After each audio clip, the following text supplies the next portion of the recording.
The meeting to order. So we'll proceed with the consent agenda. Consideration of the land bank minutes for the February 3rd, 2026 meeting. I make a motion to approve as presented. Second. It's been moved and seconded. Is there any further discussion? Seeing none, all those in favor respond by saying aye. Aye. All those opposed say nay. Motion carries. Next item is new business. A, land bank discussion.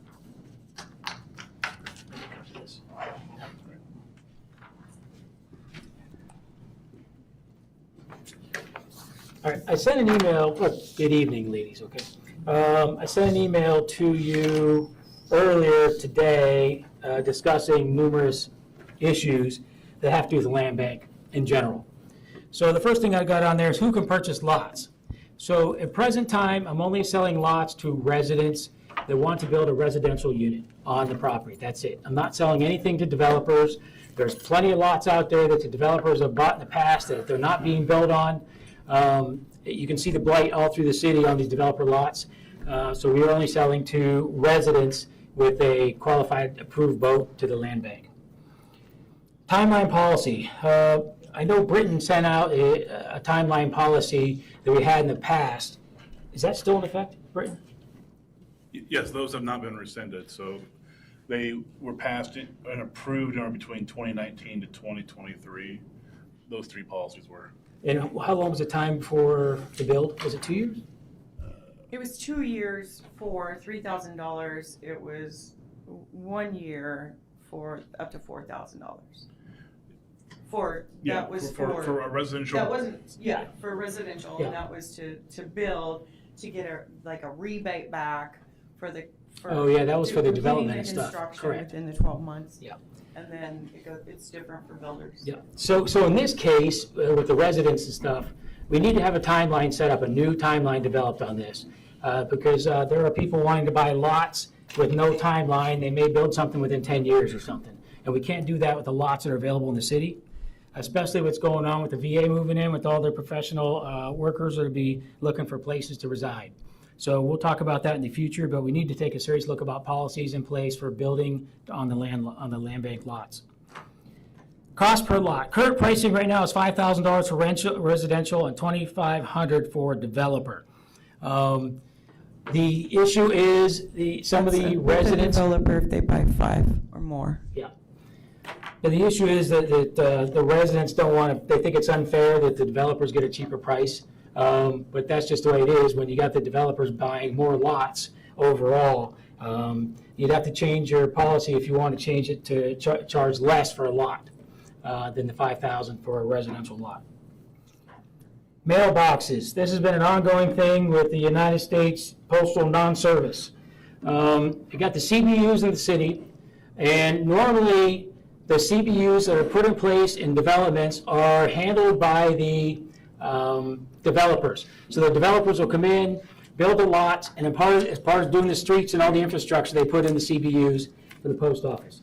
In the past, there was no developer for all the land bank lots and all the neighborhoods we did, so it was falling back on the city to buy these units.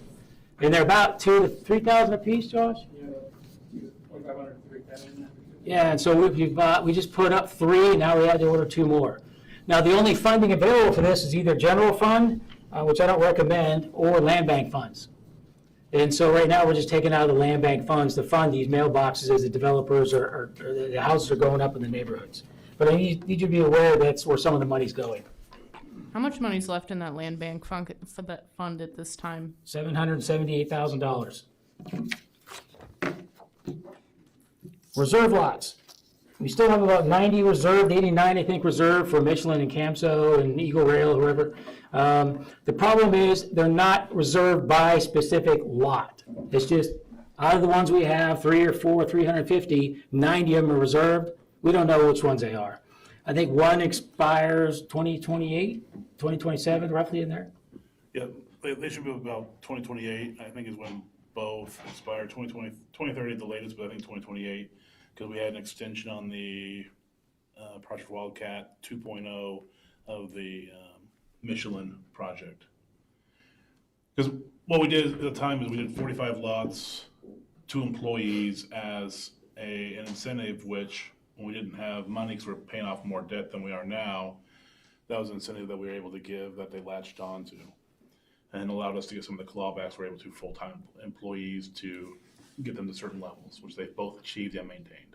So when does that expire? It should be about 2028, because I think it was a 5-year extension when we did the addendum to Michelin contract. I don't know Eagle Rail offhand. How many lots are build ready? About 350? Build ready, utilities. Oh, well, that's another issue we're gonna be discussing on utilities here. I don't have the numbers on that now. I don't know if we have that many right now. I don't know. I have to go back and do the research on it. I know we're looking hard in here. I think the utilities, one of the issues in here, one of the ones coming up on my numbers here. Bottom line is about a third of the lots we have are gonna be reserved for those businesses. A third to a quarter of the lots we have are gonna be reserved for CAMSO, Eagle, Michelin. Can And I ask you can't forecast it, so. those ones that are reserved, are they expecting all the infrastructure to be in place? Do we know what the contract says? Or just, It just says lots, and per policy number 2, they are sold as is. oh, thank you, okay. Okay, blight.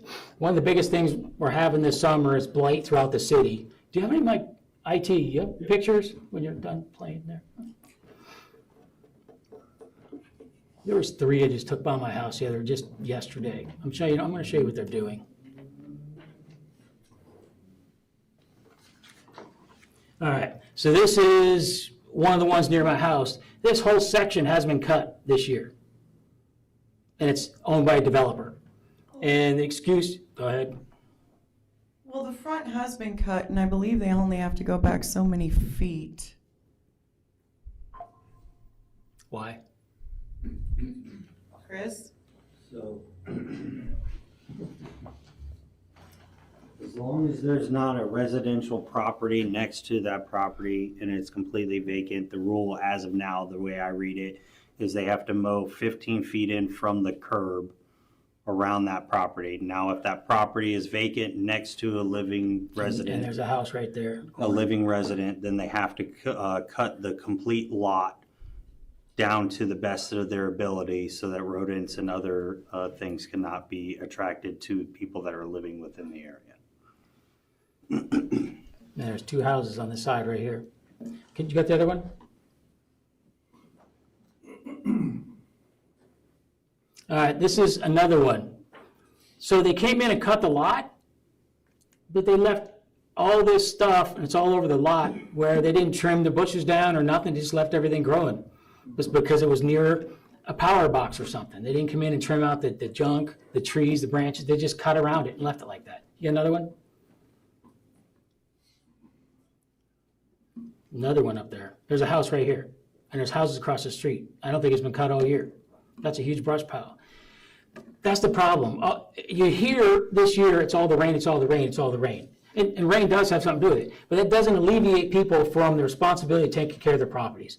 Buffy's been busting her ass, cutting her yards twice a week, and she's sick, but she's still getting it done. But the developers and other people, other residents in the city can't cut their grass? Well, too much rain? I don't buy it. May I interrupt again? So how do we change an ordinance and pros and cons? Do we, because I'm curious about that, especially if we're trying to get housing brought into the community, and people, go where there's nice areas to go to.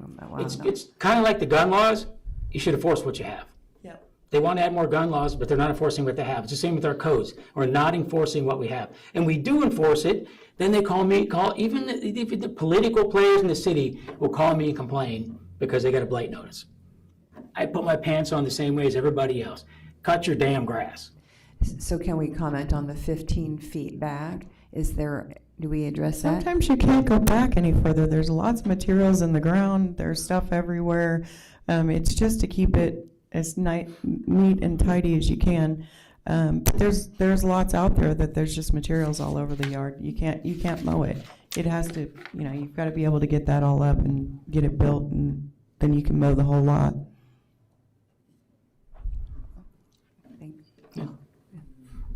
I'll have you just keep going, thank you. Can I make a comment on that? If the city's gonna go out and put lights on all the developers and all the people that are building these lots, Can we, I wonder, Sean, can you sign up or? Step over. I just wanna make a quick comment on that, because if the city's gonna go out and get blight notice of us developers that are not mowing our lots, which we actually are, and the city has taken the lot that's adjacent to the property that they're writing us blight notice and they haven't mowed it all year, I think the city needs to lead by setting an example and mowing their own damn lots before they start issuing the blights to all the developers that they're complaining about. And so I think that's something. Mr. Johnson, no, So- I'm sorry. I'm gonna say something here. I, as the person that is a hold of the vacant lots, have mowed the city vacant lots in that area 3 times this year. 3 times. Okay. I've spent almost $12,000. No, sir. I'm So I sorry. think what we'll I'm do sorry. is we'll go No. ahead and have That is Kim absolutely finish wrong. it. Yeah. Kim, will you finish And then? Sean, we'll have, no, thank you, we'll have, Wait, Here's a picture. of it. trustees, I just want to remind you, there is no public comment as a part of Okay. this No, agenda. second comment, but- So just, that way we don't confuse things with what a forum is, Thank you. isn't. It's just a business meeting. That'd be my thank recommendation. you. Kim, will you go ahead and continue, please? Thank you. Sean, none of these are your lots. What's that? None of these are your lots. I know that, but I'm just saying, the one that's right beside the one you guys noted in the city of mine with the blight notice, you went ahead and did mow the 2 city ones right beside it. That's still not. We'll go ahead and continue, please. Thank you. All right, utility additions. We do realize, like Kelly mentioned earlier, that we have lot of lots out there without utilities. So we started making the move of getting utilities added to some of these neighborhoods. And the first one we were looking at is Mann's Ranch, and that's one that we're gonna be briefed tonight on the county commission. But I saw an email where somebody brought up an issue, a legal issue, something they were concerned about. So whether you want to discuss that tonight or not, it'd be up to the commission.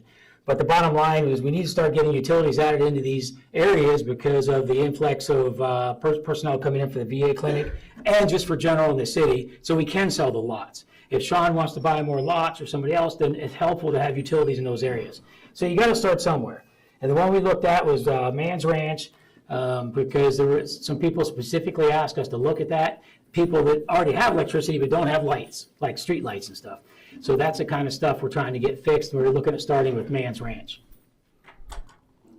And I think that estimate was $315,000. You got $778,000 in the land bank lot as of now, but it keeps getting whittled down, CBUs and things like that. So $315,000 would be the initial piece for Mann's Ranch. The other piece that I talked to my guys about would be Olivia Farms. But I was told, is there full utilities in there, Ray? Yes. Olivia Farms has the full Yes, utilities? we paid for electricity in Olivia Farms. And then that's what's in there right now. We're just waiting to see what they're doing right now. But currently, the reason there's no streetlights, if we got knocked down the old stone bases, once we do that, they will put streetlights up. All right. And then you'll see, I think there's a purchase offer tonight that we'll discuss when we get to that. Current budget, I just briefed that. It's about, last I saw was $778,000 today. The new VA clinic's coming in. We're waiting for POCs and stuff. The senator's office called me today to discuss it in the timelines, et cetera. They're reaching out to the VA to give me good points of contact so we can start moving forward with discussions on that. So when you look at that with the lots we have, we need to ration our lots to allow for professionals moving the city. We need to start adding utilities to the places that don't have utilities. And we possibly need to talk about having a professional developer come in if we have an area to develop, instead of doing it piecemeal like we did before. Do we have any kind of data that implies the typical increase in population caused by the presence of a VA clinic? I don't know, Chris, have you seen any data on that? I have not yet, not as of yet, but I know that we will be getting some information from all the working active partners with that Right. project. Excellent. I would be interested to see that information. I would hate to build blindly, they don't always come. Oh, you're spot on. That's why we're trying to get the information. I called the VA in Topeka, left a message, nobody called back. I talked to the the senator's office, they said they'd see what they do. She called me back from Senator Moran's office, that she has a request in directly to the VA. All right, where's Rob? Oh, he'll be here at 7. Huh? He'll be here at 7. Oh, okay, that's right. Rob's already been in contact with the VA. He has a contact over there, a guy named Mr. Booz, I think his name is. So we're trying to hit all the angles we can to get as much information to provide to the commissioners on how this is going to move forward. Understood, thank you. Very limited information's out there right now. We need to build as much as we can to bring everybody and anybody here. I don't think it's going to be specific to the VA. I also don't think we should try to build for a certain amount of people. I also don't think we should do a moratorium on selling the lots from builders, but I do agree there's builders with many, many, many lots that will take 15 to 18 years at the current absorption rate to build those lots out, leaving us without any tax benefits of those.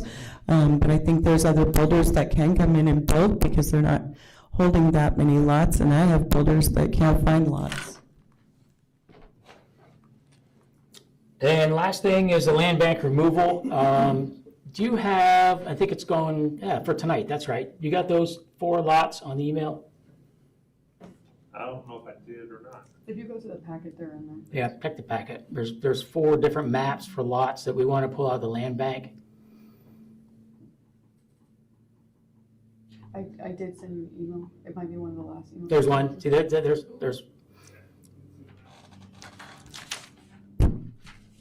So this is one of them. This is the lot.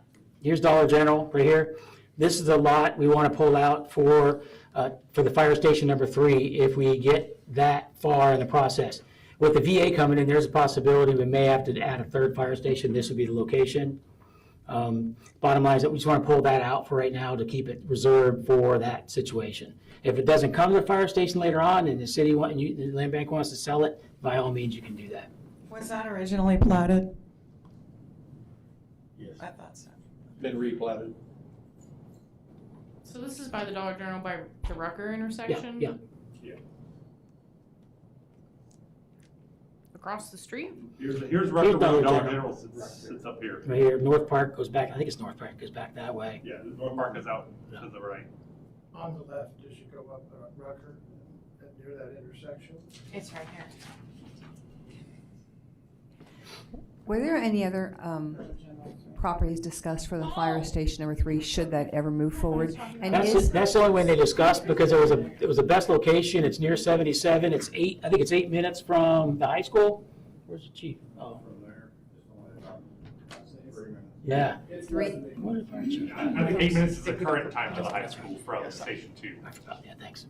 8 minutes versus 3 minutes, is that what I'm hearing? Something like that, yeah. And the VA is gonna be built, you come up here, come around, and the VA is gonna be right here. And then the high school's down here behind it. Next one, next one of those, please. Well, I'll It's in find the email. out. This is another one. This is, I think this is supposed to be a dog park. Where's that at, Josh? Is that behind that central bank? Yeah. Yep. Yeah, up here. We want to put a dog park because there's nothing in this whole entire neighborhood.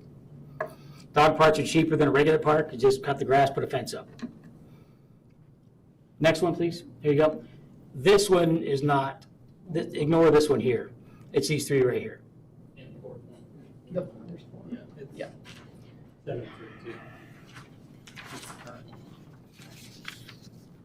There's a 4th lot, this one.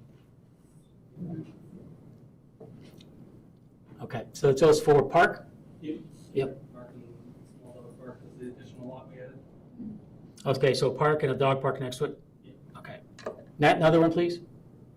Now, this is Patriot Point. You got Helen Park all down through here. We're looking at taking this 10 acres and these lots out here for Helen Park. It's because we want to add trails, biking trails, walking trails, et cetera. Plus, it gives additional parking for Helen Park. Instead of digging and working in the field and stuff down below where the grass area is, we can just have also parking up here as well, and people can enter through here. I don't know how many acres in Helen Park. Mr. Panera, I think you know. Is it 50? 53? Okay, so that would add 10 more acres. Yep. Isn't that the park, that land, doesn't it go up vertical from there, or? Yeah, yes, sir, it does. It's at the top of Helen Park. That's where it's at, yeah. Now, there's no utilities in here either, which makes it easier to take this out and we don't have to worry about it for utilities. And those are the four basically groups of properties we want to, I request that the land bank votes tonight to pull it out of the land bank allocation. Is there a certain criteria that every housing area has, like within a walking distance, a park? And does anybody recall that? And are we anywhere? I feel like when I read a lot of the community revitalization, there's some kind of standard maybe. No? Okay. I would like to have walking distance. I actually, after we built our house up in Sutter Woods, I went walking around the neighborhood looking at places for green space up there because there's a ton of people, dogs walking all over up there. But it was already bought up. Just, you mentioned earlier, all those lots, it was all bought up, all of them. And they've just been sitting there empty, the lots, for a long time. Although DuPay did start building a house at the very end across from the high school. He did start building one. He's built 5. I mean, on that one lot right there, yeah. Yeah, the one lot there. Pending your questions, that's all I had on this. And you guys can make a motion. It's up to you, ladies and gentlemen, if you want to make a motion on pull these out of the land bank lots. I don't love taking the 10 acres. I think those are really pretty lots. When we have, I believe it's 57 already for the park, and I don't see it being good parking as it is high.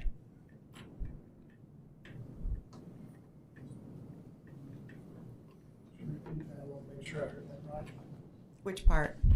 The first. The whole thing? Yeah. Oh, I don't love the idea of taking another 10 acres off of lots that could be, they're really pretty lots and they'll overlook that park.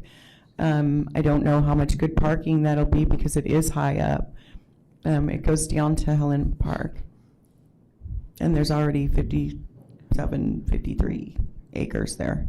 My request is that we move on to item B to discuss Oakview Drive. I understand the citizens are present regarding that matter. I believe these portions fall under item E, and we can address those motions from there. I'm okay with proceeding with that. Okay. Okay. Do you have any other thoughts, Kim? No, Mr. Smith? Oh, not on that, no, ma'am. We'll get to the end when, like Sam said. Okay, so then So item. we go to B, discussion of 13 Oakview Drive. Can you go up to the pictures I have with the lots, like the actual trees and stuff? The ones you sent? Yeah, no, not those ones. It's the one, If you go in the packet, there should be a packet. it's 1302, there you go. Firewood. So this is a 1302 Oakview Drive, and this is a vacant lot that this person wants to put an offer in, and that's what I think it is, letter D down below. I just want to show you the pictures, what it looks like, maybe help make your decision up. It's basically this vacant lot between these two houses right here. It goes down into a ravine below it, so it would make it more difficult to build. Not that you couldn't build, it would just make it more difficult to build. I know he wants to buy it. His plan is to eventually someday put a detached garage on there. He'd have to go through the Codes Commission to get permission to do that. But then it also goes to several other issues, which is how long would that take on a timeline to actually build on it? And then also the offer is $2,500. So if you accept the $2,500, which is down on D, then you'll give $500 out to the agent, and you're selling the lot for $2,000. So that's want to show you the pictures what it looks like. And if you want, we can go straight to D if you want, or we go back to C, discuss electrical services at Mann's Ranch. I'd like to pause on B and hear what others have to say. Okay.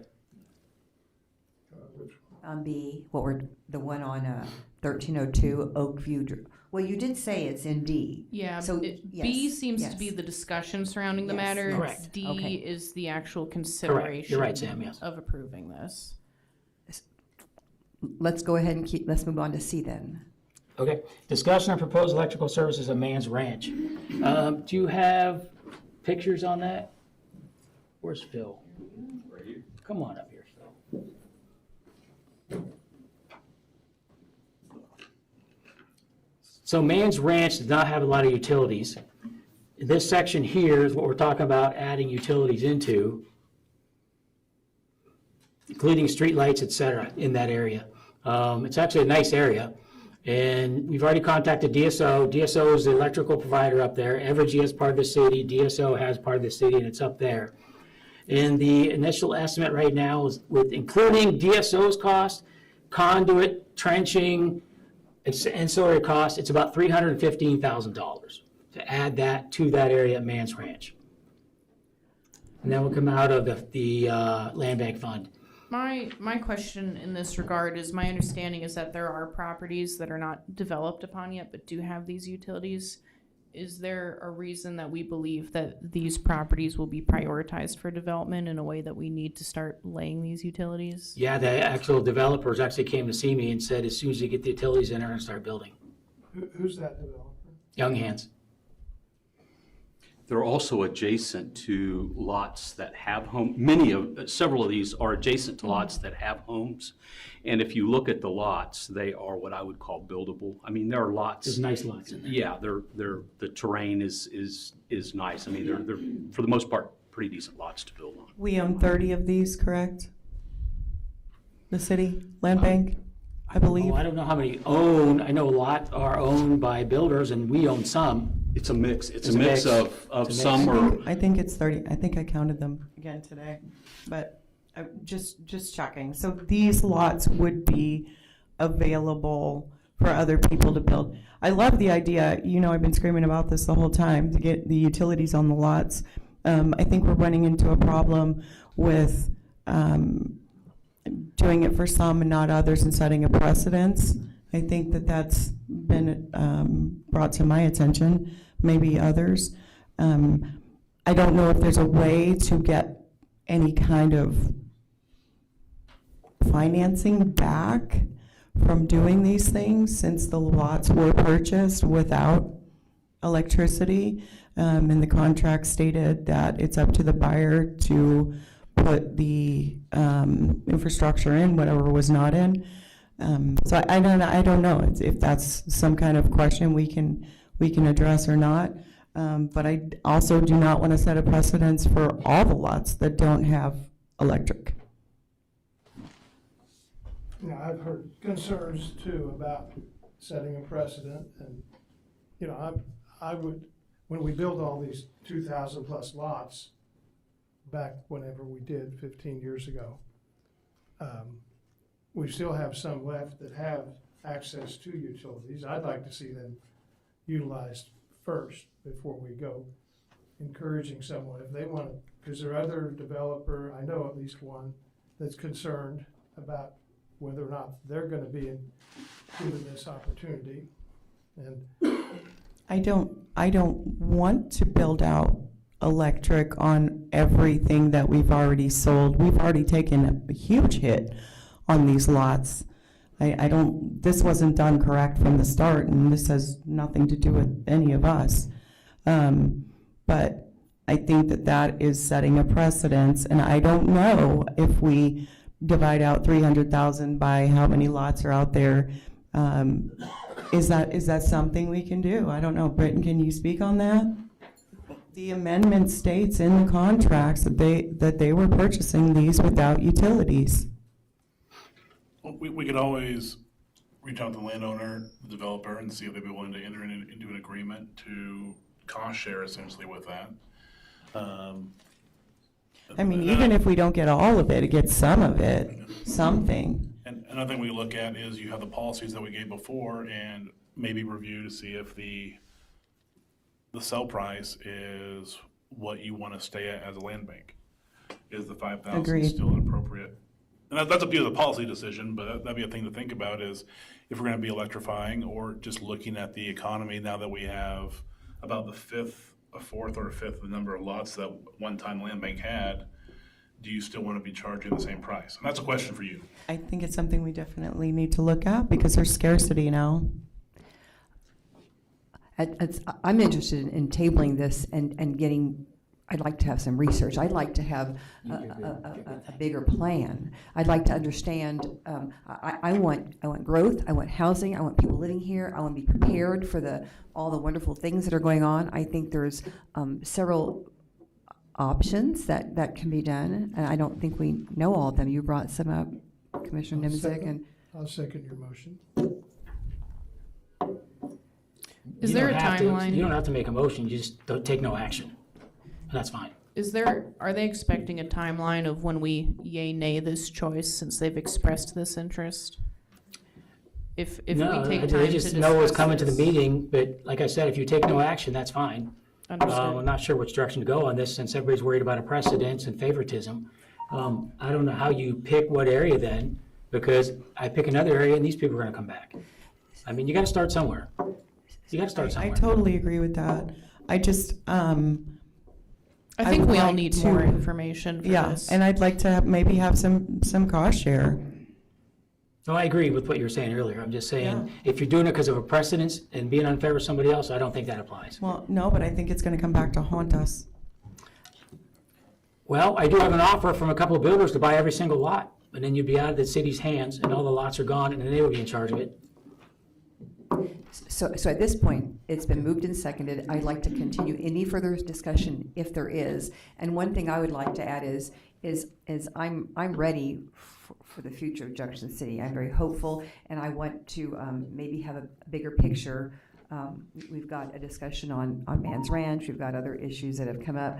I want success. I want to have a bigger picture, better understanding, and be ready for the VA when they come in, have information on staff, and be ready. The other topic that's come up is, do we have, we've got some higher salaried individuals that might be able to afford, homes of higher prices. I just like to have a discussion and maybe a plan. At one point, we talked about a map that kind of showed it. You did explain Michelin about how it's just a random, and anyway, it's just a random 90 or whatever the number was. It is. So I didn't realize it was just random. I didn't know if it was an area. But I'd like to have it come back sooner than later, like on the next city commission agenda. I'd really like to put some timelines on these things too.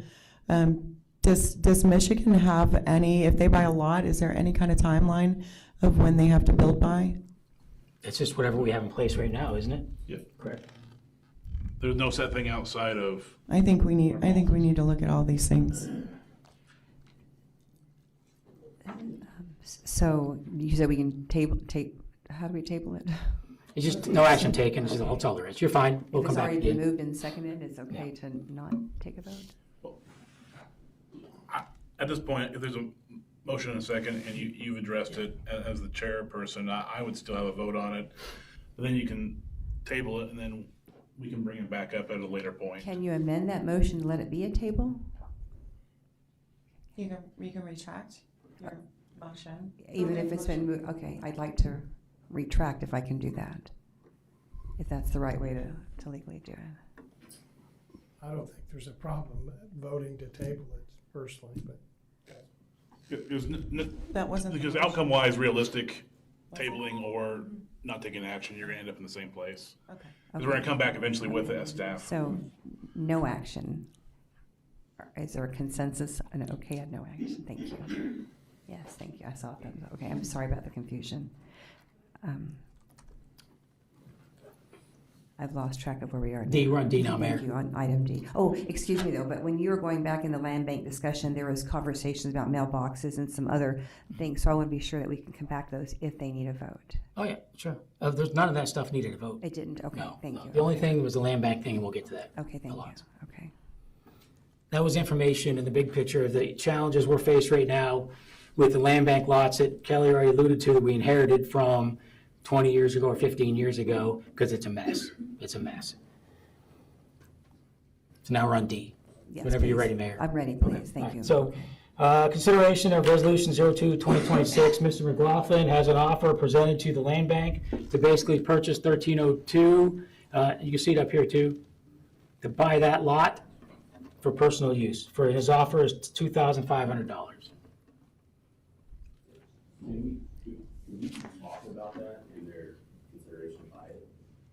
Are you representing the citizens involved in this matter? Yes. In that case, yes. He's one of the real estate agents. Yeah. I am comfortable with that. You may approach.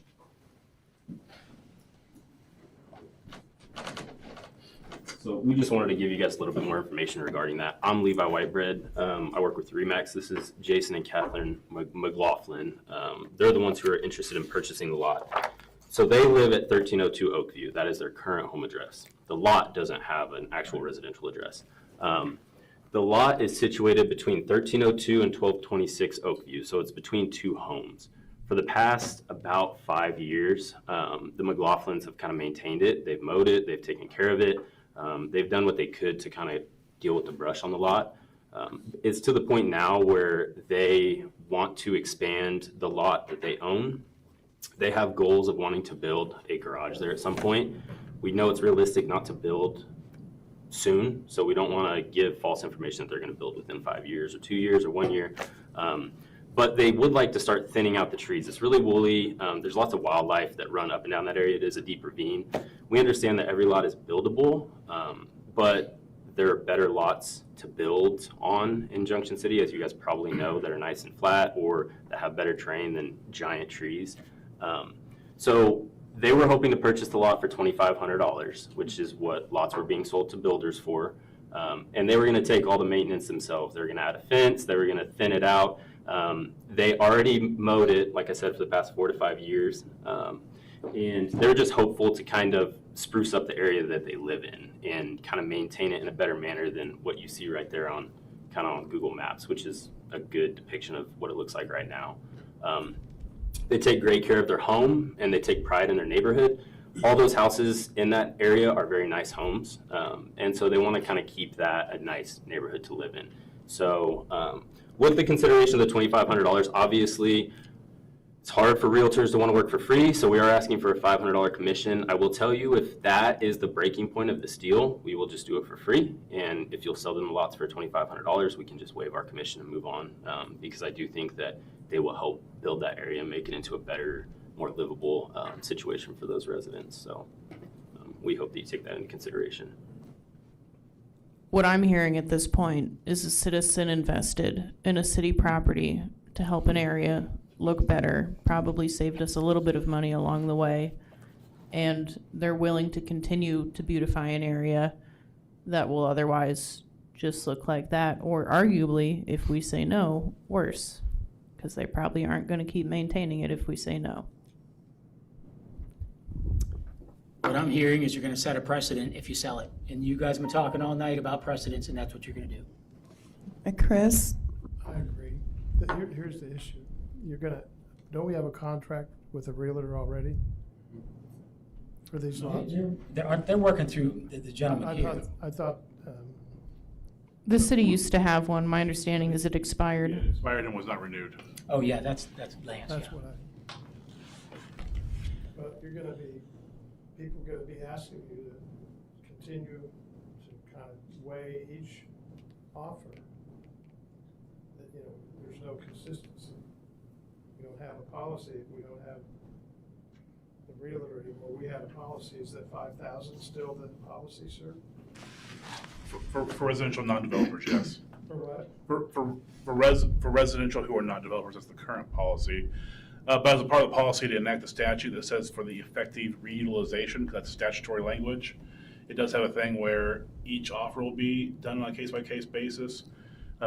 Traditionally, offers of 5,000 is what the threshold was for staff to bring into the land bank.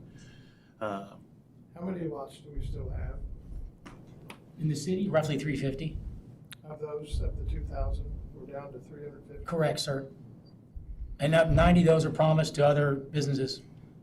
Would you say that again, sir? 90 are promised to other businesses. So we actually have about 260. Not a lot left. So this request seems to be part of the conversation that we've asked to come back to at the next city commission meeting. I'd just like to ask Chris Sackengrass to come up for a minute. I've got a question for you. First of all, are you allowed to put a garage on a lot next door? Yes, as long as, so what they would need to do is they would have to come to my office. Replat? And they would have to request for administrative lot merger.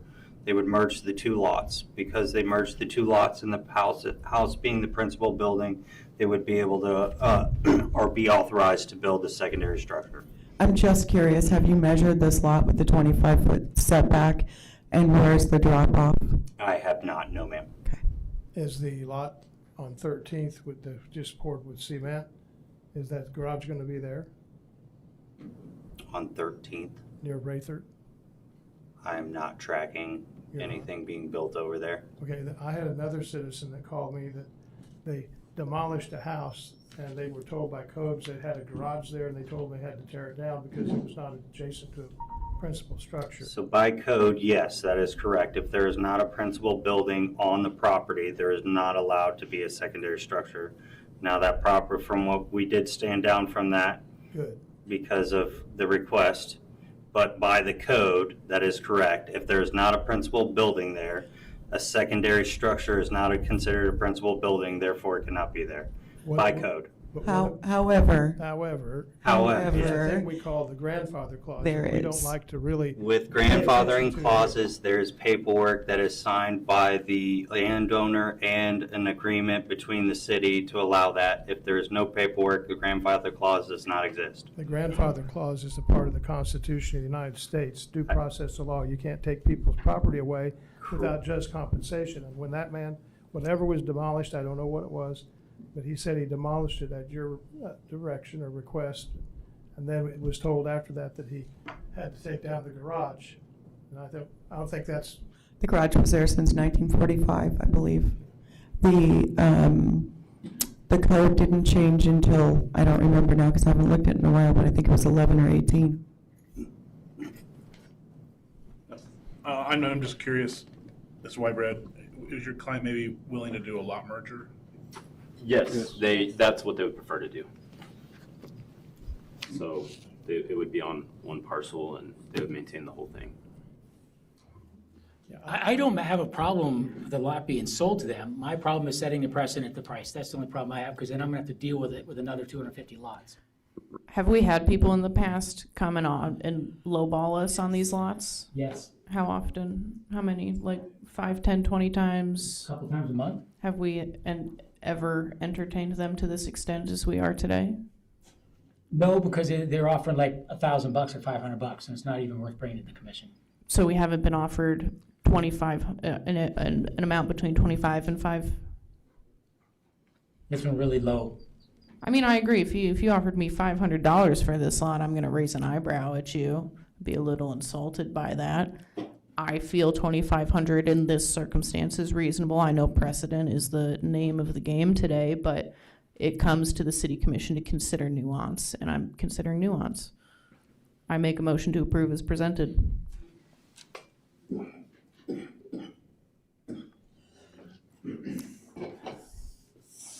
Not hearing a second, so I think we'll move on. yeah, motion dies. Motion dies, thank you. Thank you. I'd like to add that I would like to welcome, personally, I welcome you back after we have a conversation that's coming up in the future on how we're gonna handle these lots. I agree, yeah. So moving on to E. Correct, it's the decision for the land bank whether we can pull those requested lots out of the land bank back into the city control. My understanding is that all of these properties are included within this discussion point, but I'd like to request that we keep some motions for this consideration singular to location. So motion per location. Just putting that out there. Do we have any study that talks about the need for a fire station at all? A second one, a third one, I mean. You know what, I can't answer that. I'd turn it over to Jason, but he's not here right now. You said that the high school was 8 minutes from the station out by It's Einstein. 8 minutes from it's either Station 2. I think it's Station 2, it's 8 minutes. Mm-hmm. That's the one at the bottom of Spring Valley. Yeah.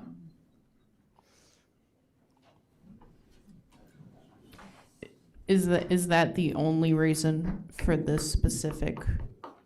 No, it's also because we got some, if the things that are in place being discussed with the EDC actually happen, you're gonna need it. That's the best I can tell you. You're gonna need it. So we want to pull the land out just to see what happens in the future. Because if that does go through, land's gonna go through the roof. And we don't want that. We want to keep it under city control. Now, if a year goes by and you guys want to sell it, by all means, you gentlemen, ladies can sell it. Mr. Zimmerman, isn't it still under our control if we don't set it aside, so to speak? I mean, it's still, You're correct. It is still in the land bank under your control, yes. some of the things that you were envisioning, you have special knowledge. If we get closer to something that's real, I mean, in the past, all these 2,000 lots were built based on someone saying something's gonna happen. And, didn't happen. So if we still know, and you bring it to our attention, that these lots, at a future time, you would like that as an alternative, that could be considered then. Yes, sir. I think it's been replatted, and this would be the best use for it. I don't see any harm in holding it. So I'm going to make a motion that we would hold this lot for, how do you want this presented? To withdraw, you'd want withdraw it to from make the a land motion bank? to withdraw it from land bank lots and put under city control. Okay, I make a motion that we withdraw Turkey Hollow from the land bank and put it under city control for future use. I second. When It's been was it- moved and seconded. Is there any further discussion? Yeah, when was it platted, replatted? Do you know when it was replatted? Probably 4 or 5 years ago, we had a developer come in, wanted to do duplexes, go down to Rucker Road on half of it. And it fell through. So it's been, Yes, on the time frame. so it was replatted 4 or 5 years ago. Yeah, at least. If there's no further discussion, all those in favor respond by saying aye. Aye. All those opposed say nay. Nay. With 2-2, did I hear you in the past that we have to continue the vote until it, No, no, it's over? So it's 2-2-1, so you just don't have enough, because you need 3 or more for it to pass or approve. So the effect of this motion is it won't be transferred, but doesn't mean you're selling it either. It's just still sitting in the land bank. Okay. I'm open to revisiting this in the future, but at this point in time, I'm not comfortable. And regarding the other 3 areas for removal of specific land bank lots? And I'm going to take it one by one also. Deer Creek, I make a motion that Deer Creek be removed from the land bank and kept under city control for a park. Second. It's been moved and seconded. Is there any further discussion? All those in favor respond by saying aye. Aye. All those opposed say nay. Nay. 3-1, motion carries. There were 2 other areas of concern or areas of discussion. Helen Park. There's this one here in Sutter Woods before we get to Helen Park. Those 4 lots. Maybe there should be 3. That's for a park as well. I make a motion that the 4 lots on Sutter Woods are taken out of the land bank and put in city control for a park. Second. It's been moved and seconded. Is there any further discussion? Seeing none, all those in favor respond by saying aye. Aye. All those opposed say nay. Nay. 3-1, motion carries. Do we have any other motion? I think we still need to address the Prairie Ridge location by Helen Park, the 10 acres. Correct. It's the last one, Mayor. Yeah, I want to throw something out here. I've envisioned that other cities, there are some other cities that have sculpture parks, and because I've thought about this land for a long, long time, when my former client, well, actually, my former client's husband and wife, Mr. and Mrs. Elmer Helen, decided to donate this to the city. They envisioned a golf course because of the country club, maybe an extension. Of course, all that's gone up in smoke. But there are other communities that have sculpture parks, and I don't think there's any issue. I don't know, is there a price on this property? Right now, sir, no. No, sir. But we own it? We own it, sir. Yes, sir. Okay. Is there some kind of deed restriction on this property? Oh, yeah. Can we hear it? on Helen Park. Yes. If the city tries to sell it or make any money on it, it reverts to 10 local charities that exist any effort, and they would then realize the profits from the sale. What do you mean by make any money on it? They can't do anything commercial. There's a resolution that was passed by the city commission, and it's at the Register of Deeds office. It's been a long time since I drafted it, Okay, but it's there. okay. So I'd like to look at the lay of the land, that I didn't get a chance to look at that, but I thought that was sloping up, that's all. I may be wrong. Some of it is, sir, yep.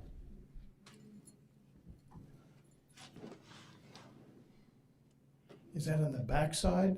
Where down, is it on the backside of the It's end of on the drive that you go down to the pond? It'd be on the right, north side, north side. On the north side. I'd And like to table that request until the next land bank meeting. second, It's been moved and seconded. Is there any further discussion on tabling the request? Seeing none, all those in favor respond by saying aye. Aye. All those opposed say nay. Motion carries. I make a motion to adjourn. Second. It's been moved and seconded. Any further discussion? All those in favor respond by saying aye. Aye. All those opposed say nay. We'll return and begin at 7 o'clock.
It's 7 o'clock. I'd like to call the meeting to order. Please stand for the Pledge of Allegiance.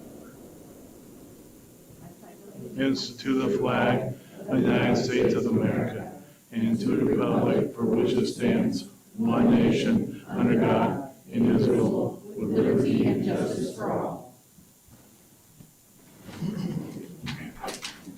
Andrew, add on, I don't know.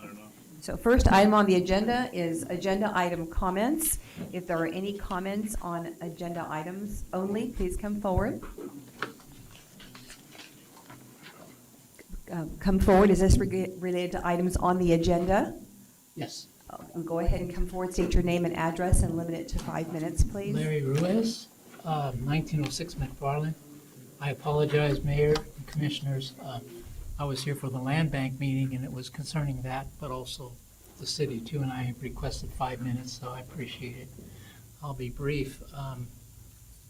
But basically, real quick, our president, a couple of weeks ago, mentioned... May I interrupt just for 1 second? Which item is this in reference to? It's in reference to the land bank and to the empty lots. I signed and requested to talk 5 minutes, or...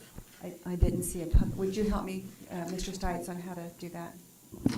Well, on the agenda item, you typically have let people make comment in a limited form regarding things that are on the agenda.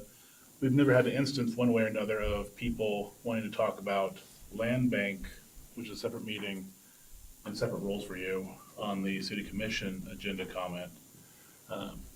There's not a clear-cut answer. So you'd probably be best to treat it as a regular public comment that doesn't deal with the city commission agenda. It'd be my recommendation, but it is up to you as a commission what your policy is on that. So could we have you come as a regular public comment and addressing the land bank, and then perhaps the next time we'll put public comments on the land bank agenda, perhaps something to consider?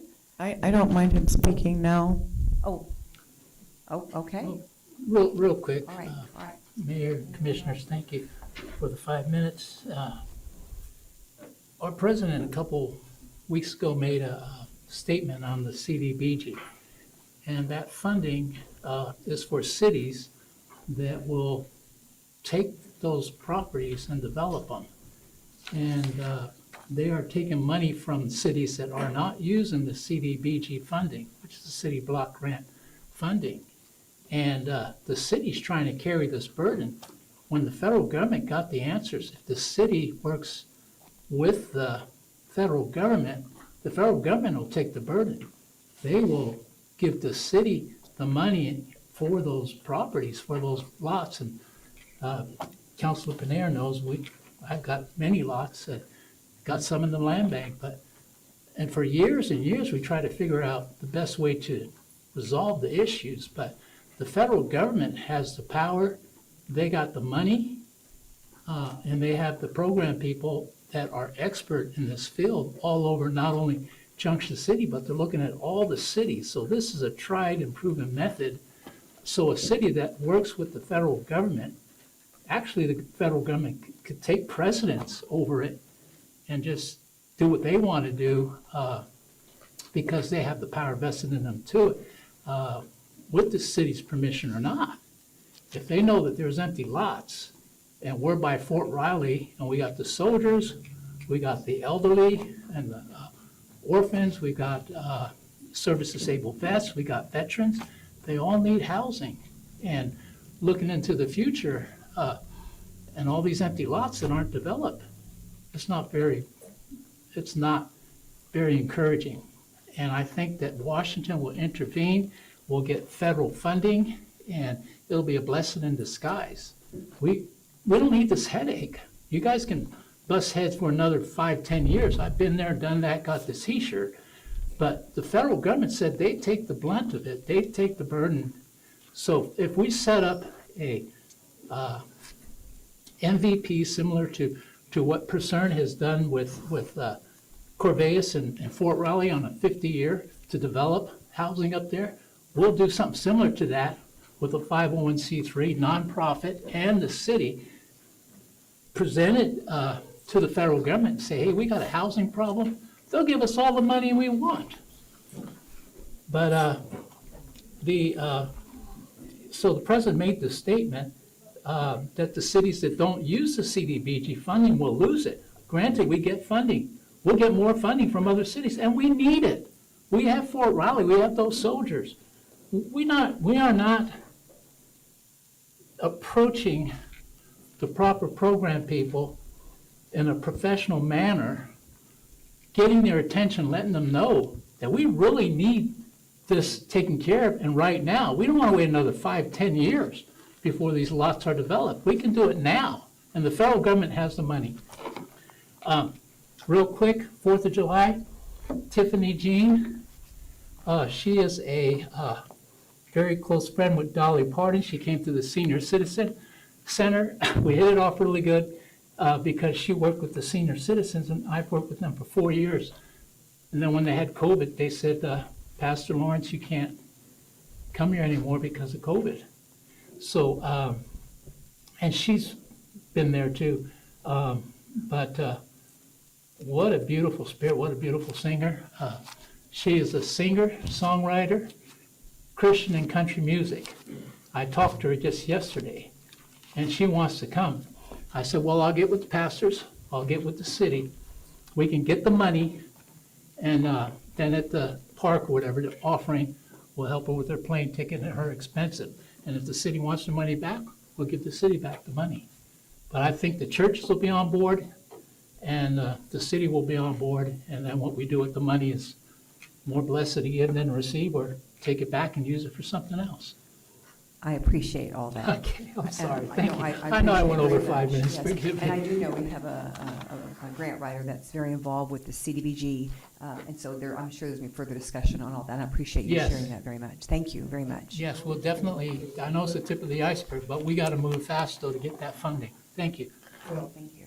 the city attorney and the grant writer could look into what he said. I would be eager to learn if that's all correct. Yeah, I'll check with Dr. Overmeyer and see where things are. I'd also check with Jana Williams at the Flint Hills Regional Council. We're doing a study region-wide, and it will qualify us for other grants at the federal government, every community, every county that's involved. So that we just let. We had a selection meeting last Friday, and someone's going to get selected. I believe there's further negotiations, but the CBDG grants have been already authorized here. I'm just going to say the last thing that we need is the government taking over our housing and building. I don't even know what he's referring to. Okay, good. I'm not advocating anything. I kind of find it astonishing, the deficits that we have this year, that they're going to come in and rescue us. So Shall we between the grant writer, the Flint Hills Regional Council, myself, we will check into those comments. Thank you. All right. Then we'll go ahead and move on to consent agenda. Any item removed from the consent agenda and considered separately by the request of a commissioner?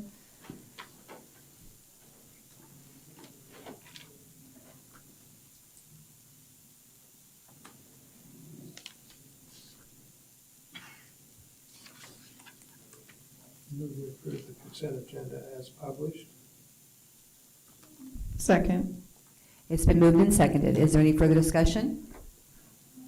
All those in favor respond by saying aye. Aye. All those opposed say nay. Motion carries. We'll move on to special presentations and welcome Fresh Start. Please.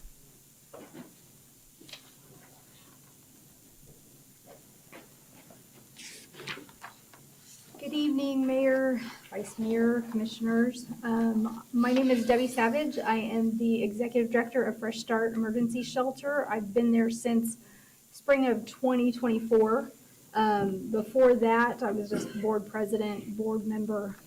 I do have with me Ed Savage, my husband. He also is a board member. He does maintenance there, and he does have knowledge of law enforcement, EMS, and when we attended the summit earlier this year, he participated in one of the courses that discussed the cost of homelessness in Kansas. So I do have some slides. Clicker should work. Yay! Clicker. Technology is not my thing. There we go. Okay. Because of your support last year, 2026, we were able to open into a night shelter program. Prior to that, we were a day shelter only or day services only, which allowed clients to come in for meals, clothing, showers, laundry, case management type services.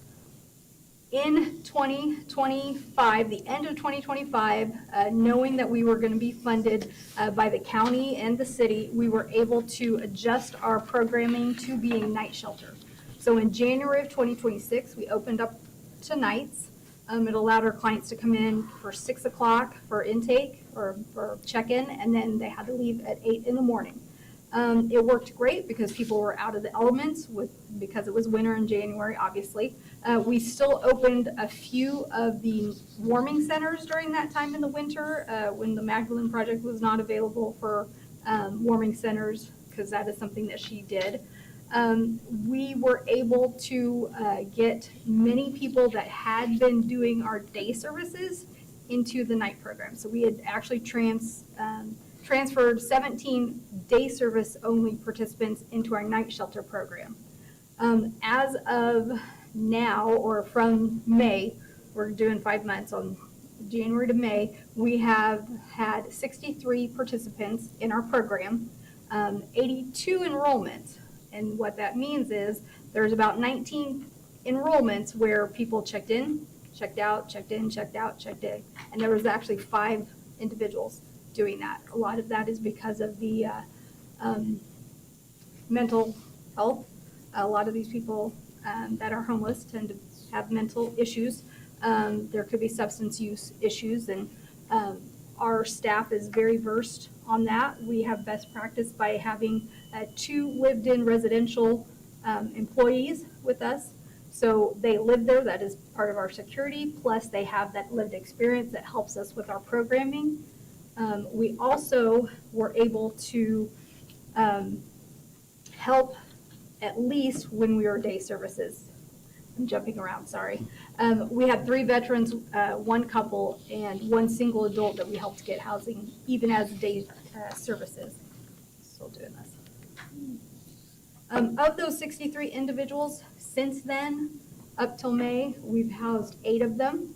1 began work on a traveling crew. 5 returned to their family, a friend, or a host home. 3 returned to family or friends out of state. And before I sent them on their way, I made sure they were not going to return to their community homeless. I made sure contacting their friends or family, making sure they were actually going to their home. 1 went to transitional housing with Pawnee Mental Health. So day 1, he came into our shelter. The next day, Pawnee pretty much picked him up. He was already working with them.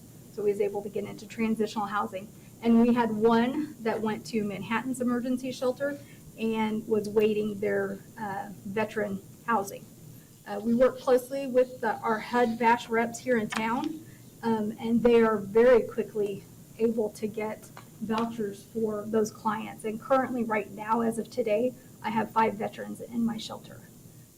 This last one that I just received today is on the representative's radar, so she will be talking with her soon, and hopefully they'll have a voucher available to help her get to housing quickly.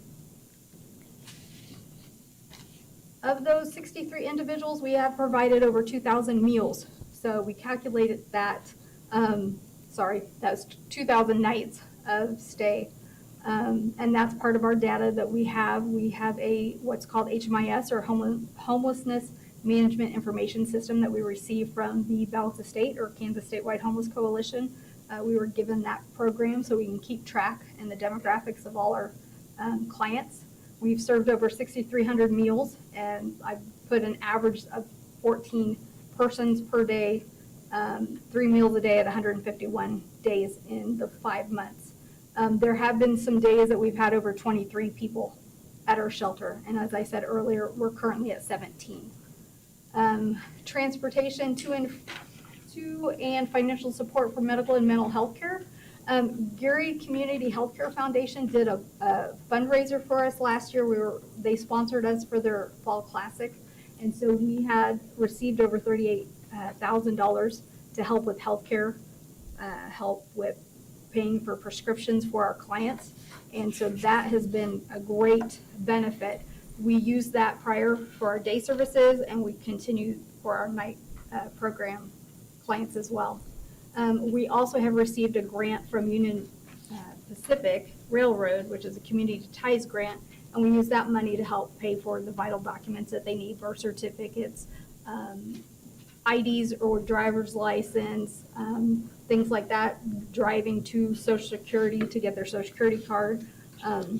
Interesting fact, when you work with homeless individuals, they lose their IDs a lot. You're only allowed 10 in your entire life to get a replacement ID card, 3 in a year. So I've had at least one client that has gotten very close to no longer being able to get a Social Security card, unfortunately. What happens? You just never get one again? They're either too trusting with the people that they hang around with and they leave their stuff behind. It gets destroyed. If an encampment gets removed. What happens if they hit that limit? If they can't get it, if they can't get it, then they're probably very hard to get a job, get benefits, things like that. Some people don't even hit the limit, that they have to have so many things that it's very difficult to, a birth certificate, another state, they just run into a lot of obstacles and because of the ID requirement. I have one client currently that was born in Mexico, so she does not have her birth certificate, so you have to have this to get this, as Mr. Panero is saying, and so it's gonna take a lot, having to go through like a consulate or embassy to figure out how to get that birth certificate. Very So, difficult. I've got a client, I can't get her an ID. Can't get it. Wow. Impossible. they don't have family where they're from? Okay. Okay, yeah, that's the hard part.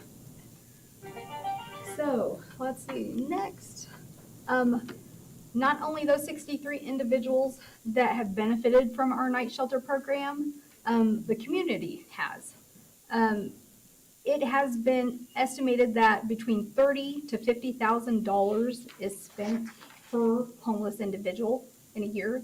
Those statistics come from the Kansas Statewide Homeless Coalition. As I listed, I think KDOT, there's other online sources that talk about that. And that's kind of why I brought my husband up, because he's familiar with some of these numbers. So I'm really into and really interested in the statistical data of homelessness, because I think as a community, and this is not just our community, communities don't understand the impact that homeless people have on them, because all of the costs of a homeless person is hidden. And the reason I say it's hidden, for instance, it costs, I went with the low end, it costs $30,000 to $50,000 to have a homeless person live in your community. Why does it cost that much? Because the average ER visit's $1,400 to $2,700 per visit. And that's if they have very little wrong with them. We isolate the homeless to the most expensive health care that we can. And I say we, as a community, as any community. They don't have health insurance. So where do they go? They go to the ER. They average about 6 to 10 visits to the ER a year. Annually, that costs you between $14,000 and $27,000 that returns to the taxpayer, because they're never going to pay the bill. Average EMS response, and talk to the chief, between $1,200 and $1,400, and that's if there's very little done. Average LEO response is between $1,300 and $10,000. Depending on what the crime was, because if it's just an average call, it's going to cost the time it takes a deputy to respond or an officer to respond, time it takes them to write their report, it take the person into custody. Then we go to confinement. Confinement in Geary County costs from $90 to $130 a day to have a person that's confined. A lot of that confinement is because they're homeless. if we can get them housed, if we can get them off the street at night, then they don't become a statistic like that. Public defenders cost between $80 and $100 an hour, depends on what, and that's probably an old, I don't know, Mr. Panera might know something about how much that costs, but that's an old statistic as well. The public defenders are the ones that are defending them. So in average, it costs about $30,000 in a year. If we go to the next slide, I'll show you some very interesting statistics. There's about a 60% decrease in emergency room visits just by housing a homeless person. That's what we're doing at the shelter. When the people come into the shelter here in Junction City, we make sure that they make their medical appointments. They go to Call Valley or Konza. We make sure they make their visits. We make sure they take their medications. About 77% decrease in inpatient hospitalizations of people who are just housed. If we can just house them and give them a safe place to sleep, that drops dramatically. It's about 85 to 95% decrease in the probability that they will face criminal charges and that they will be incarcerated if we're giving them a place to stay, giving them meals to eat, and giving them a safe place to shelter. That's what we've been trying to do at Fresh Start. And that's what we've actually accomplished this year.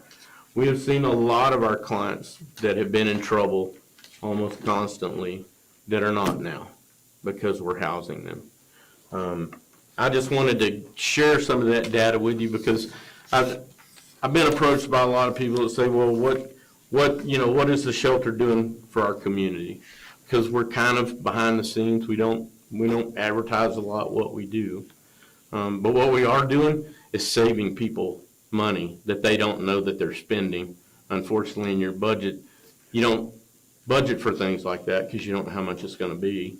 But we are saving quite a bit of money for the community.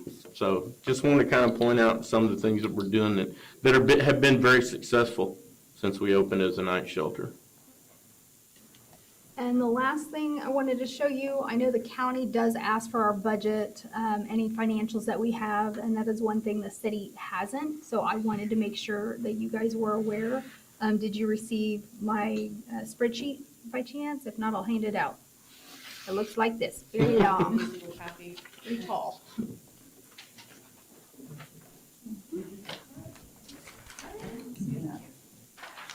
By the way, while you're getting that, just as the maintenance guy, because I'm also the maintenance guy at the shelter, we have started transitioning into LED lighting instead of the old fluorescent lighting. Not that these are old, but our building was very old. And I'm interested, we're doing a 6-month study on how much of a decrease there's been in the utility bills since we started that. So we replaced about 120 fluorescent lights with LED lighting. So in the first 5 months, we spent approximately $61,000. That number there probably includes the in-kind water that the city has offered. You guys have graciously given us in-kind water, trash, sewer, up to I think $6,500 a year. When that happened, we were open, I think 24 hours at that point when that was offered. And then last year, obviously as a day shelter, we only had one set of washer dryers working. Clients could take their showers, but they weren't staying overnight. Well, just the other day, I received an email from the water department asking, hey, do you have a leak? So once I went through all our invoices and figured out how many people I had in my building, it made sense that we're using over 54,000 gallons of water because we had 23 people at a time. So those numbers are probably pretty accurate. Well, I know those are. Because this, what you have in front of you, this actually comes straight from my bank account. So I logged this in. We do have a professional bookkeeper that handles all our financials. But our board gets this paperwork. They also get the reports from our bookkeeper. We try to keep everything, or I do, keep everything transparent. I mean, if you have any questions regarding these numbers and how accurate they are, I'm happy to answer any questions. And that pretty much sums up my my talk. So I just want to thank you for listening to us and letting us speak. Does anyone have any questions? I noticed on this other piece of paper that we were provided regarding this presentation that it is implied your request for additional funding is to move you to a 24-hour service. Is that correct? Correct. So one thing I did not mention, and I should have, with the city, we applied again for the ESG funds, the federal HUD grant, ESG Emergency Solutions Grant. That was to help fund for an extra full-time day person, a half part-time case manager, and then we were going to work in collaboration with Pawnee Mental Health, because of a lot of our clients in the situations that they are in, to have more focused case management for those that are harder to house. So part of the funding, the increase in funding, was to help with those costs. So what are your hours right now The current- that you do day and nights? Are you still doing nights? Was that just through the colder temps? No, we are currently nights. As of January 5th, we were nights. So clients come in at 6, between 6 and 7. They can eat. We provide meals. Then they have to get up by 6 in the morning and out of the shelter by 8. I'm there between 8 and all hours. I'm answering calls, doing intakes. I don't have staff actually coming on until, depending on what day of the week, noon or 4 o'clock. So a lot of that daytime, I'm trying to do director stuff, which is kind of fun to do amid other things. So right now, unfortunately, if the weather is bad, I do let the clients stay in later or come in early. You know, when the storms hit, I let them come in before the storms happened, or if it's still raining, I let them stay in until the rain stops. And what is your total funding that you get from all sources? Okay, the funding. So the county, as of 2026, had given us 40, and we had requested 40 for 27 because they wanted either the same or reduced. We have received 10,000 from Jellison. We'll have the other half in July. The second half of the county will be in July. We received 8,000 from United Way. We have in the bank currently 35,000 in our Gary Community Match Fund, and we'll participate again in October. And then we just have random churches and private donors that donate to us. We did last year, we had a 5K 1 mile fun run, and we'll do that again. That'll be our second annual one. We'll do another community awareness event with silent auction. That will be another fundraiser for us. So those are some of the things where our money is currently coming and where we hope to add to it. What's your projected budget over, it looks like a minimum of 144,000. That's just as night shelter program. So for 24/7, it would be closer to, let me see if I have that in here. I'm glad you asked, Commissioner Panay. I vaguely recall conversation last year implying that 24-hour operations run closer to $250,000 a year. Correct. So I'm looking at this one right here. It says 253. Okay. It's a projected 21,000 a month. I suppose that's my point of curiosity. The way that this is written implies that the additional 15,000 would be the pivotal point of allowing that, or is there additional funding? Because based on what I am seeing here, I'm not seeing the total bridge in funding. So now, okay, sorry, you're gonna have to, I'm pretty simple. I apologize. I think prior with one of the issues with the ES monies Oh, the ESG. is, did you need a certain amount of in-kind or local match to be able to qualify for that? Yeah. We did. And does Okay. if this amount is awarded, does that qualify you? It's just to qualify. It would help, but we had already found our match. So when I applied for the ESG, it was for 111,000. So between in-kind from Kanza assisted us with some in-kind. Obviously, our maintenance, that is in-kind. Any volunteers can be considered in-kind. Our match that we have in cash is in-kind. Well, not in-kind, sorry. That's cash match. So we have it. This is not necessarily this is needed, but we're not using that for our ESG match. Understood. But all of that gets you to a point where you can't operate 24 hours. Yes. With the ESG money. Well, Yeah. I think with the additional 15, like you're asking, it would, because I could then hire someone to help during the day and I'm not doing everything. I mean, I hate to say it that way, but it's the truth. So what's the specific ask? The ask is 60, and last year we received 45, or 2026 we received 45. We have the Greater Gary Community Foundation that has some assets now. They didn't used to have very many assets. They have some assets, and I would suggest that you talk to them too. They have a monthly board meeting, and they're gonna probably, because they operated for years without any funds, they got a huge donation of land and property and cash. So they have some availability that has not really been tapped. And they're probably not they're gonna say, why did you tell us that? They need that, it's a foundation for the community. Sure. So. And they've assisted us in the And past. they have advertised, They do the match. Yeah. But they have, what, $3,500 or something? they advertise for like a $3,000 grant. Yeah, that's That's an small. annual, that's from the Patterson Foundation. Right. But this is, they have other assets. Well, and I go on the website and they'll announce if there's anything additional, and I'll go through that website. I want to thank you for all the help you gave me with the homeless task force. Lots and lots of good information. Appreciate that so much. Thank you. Thank you. So next item is the Dorothy Bramlage Public Library. I don't have fancy slides. Can I give you some paper? You didn't bring books? I did not. No books? They're right next door. I brought my coffee mug today. Thank you. Thank you.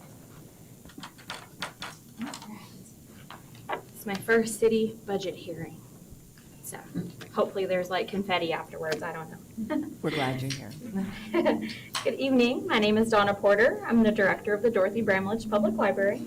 Joining me this evening is our library board president, Ms. Linda. I want to thank Mayor Butler, Vice Mayor, and Commission for allowing us to share a little bit about the library tonight. I'm a pretty straight shooter, so I'm going to start with the money first. In the folder tonight, you have a copy of our 2026 and 2027 budget. Our budget for 2027 does reflect an increase from the city by $74,375. As you know, the library is funded through a tax levy, and the request is under the maximum 6 meals of property tax currently allowed by the charter ordinance. In the 2027 budget, there are 3 main areas the increase will cover, and I'd like to touch briefly on those. The first is digital content. In 2025, the library circulated more than 34,000 digital library materials at a price tag of $45,280. Checkouts thus far in 2026 have us on track to match and possibly surpass those numbers. In-house library circulation resulted in more than 60,000 checkouts. So our community is definitely using the library for digital and in-person circulations. The next area the increase would cover is library programs.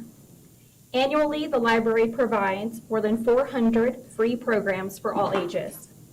These include storytime, STEM classes, movie nights, writing workshops, trivia and bingo activities, line dancing, which is really popular, and much more. We offer several signature programs throughout the year, like our American Girl Tea Party, our annual summer reading kickoff, and our Touch a Truck. This year, we partnered with the 12th Street Community Center for our 20th annual Touch a Truck, and it was a big success. We're also partnering with the C.L. Hoover Opera House this year for a one-of-a-kind winter program that will introduce families to dance education and provide exposure to the performing arts. Additionally, the library offers over 20 outreaches, including the Senior Center, Bicentennial Manor, Spruce Suites, Tallgrass Health Campus, the Gary County Detention Center, several child care locations, and all of our elementary schools. Public libraries are no longer defined solely by the materials on our shelves. They are active drivers of community engagement, equitable access, and meaningful connection. And our outreach initiatives are a direct reflection of that. The third and final area that this increase will cover is staff salaries. The library has a staff of 19, 15 full-time staff, and 4 part-time staff. Over the last several years, cost of living increases have not kept pace with rising expenses. This year's projected wage increase will get the library one step closer to matching the city's wage salary. Also included in your folder is a packet about the library. Often people think of the library as just a place to borrow books. And sure, those numbers do reflect that we borrow books each day. But that no longer tells the full story of the library. We provide free access to technology to those who cannot afford it. We support job seekers with employment searches and workforce development resources. We serve as early literacy centers for children, safe spaces for teens, lifelong learning environments for adults, and reliable sources of information at a time when misinformation is widespread. Each day, the library staff interact with individuals and families facing real and urgent needs. We regularly assist people seeking housing resources, food assistance, safety, healthcare information, and educational support. For many, the library is the only accessible, trusted place they can turn. While we are not social service agencies, we have increasingly become connectors, helping people navigate systems that can otherwise feel overwhelming. The library is a core service. So far in 2026, we see an average of 204 non-repeated visitors each day. We've answered over 8,000 questions, we do keep a lot of stats, and had more than 43,000 visits to our website, community history archive, community calendar, and No JC information site. We have also reserved our free meeting spaces to over 80 organizations and groups in the area. The numbers and statistics you'll find inside that packet tell an important story, but they only tell part of it. What you won't see is a staff member who helped a dad make a bottle for his newborn, the retired civil servant who turned to us because he had no access to technology but needed to set up an email address, the family who needed a safe space for a supervised visit, the gentleman who came to the library looking for shoelaces or a belt for a court appointment, a senior patron who asked for help locating where his mother was buried at Fort Riley after he lost her in a fire when he was an infant, or the lady that we helped copy letters that her brother wrote her during Vietnam. The statistics don't highlight the patrons who seek shelter in the library throughout the day, or the patron who recently lost her brother and needed help writing an obituary and creating a funeral program, or the overwhelming number of patrons who visit each day looking for food assistance or resources for legal help. Time doesn't allow me to share all their stories, but with more than 65,000 people walking through our doors in 2025, these stories are repeated thousands of times over. Every day, we quietly serve as an essential part of the community infrastructure, supporting learning, connection, and access for all ages. And I'm happy to answer any questions. The insurance that you cite there, what kind of insurance is it? Is it for the structure? That's pretty, it's $15,000. Structure, we also have a liability, and there's a separate one for workman's comp. Does the city carry the structural insurance? You only show $15,000? The only connection we have with the city, I've only been the director for 8 months, so I'm going to get some help. But the only connection with the city is through our health insurance. Couple questions about the financial package. Sure. I noticed you're only expecting about $5,000 in grants. Is that correct? It's such a fluid area. We don't apply for a whole lot of grants each year. I know the city now has the grant writer, so we're hoping to kind of coordinate with him to get some help. But we don't have an in-house grant writer. So most of those grants come from like Kansas Notables, or we can purchase books related to Kansas Notables throughout the year. We don't apply for a whole lot of programming grants or things like that at this time. Mr. Stites, I'm going to lean on you. Is the library allowed to utilize our city grant writer? That'd be a question for Mr. Zimmerman, because we have guarded, but I also know the library is a unique entity. Given they're an Good way to entity put it. that's allowed to request a certain millage from us, I would expect potentially we offer them services that would support them financially. Yeah, because saving them money in the end, Saves us money. looking at it, because the request for the city's a little over $1 million, but their total revenue estimated by their budget is over $1.25 million. So that's something that we can talk about with Mr. Zimmerman. I'm legal, I'm not policy, as I've been told before. But what we're looking at here is what we can look at and see if the grant writer would be possible and see where his full schedule is, 'cause I'm not gonna speak for him. Certainly. But there's no reason not to look and see if it's a possibility. Beautiful. I will say we have met with Mr. Obermeyer before at Mr. Zimmerman's request.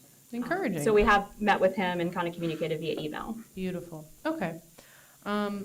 I also noticed a line item noted as annex rent. Can you speak to that? Yeah, that is 0, and that's going to be on our budget at least for 7 years, just for financials. The library used to have a section of the building across the street from us. We called it Library Corner, but that allowed us to have some book clubs and story times outside of the library. The library only has one meeting space, so oftentimes there's conflict, not only with our programs, but with city groups and organizations that have reserved the room. So we did have an annex space, but coming back from COVID, we did not renew that contract with them. Understood. Thank you. Yeah. Could you speak to one other thing? The plan to build at a remote site it's not the current plan, correct? When our previous director, Susan Moyer, retired, her plan and what she pushed forward with the board was to do a phased development. So as of right now, that is still the plan until the board makes other decisions. On site? On site. Okay. Yeah, the phase plan was an expansion of the current building in 3 different phases. Phase 1 was going to be about $3.2 million. In the greater Gary Community Foundation, we have between 1.3 and 1.4 million right now dedicated for the project. And the city we're gonna do the parking lot? The city it is a city parking lot. Right. Do we have a number for that yet? The parking lot? I see you got the buses moved to another location. I think they're at 12th Street right Yeah. now. Which is really helpful on Tuesday story time because we had 60 families there today. Wow. I have appreciated serving on the board, learned a lot, Good. and welcome, or grateful for your interest in getting involved with the homeless task force in some capacity, so I appreciate that. Yeah, definitely. Is there anything else? Thank you very much. Sure. So for items C and D, it was advised that I go ahead and step away. I'm the president of the board for Main Street, so I will step away during this presentation. And my husband is the co-director for Freedom Fest, so I'll step away and then I'll have a vice mayor take over, and then I'll return whenever you call me back in. Thank you, Mayor Butler. Thank you. Excellent. So we're going to start with item C, Main Street 2027 budget request. Welcome. Hello. Trying to give it that presentation mode real quick. You're fine.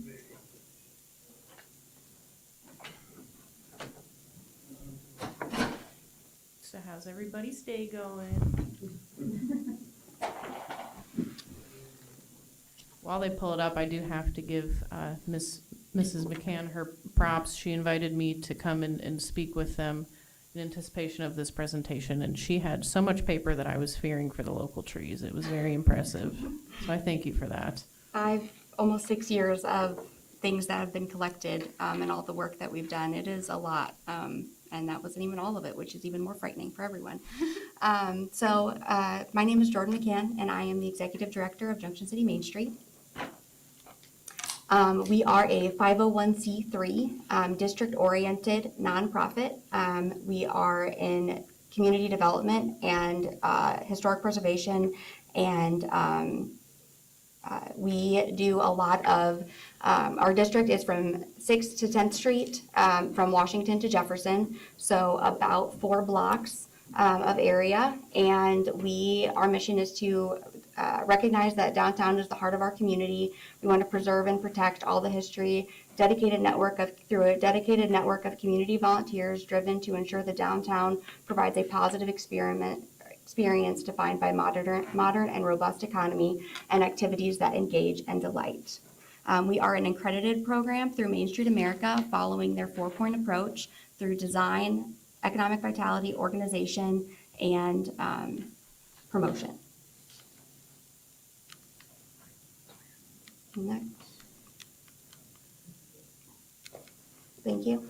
We are a board, we are 501c3, so we have a board of 11 board members that oversee all of our operations and help with individual projects that they are in some way affiliated and or passionate about. So they help because we are a staff of just 2. Oops, no. Okay.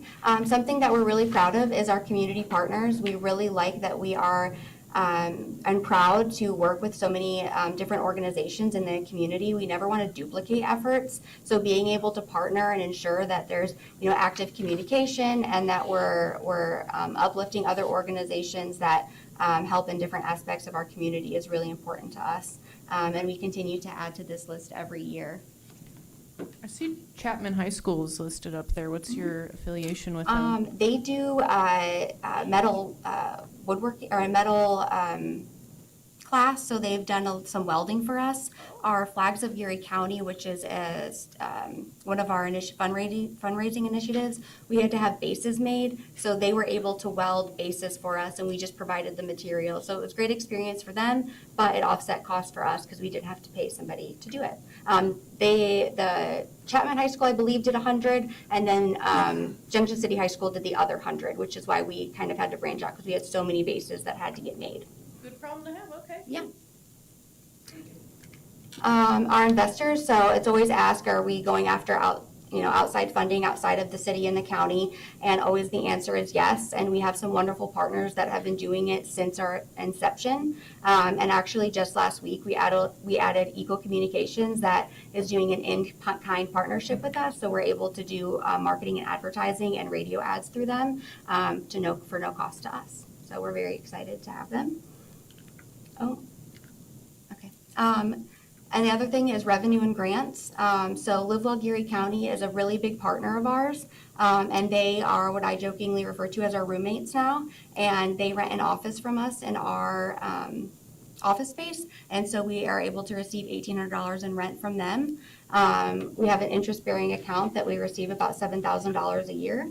We have investors that are coming in with $43,000 a year, some in kind, some monetary. Match day, we normally raise from $13,000 to $14,000 a year. We have event sponsorships where we have to raise $13,500 a year just to break even on costs. And so far this year, we've raised $5,100 towards our events. It's actually a little bit more than that now, but and then we also have in-kind work donated. So as a 501c3, we are able to work with different partners that donate things to us in kind, and we're able to offset some city costs by being able to do that, like the freestanding historical signs on Washington Street. We were able to have 50% of the cost of the paintwork donated by Ben Kitchen, so that was a huge cost savings for everybody, and they look great. And then grants, we apply for grants constantly. I apply for at least one grant a month. We just applied for the Greater Geary Community Grant, and we received $2,000. I also assisted Nancy Baylor for the 9th Street District mural to be able to apply for that, and she was also awarded, so about $4,000 coming into our downtown. We had a letter of interest approved for the Patterson Foundation grant specifically for community needs and Main Street revitalization. So that is a really big win, and we're excited to submit our full application at the end of this month. We are working with Live Well Geary County on a market sustainability and rebranding grant through their Pathways program. We are working with Flint Hills Regional Council on the possibility of applying for a USDA rural development grant. And we did receive a little over $23,000 to be able to send 11 businesses and 2 community leaders to Destination Boot Camp. from Network Kansas. So a lot of opportunities, some coming straight to Main Street and some coming going straight to our entrepreneurs and small businesses. Our 2025 overview, you guys saw this when I did my year in review, but we raised over $15,000 for our community projects through our events, and that money just goes straight back into the projects that we do and the art that you see. And then we were able to invest back into our community, again, from grant funding. Some of that went into community projects, some of that was entrepreneurial, small business support. We were recipients of the $50,000 T-Mobile Hometown Grant. We were integral in the start of the process for Highwind Brewing to receive a CDBG grant to finish their upstairs. We had over $1 million in private investment and 100,000 volunteer hours. And so that is a number that is given, it's a national number. I go on the low end. So how many volunteer hours, you times it by 28, and that's how many volunteer hours we recorded. And again, these are offset of community, city, county cost of getting volunteers to be able to come do pickups and clean and do all this community work, apply for grants that directly benefits our community. And then we have Recreation Academy for rural communities. So this is a technical assistance program that actually ends up balancing out to about $35,000 to $40,000 in technical assistance. And again, you have to have a foundation to apply for these grants and to go after bigger money. So this is a perfect example of how you go after these technical assistance and then you're able to leverage that funding later on. For those wondering at home, what is technical assistance? It is just people that are really, really smart at something that come into your community and they're able to walk you through the steps on what would work, what doesn't work, and give you actual feasibility and data that you're then able to take and use to apply for grants or initiatives throughout the community. Like consulting, essentially? Yeah. Understood. Thank you. Yeah.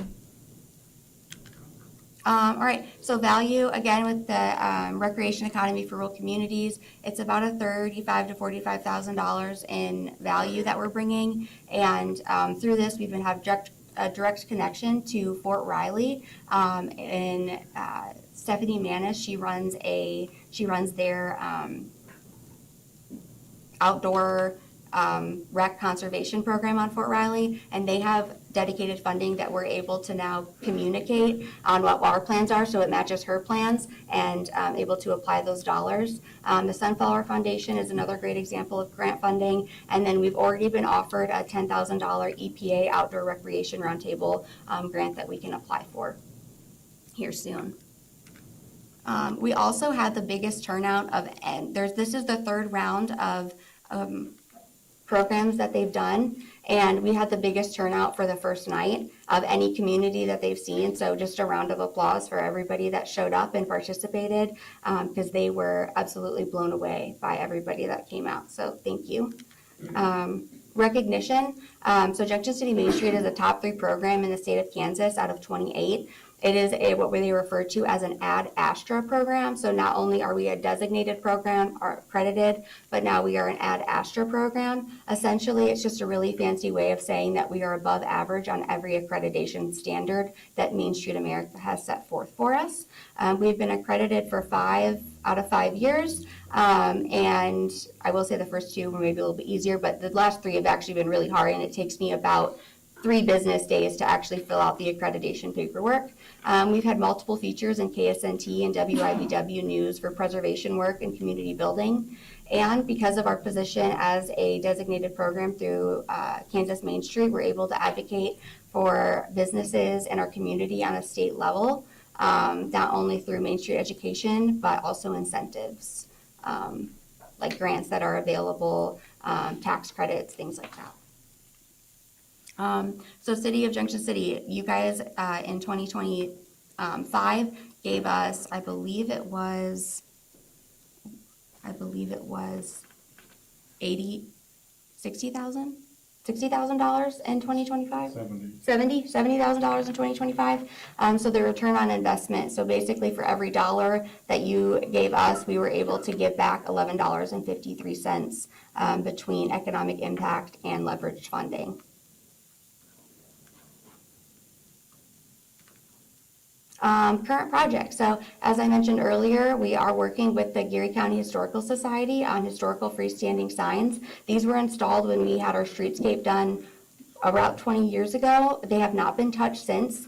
The signs inside have been removed. The stone and the metal have both been cleaned and painted. And we're really excited to reveal those at the end of next month. We have our downtown farmers markets going on with Live Well Geary County every Thursday from 4 to 7 and Saturdays from 9 to 1.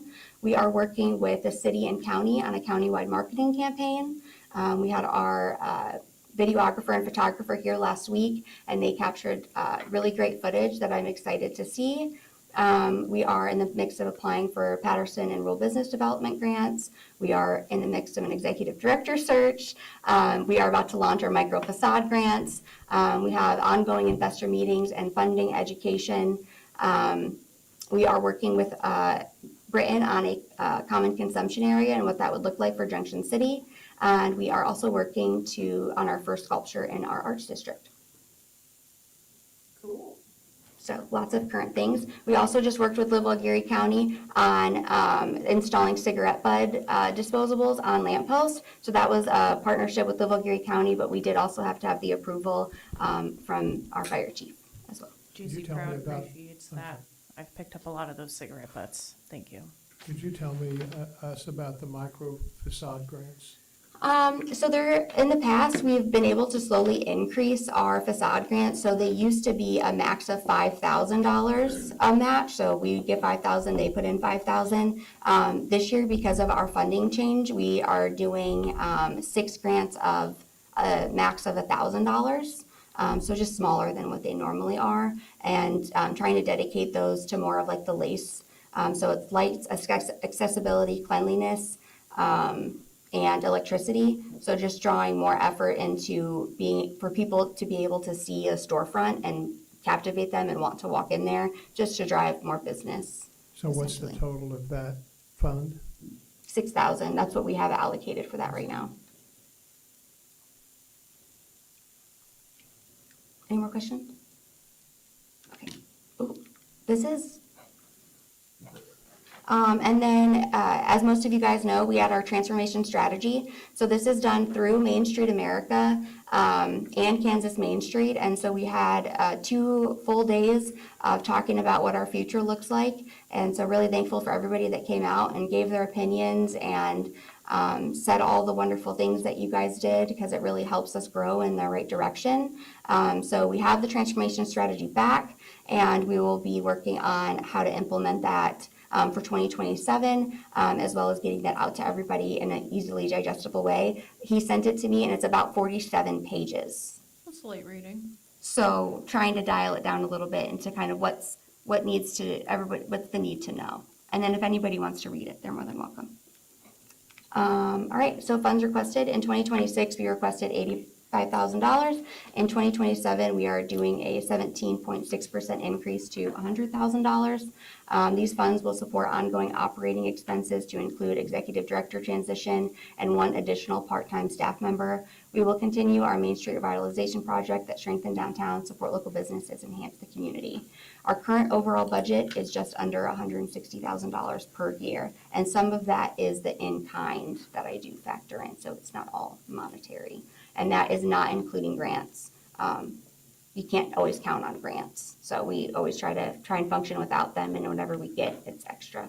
Tell us more about this additional part-time staff member. We really need somebody to help with events and just boots on the ground. McKenna has taken kind of more of an assistant director role with how much she does in the back, the background of things.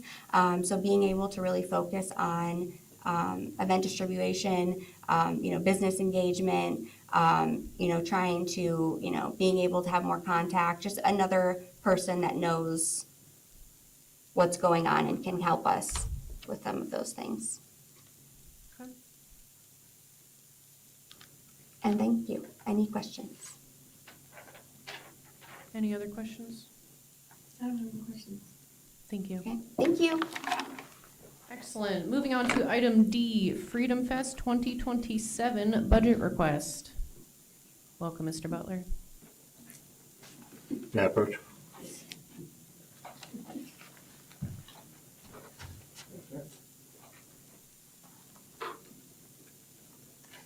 Thank you.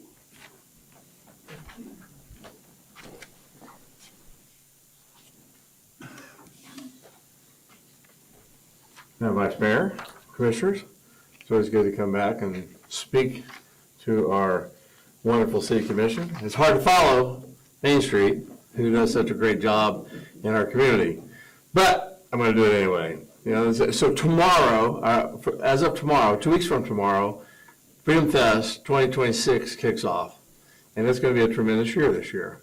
It's the 250th birthday of the United States, and we're going to celebrate it in great fashions. We've got some great entertainment coming in, great bands coming in, so it's going to be a fun time in Junction City. Which brings us to tonight for 2027.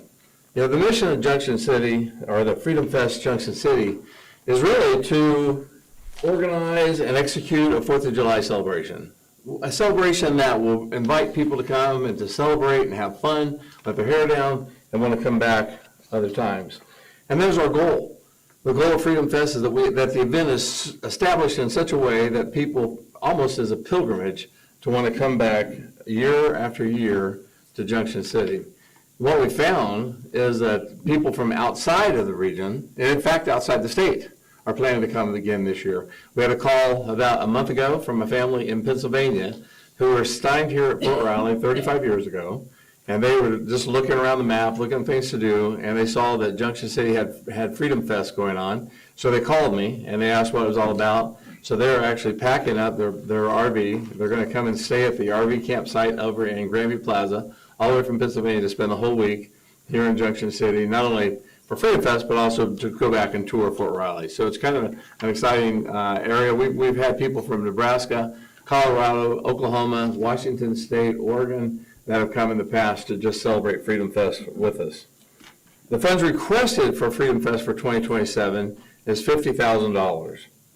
The estimated cost for the 2027 event is somewhere between $150,000 and $200,000, and that will depend upon the price of bands increasing, which they've been increasing dramatically over the last 2 years. As an example, last year we had the Toby Keith tribute band come in. We paid $12,000 for it, or I think $10,000 or $12,000.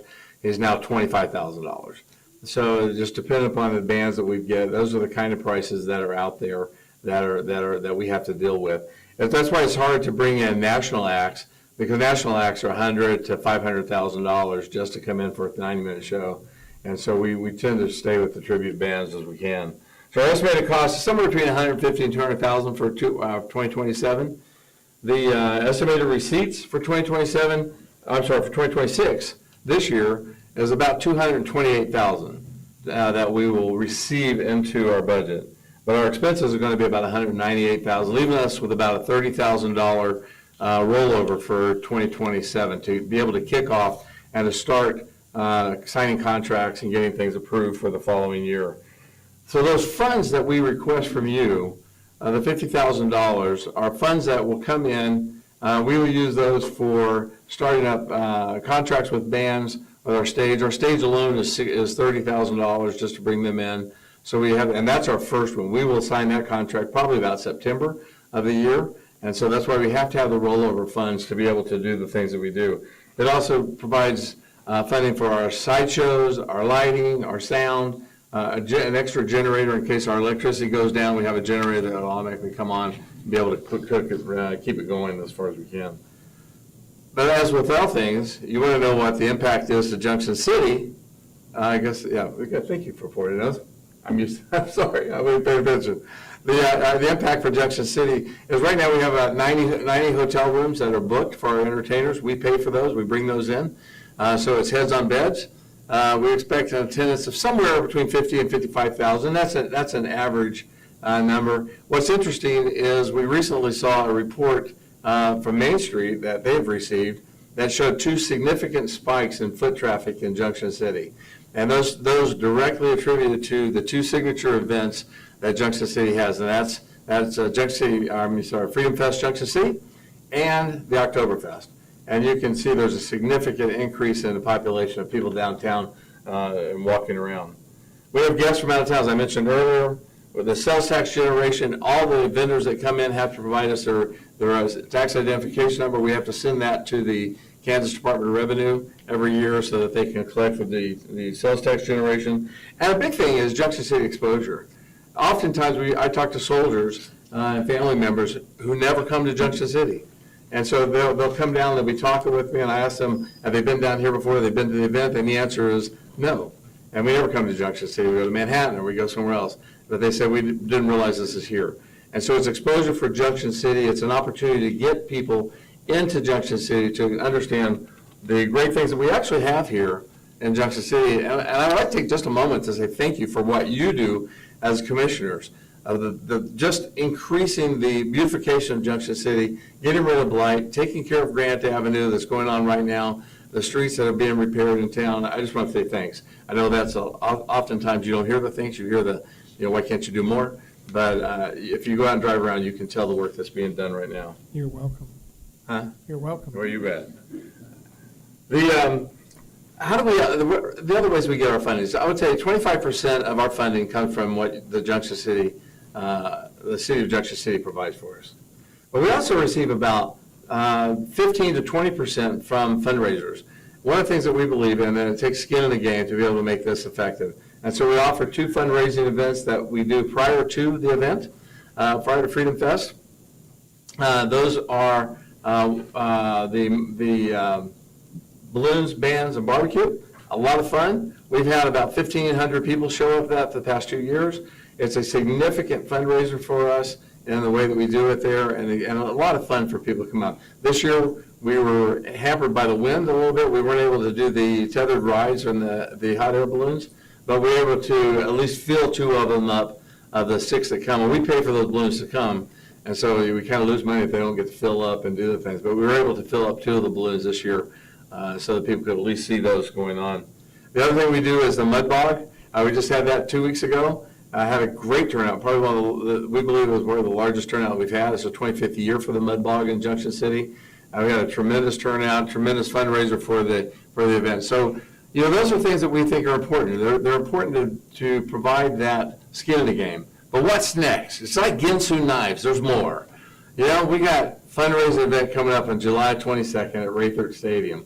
And so what we're going to challenge folks to do, such as the police department and the fire department, to be able to get a team together against each other, kind of like guns and hoses.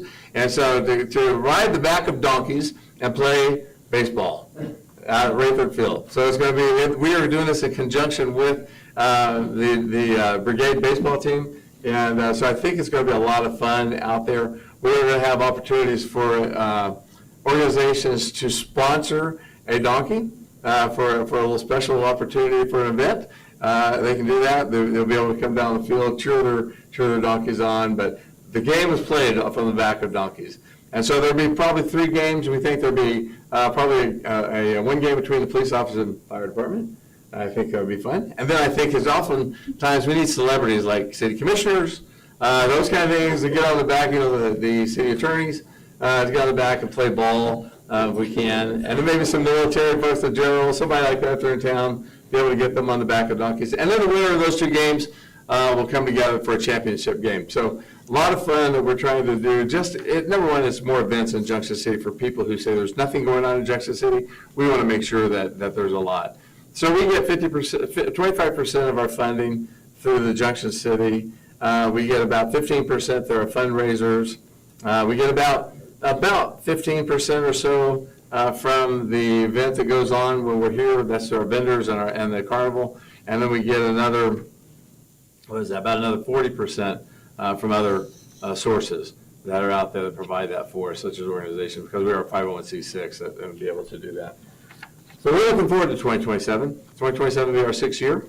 And we're looking forward to another great year this year, but also taking it into 2027. So I'll stand for your questions you might have. What's the county give you? The county gives us $25,000 as of this year. What was last year's request for us? $50,000. So the same amount? We've not raised it up in 5 years. We've kept it at $50,000. Same thing with the county. Let me know about the donkey baseball. Yeah, we will. It'll be fun. Any other questions? I'm sorry? Oh, they have fun. They do basketball in the backup. We tried to do basketball, but the high school wasn't really excited us with taking donkeys in on their basketball court. No. I don't know why, but because they insure it, they say it's a lot of fun. They never have a problem. Pennsylvania, we used to do that. Yeah, they do it. They do it. Seniors So versus teachers, great time. I think Mr. Panera would do well on the back of a donkey. Do you not? I don't want to make an ass out of myself. Thank you all very much. Thank you, sir. Commissioner Panera, could you acquire our mayor, please? Thank you, sir. You don't want to ride a donkey? They look like little donkeys. They're sturdy and stubborn, I'll tell you. You ever been headbutted by one? No. Oh, I assure you.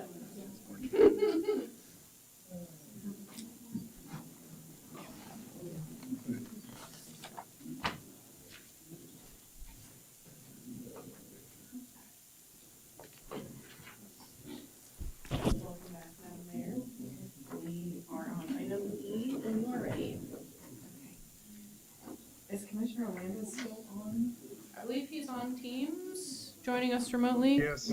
There he is. Thank you, sir.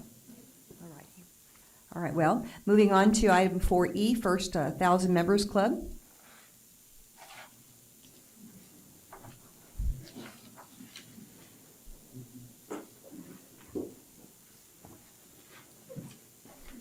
Good evening, Commissioners, Madam Mayor.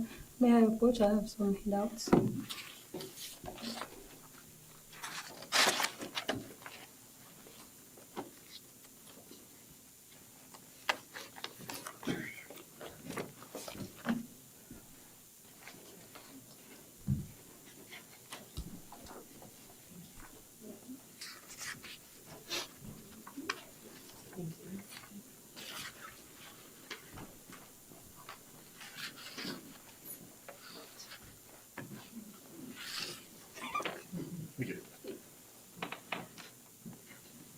May I have one?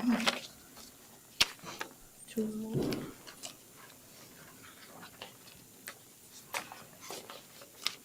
Three.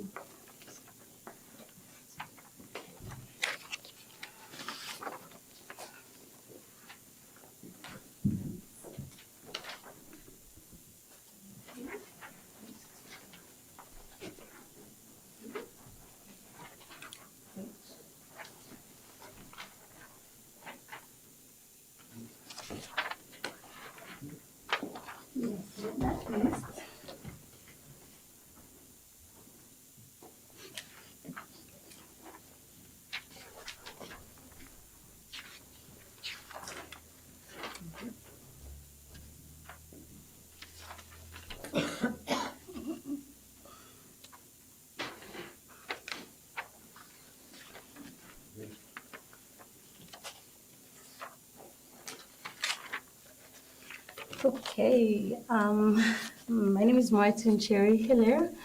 I am the executive director for the Harmony Center, also known as First 1,000 Members Club.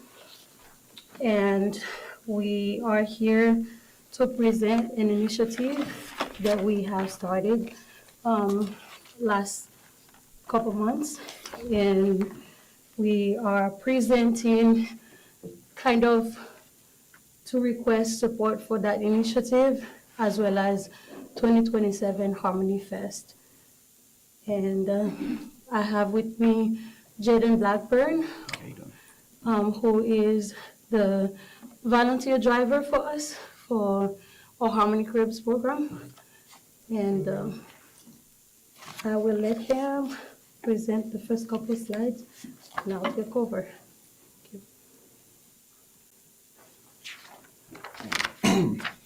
So, addressing the problem, Junction City workers face 3 critical barriers preventing economic mobility. Number 1 is affordable housing barriers. Poverty rates in Junction City is 17.5%, significantly higher than Kansas, which is 10.9% is the average. Workers are employed full-time and still cannot secure stable housing at sustainable cost due to monthly income required by landlords. Number 2, Transportation barriers. Non-traditional shift workers miss shifts due to lack of reliable rides. Estimated to $400 to $600 a month lost to rideshare transportation costs per worker. 3. Inadequate support services. No integrated system connecting housing, rides, financial coaching, and workforce development for low-income individuals. Proposed solution. Harmony's Crib, all-exclusive co-living housing plus transportation assistance and wraparound support. Housing and utilities. 4 furnished rooms and 1 basement apartment, $500 to $900 a month. All utilities, internet, laundry, carpooling, and communal meals. Financial coaching, such as budgeting, saving strategies, and financial literacy support. For transportation, coordinated rides for shift workers saves $400 to $600 a month per resident based on average rideshare costs. Workforce development. Resume building, job retention, business planning, and mentoring. Case management. Housing stabilization, goal setting, career guidance, employment search assistance, and community resource navigation. For food security, we have communal meals, affordable personal chef services on site dramatically reduces food costs.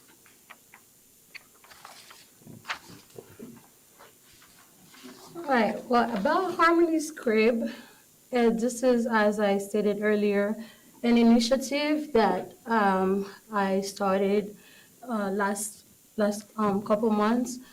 It wasn't an attempt to leverage my existing resources to generate funds to start saving towards reopening our brick and mortar operation for the Harmony Center. As most of you know, we have lost our brick and mortar location, and we are actively working as a mobile case management program right now, and we would like to go back to our brick and mortar operation, and to do that, we will need to acquire a 5,000 square foot building so that we can house all of our programs that we had at the old Harmony Center under one roof. In the process of trying to solve this one problem, we're solving unmet need of the community. As you all know, the crisis for housing shortage, affordable housing.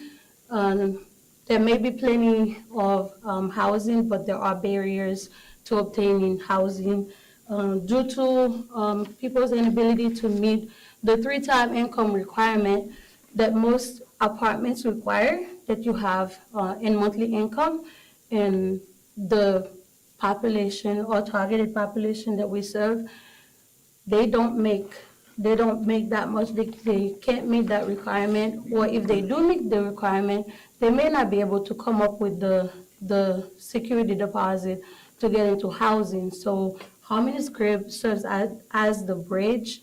Maybe somebody's waiting to get into Section 8 housing and they need somewhere to be in the meantime.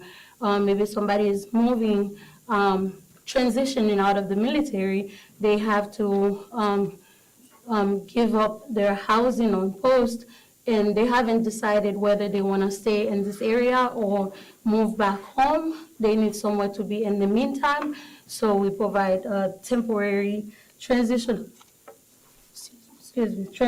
housing for them.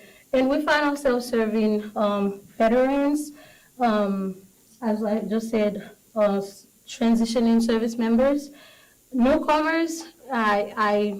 I encounter through my case management position a lot of immigrants, especially with the Haitian population here, providing transportation assistance, translation services, and different services that they need, immigration assistance, immigration filing assistance, that they need to integrate into the community and be stable.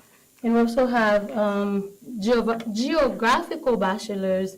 Some of those military members, they may not be able to stay on post because they're married, but they don't want to go into full housing because they're paying for housing somewhere else. Their family staying somewhere else. They just need somewhere to be. And we also have seniors that are on a fixed income. They may have money to pay for a place to stay, but they don't meet certain income requirement and they can't overcome certain other barriers. So our program will help them to stay out of the element. The ask. So we are asking, leadership, sorry. So we have leadership. It would be myself as the household manager and case manager, and Hope Christie, she's the administrative assistant, and of course, Jaden is the volunteer driver. And so we have, we are asking, just for this program, we are asking for the city to partner with us to obtain a used vehicle so we can have more transportation assistance at the disposal of those who lack reliable transportation.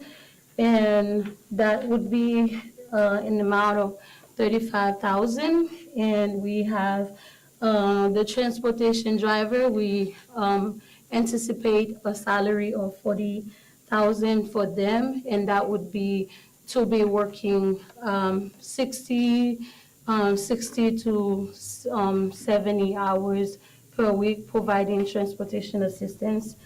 And we also have the salary for a full-time case manager.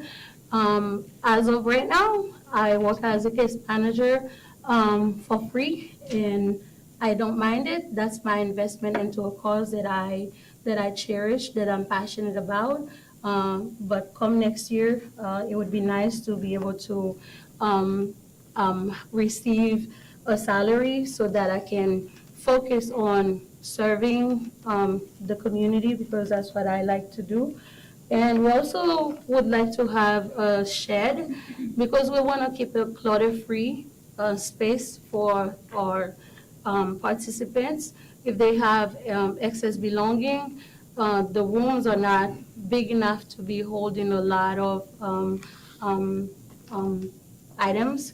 So having a place to store would be nice to have.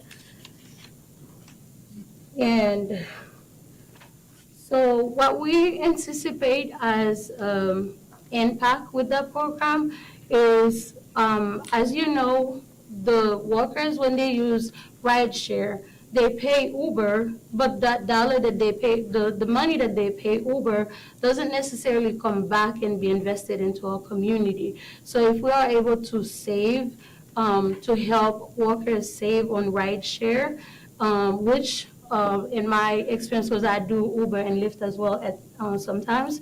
Average ride is about $10. So $10 both ways, that's about $20 per day. For 30 days, let's say it was just like 25 days.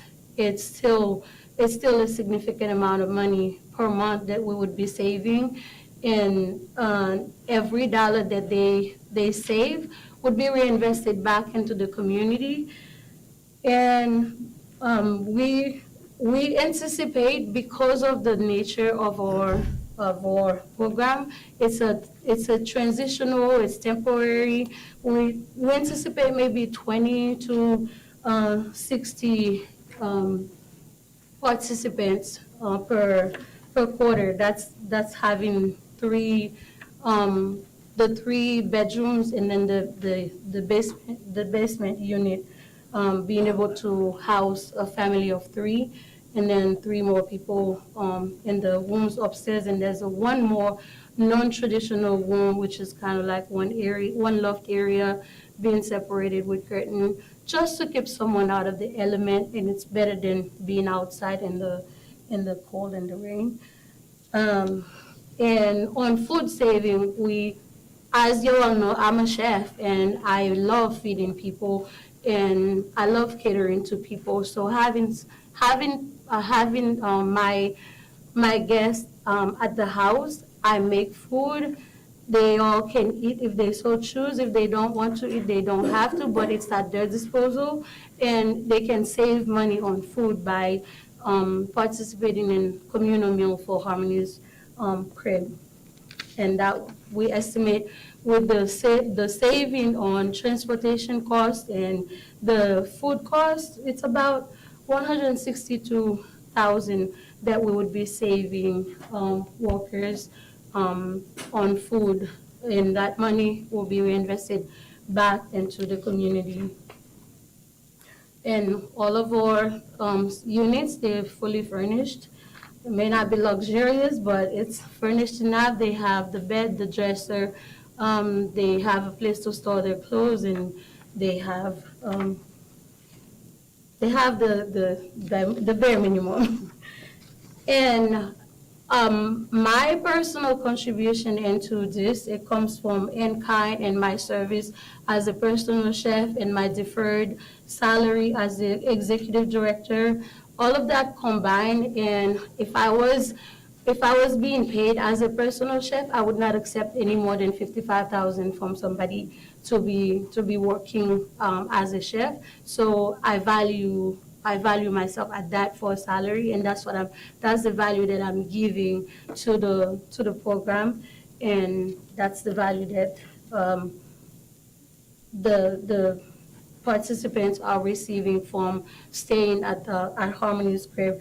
And not only do they receive, not only do I provide my professional services, the space itself, homeowners insurance, which even though I would have still had to pay it, but that's I don't have to have these people in my home, but I'm doing it to be able to help alleviate homelessness in the community and be making positive impact on the community. So what you're avoiding by investing in Harmony's crib is basically reducing poverty rate, because every dollar that a participant saves from rideshare, that's money they can put into a savings account and start saving towards long-term financial stability, long-term housing, permanent housing, and eventually being able to, in the service that they receive while they're there, through the case management and goal setting and resume writing. And if they have the right resume, they can be more marketable. Some people, they being paid bare minimum, minimum wage, because they don't market themselves well enough. So having the right resume showcases your talents and skills, which in turn would give you a better paying job, which in turn give you more money that you can save towards your upward mobility and financial stability. I know I'm all over the place, but hang in there.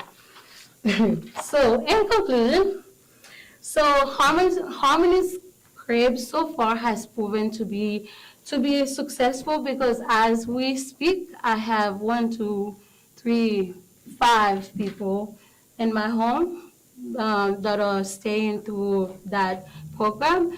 And the cool thing about that is the money that I receive from these people, if once I remove my expenses, it goes into an account to go towards the future Harmony Center.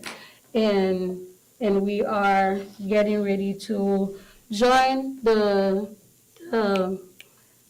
Greater Geary Community Foundation. So we will be able to participate in match day this year, hopefully. So that $1,000 that we needed, we were not able to get for a while. We're going to be able to do that because of this program. We already have about $1,200 somewhere in a saving waiting to be invested, and that will be an interest-bearing account. Eventually, we'll be able to start the process of having a permanent space for our programs and services which are geared towards upward mobility and belonging for everyone. So we have one here, we're not gonna go through all of that, but there are ways to get involved with Harmony Scrape, First Thousand Members Club as a whole, and the programs and services that we offer through our mobile case management with the Harmony Center. And you can contact us. And if you guys have any question, I am ready for your questions. I have a couple questions, so let me just get my notes. So I noted, this is in regard to the transportation piece. You're accounting for the cost of a van and a driver. Are you also prepared to account for things like insurance, gas, maintenance? Yes, Okay. those we will cover. So what we're asking for are basically, we just need some support, so everything is not really on us. If we want to have a long-term stability, we need to have strong foundation to begin with. Right now, as you guys know, I have the habit of starting where I'm at, using what I have, even if though everything doesn't really quite fall into place, but right now that's what we're doing. For insurance, it's already through my homeowner's insurance. And I just spoke with somebody today about a possible insurance just for the co-living program. And I'm waiting to hear back from them how much that's gonna be. That was gonna be one of my next questions, so I'll put a pin in that real quick. For this transportation piece, who can utilize it? How do they contact you, and how is that coordinated? Is this exclusive to the people living in this location? No, or is this- not at all. The transportation piece is basically for people who lack access. They don't have their own vehicle. Like a lot of people who work at Smithfield or Foot Locker or Michelin, a lot of them, sometimes they're coming from the same place, going to the same place, and still don't have transportation, and waiting on public transportation that runs from a certain time to a certain time, and they may have a shift that's outside of the hours of operation of the Autobus. So we're bridging the gap for the before and after hour transportation, and also for appointments, like vital appointments that someone may have, and so they don't miss their mental health appointment or doctor's appointment or interview, whatever appointment that's important to their long-term sustainability and growth. So the program will allow, that's why we're asking for salary for a dedicated driver, because when you do things and you just rely on volunteer alone, I'm sure a lot of people here can attest, it doesn't always have the level of stability it would have if you had somebody who's dedicated and paid to do the job. So that's why we provision for that. Coming back to that home piece, I've got a couple questions. So you mentioned not having a brick and mortar location anymore, but you do have a housing operation. Is that located within My Junction home. City at this time? Okay, that's within your home.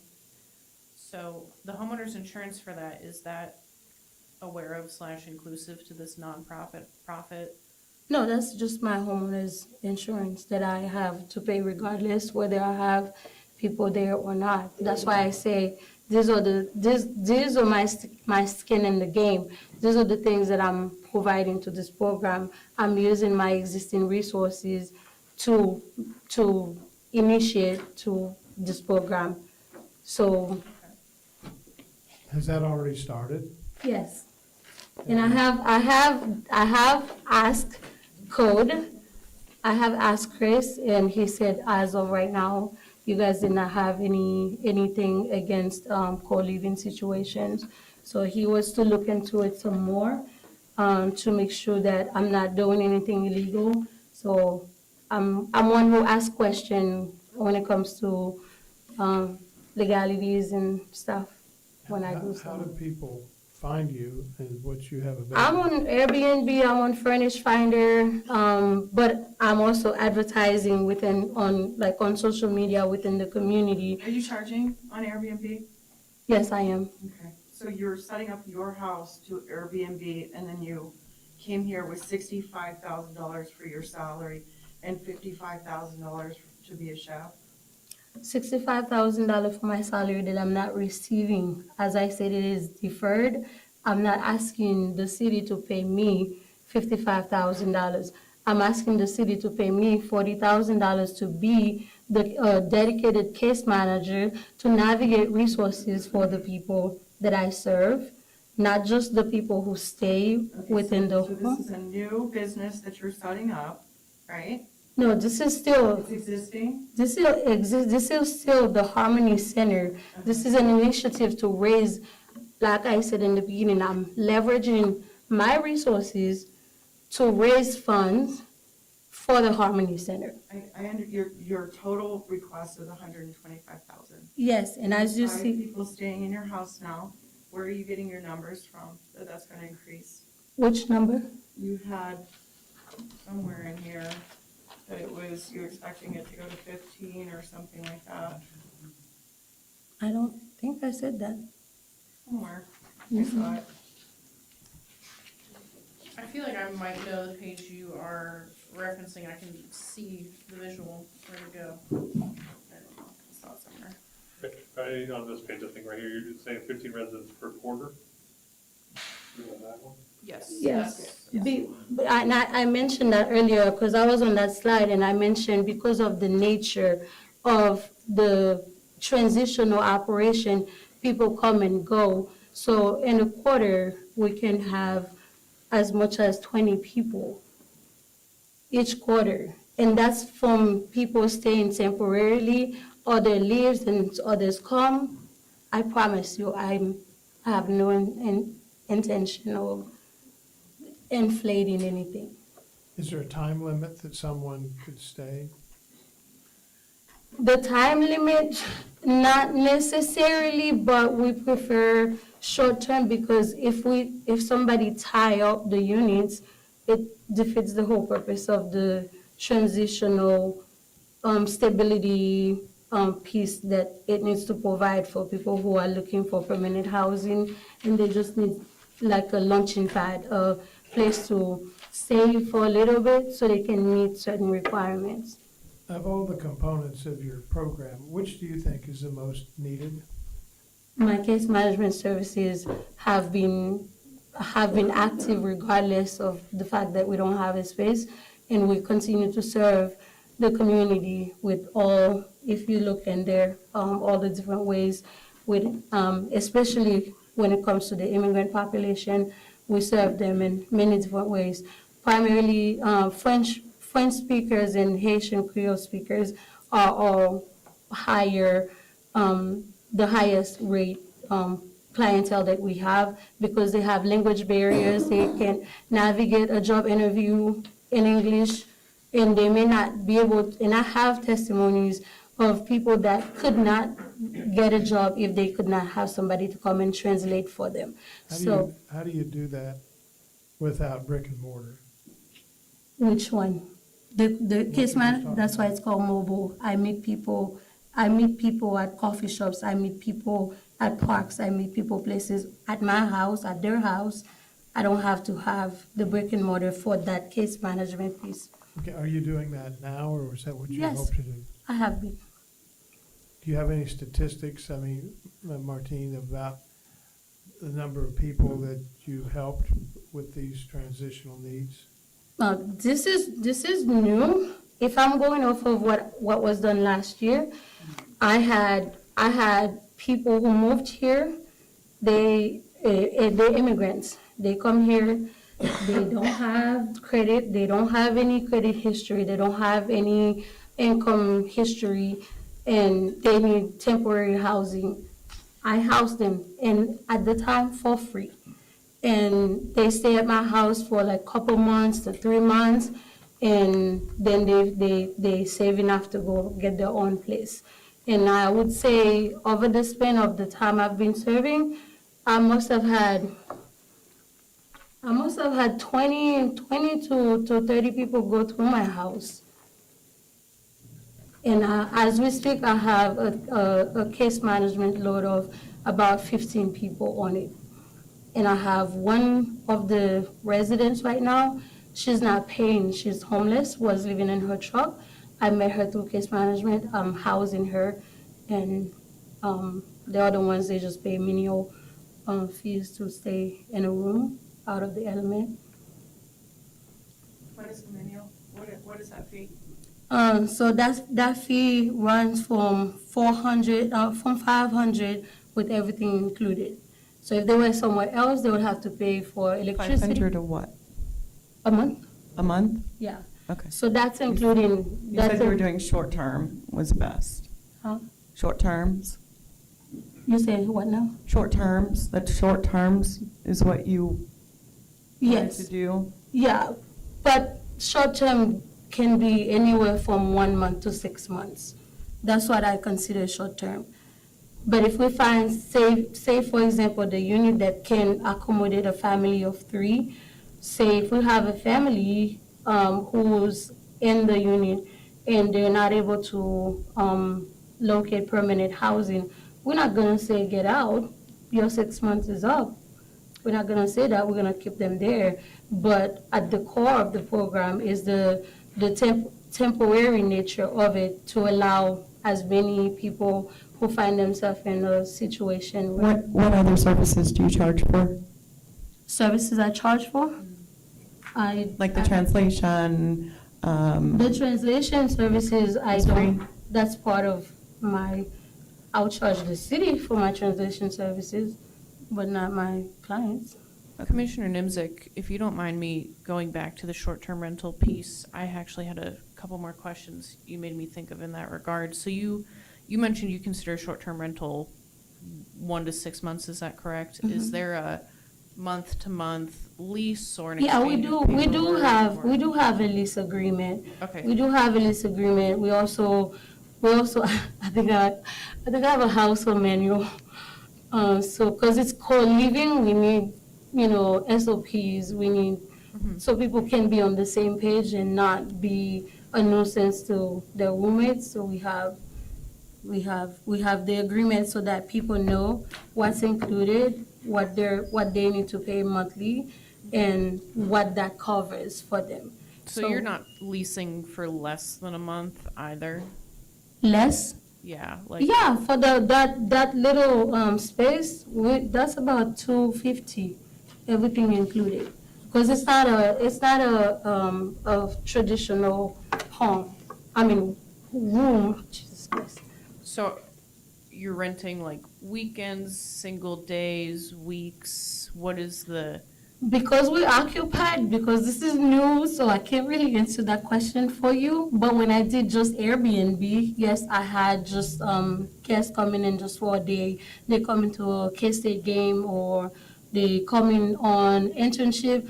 As a matter of fact, a couple of our guests right now, they exchange students that are here, Indian students that are here. They're doing internship at Foot Locker. And they're staying with us, and they found us through Furnish Finder. Okay. And the other one we have, she was in jail. She got out.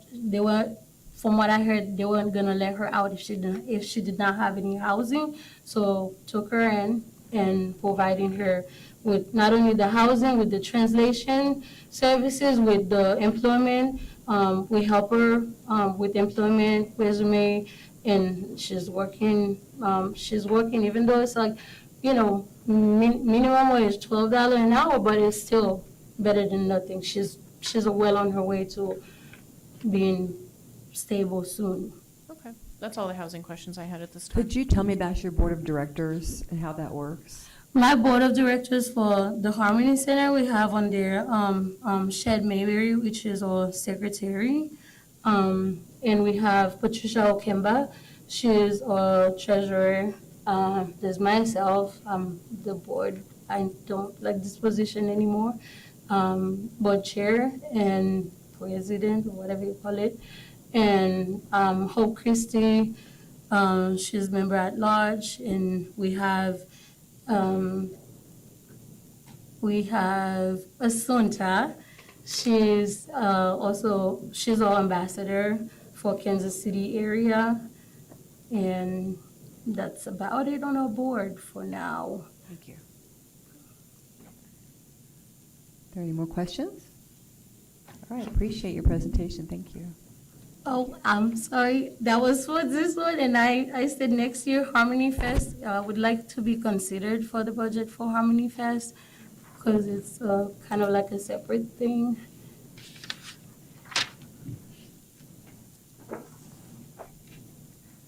So it's for First 1,000 Members Club, and under that is Harmony Crib and Harmony Fest?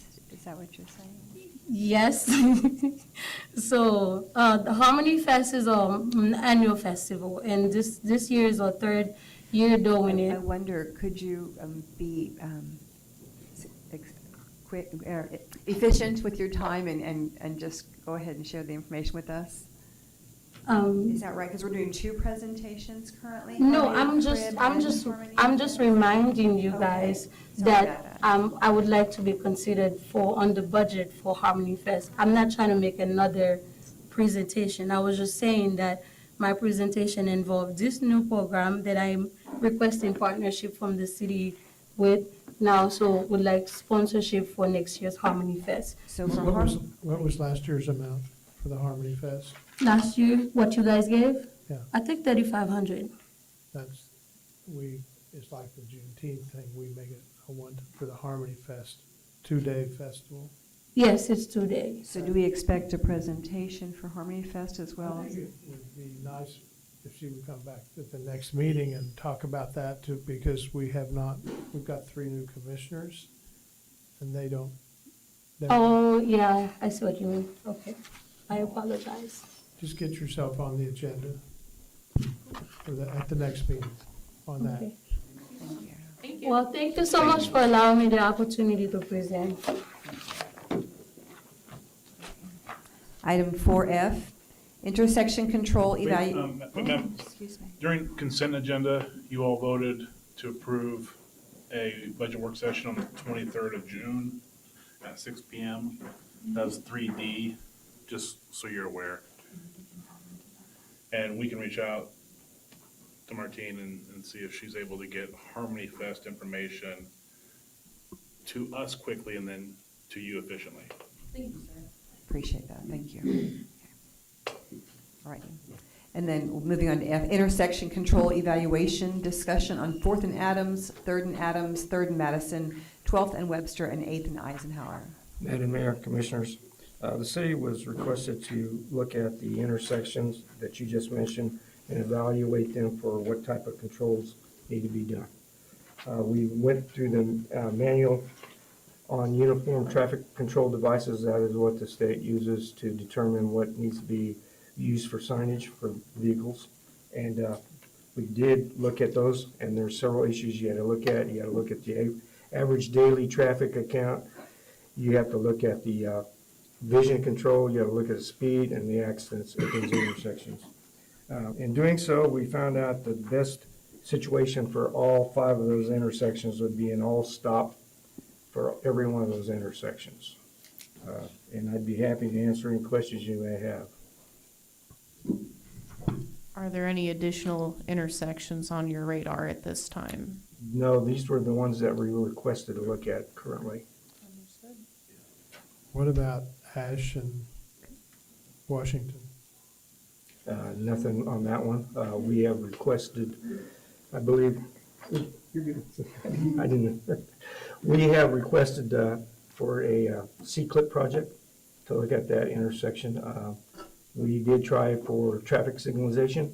KDOT said it did not meet the warrants. They did say it could meet the mini roundabout. So we have looked at putting a roundabout in there maybe. So those are things we put out there. I'll note, I'm not a big roundabout fan. However, that would be a place I would put one. I've seen some scary car parts scatter at that intersection. I almost got scattered there once. Because that's one thing with that intersection is we don't have direct control over it because it's state highway. So whether or not it met our warrants, it has to meet KDOT's. So we can't just put up a stoplight even if we feel it's justified. Can that be a four-way stop? No, I mean, we haven't looked at that because when you look at a four-way stop, the traffic flow is not very good when you do something like that. There's turning lanes on both edges there. It becomes a different issue. So these 5, if you remember, we did the study on uncontrolled intersections on accidents.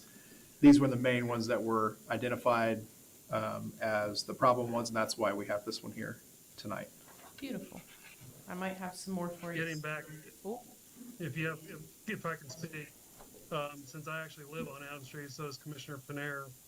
I don't agree with the all stop, at least for Adams Street anyway. I would like Adams Street to be a through street. I think it's easy to get through there at 20, 22 miles an hour. But I understand that there are accidents and things do happen. I wouldn't mind seeing stop signs on the 3rd and 4th Street as they approach Adams, but not a 4-way stop. So I think it's kind of silly to do that. You got to open traffic all the way from Adams and Chestnut all the way to Ash, and then you're going to stop it right there. There's already a stop sign on 1st Street as it approaches Adams Street. So I would do stop signs on 3rd and 4th Street. And for us to do that, we would have to probably take down some tree obstructions. That's what's in the way right now, probably, as part of the. There are definitely obstructions there. There's a big tree at the southwest corner of 5th and Adams that's really makes it tough to see things, traffic on this street going north, or probably going west. So. Or west to the west from Adams Street. So we could just do the stop signs on 3rd and 4th and then have Adams open, but again, we'd have to look at taking down some trees because that's part of the obstruction that you have there. It gives you an inadequate sight distance. So that's why it's been recommended as 4-way stop off the manual traffic control. Manual, so, but we can do that. If so desired, we take the trees down and that would improve your sight vision. Would that work for the other ones as well? On Madison, probably not, because you have on-street parking there from the apartment complex. So that does make it a little bit difficult. Could get by with that on 12th and North Webster Street because there is some tree obstructions there as well. Now 8th Street and North Eisenhower Street, that's due because of the early childhood center and all the traffic you will encounter during that time frame. So that's, like I said, we did take traffic counts, and that's what part of the recommendation is what the traffic count is at those certain locations at certain times, and that helps us determine what kind of traffic control you need. I agree with that one. So, Four stop signs. Yeah, all stop. so when you initially recommended the 4 stop signs for all the intersections, and Correct. we just are considering switching it out to, 3 of them would only have 2 stops with trees removed, does that still meet all the safety criteria? Yes, it does. Okay.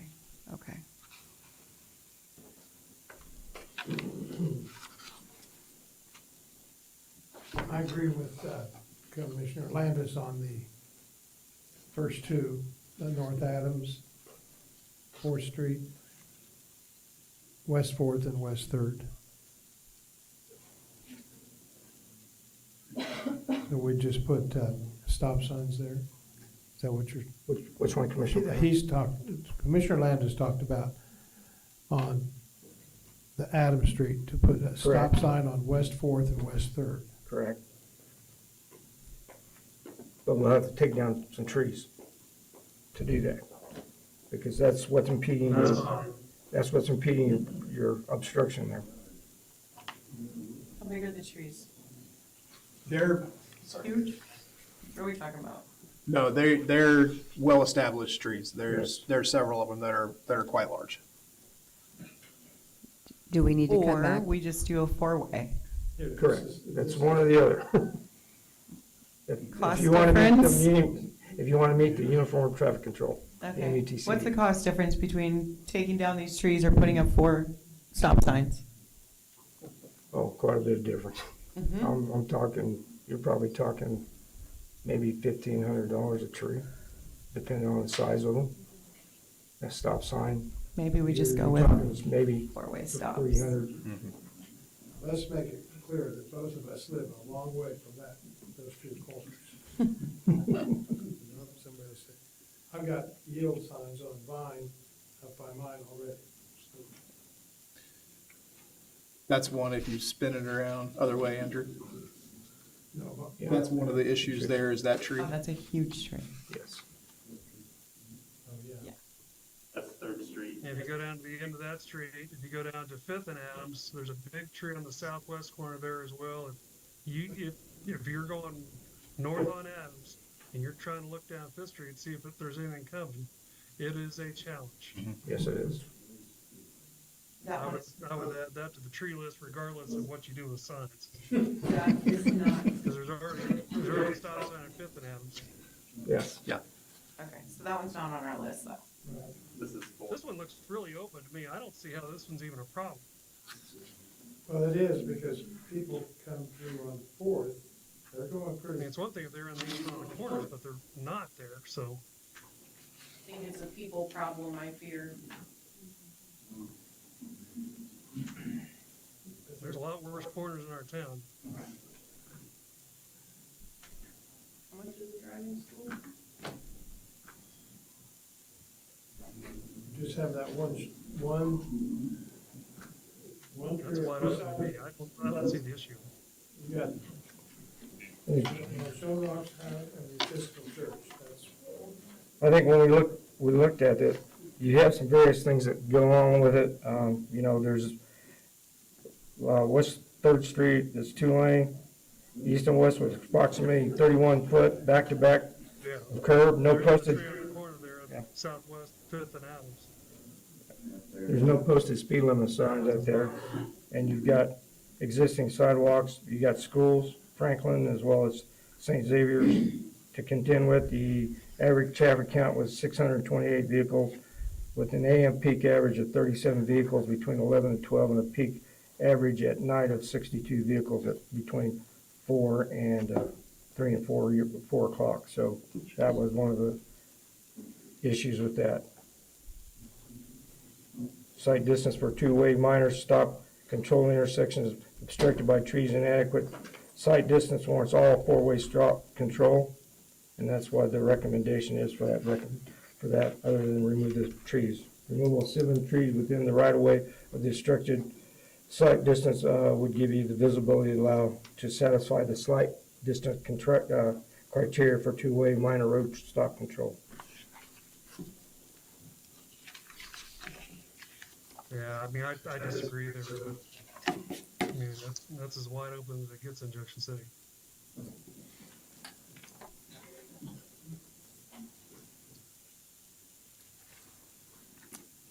So what is the will of the commission?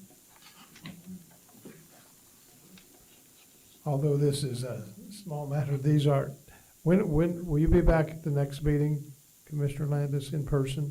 Yes, yes. Can we table this until the next meeting? So give us time to look at each of these. I didn't look at 2 of them. They have all the pictures right in that big package. Is that a motion or a I think they request? do. Motion to table the. Seconded. I do have. It's been moved and seconded. Is there any further discussion? All those in favor respond by saying aye. Aye. All those opposed, say nay. Commissioners, do you have it's like a 60-page packet from Caw Valley? Okay, we'll get that sent over. It has pictures and everything for you guys to review too. Thank you. Okay, thank you. Thank you.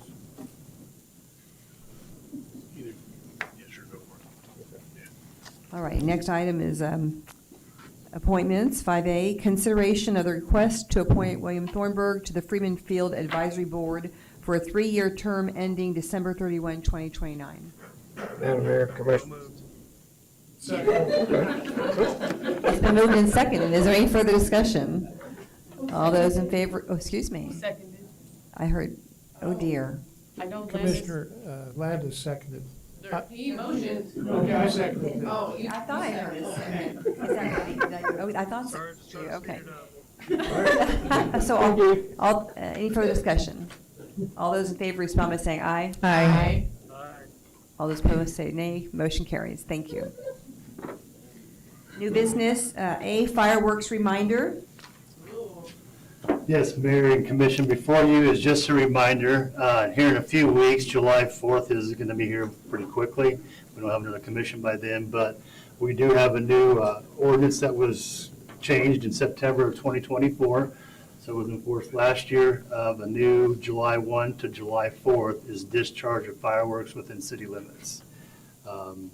With that discharge, the time is from 11 a.m. to 11 p.m. There's no discharging on public streets, parks, or public property. This is something that citizens might not know as well as 300 feet of Heritage Park, there's no discharge of fireworks as well, as long as Freedom's Fest is going on. So, and one more thing, the luminaires, the sky lanterns, those are prohibited in 30 states. Kansas is one of them, and those are not prohibited. The state fire marshal will be here to make sure all tents are inspected, as well as we inspect them as well. It'll go up, the tents can go up a day before the discharge of the fireworks on July 1. There's going to be 9 in the city limits, and the county will have about 3. So, any questions? Couple questions Sure. for the general public. When this ordinance changed, did it expand the days and times? It's shortened. It's We were shortened, around, yeah. 12, I think, days or so of firework discharging. Understood. Yeah. Okay. Forgot my other question. You're good. I have a question. What do we do to make sure they're in compliance with following the times, the times? I think you said 11 to 11. Those who are selling fireworks, I know there have been some concerns last year. Of selling or discharging? Selling. Selling, then we'll just have to help with police and go around the tents and say, we need to shut it down. Okay, all right, thanks. All right. Appreciate the reminder. Yep. B, consideration of ordinance number R 3151, establishing employee positions within city staffing. I'd like to speak to that. Currently, we have a contract, as I understand it, from the city attorney. Essentially, it's a 1099. Yeah, currently, we have one. So this resolution before you, what it does is it creates the possibility of jobs. We do have one that currently, Mr. Wilson, for the Military Affairs Liaison, is a contractor. He's not a W-2 employee. Because we've had whatever else is going on in the community. And so he's continued operations, so that way the ball wasn't dropped. That's one of the things that Mr. Zimmerman wanted to make sure to do. One of the discussions that's going on is that position and others is looking at needs of the city, as certain jobs may need to be, or roles need to be potentials. But just because it's on this resolution doesn't mean it will be filled. It's just the possibility thereof, so that way the operations and the best interest of the city can be done. And so that's what's put forth here regarding that position, as well as a few others, as well as organizationally it's been cleaned up and But redone. we've done this 3 or 4 times in the last year. We've added positions. And we also have a contract. And would you explain the contract with the MAC and all that? We have a contract where I think, could be have 2 positions that we have to fund. One, if we make it a job in the city, as well as being obligated to our contract. That's all under discussion right now. All these different things involving the chamber, the EDC, et cetera. So I have 2 options. Number one, I would like to have the city attorney I'd like to table this and have him explain our legal obligation under the other contract, unless he's ready to do that tonight. I know Mr. Zimmerman is very interested in this. He's not here tonight. So I'd like to table this with the understanding that we would authorize the city manager to make another 1-month contract just extend the one that he's entered into. And have him here and have Commissioner Landis here, because I don't want to be found obligated to pay double to the other entity if we have an employee. Because if you put it on as an employee, trust me, we're going to hire that person. So you're requesting both to table this topic, but to also request that we extend the contract by 1 month effective And we'll today? authorize the city manager to extend the contract. I understand it expires July 1, I think it's July 3rd. Yeah. for an additional 30 days to give us time to talk about it in July. Correct. The other option is to move forward with this and just pull that one item out. Is that an option that's worth considering? Well, that's the reason it's before us, is to add that job. Am I right? Well, that is one of a few, and I'm just gonna cover real quickly the other ones that are on there, just so you're aware of. The animal shelter was still under the police department, but since it's a separate department as of December, January, that's been moved. There's been a citizen support liaison job that's been proposed, chief of staff has been proposed, military liaison. Corrected some of the various salary or wage ranges, such as, and then also making sure the city treasurer is a part of admin as opposed to customer service. Made sure the admin, secretary, executive assistants are all in the right place. Some of these are making sure that new jobs such as landscaper matched what actually was budgeted. Program coordinator, which is a very vital one for 12th Street Community Center to help out with that and the various programs going on there. Adding seasonal maintenance to parks and Department of Public Works. Those are already established positions and practices that we regularly use, but just didn't make it onto this. When was the last time we did this, like 2 months ago? Or? It was like late last year, not since the new commission arrived. So I'm just curious, by giving this range, does that mean that we're approving any of these going up in salary? Yeah, the city manager would then have the authority to be paid within that range. So if you take somebody who's either an hourly employee or salaried, if you break their salary down into a 40-hour work week, that's the range that they can be compensated per hour. That's the range for it. I just think we need a lot more discussion. These are the kinds of things that if we. I will second the table. It's been moved and seconded. Is there any further discussion? All those in favor respond by saying aye. Aye. Aye. All those opposed say nay. Nay.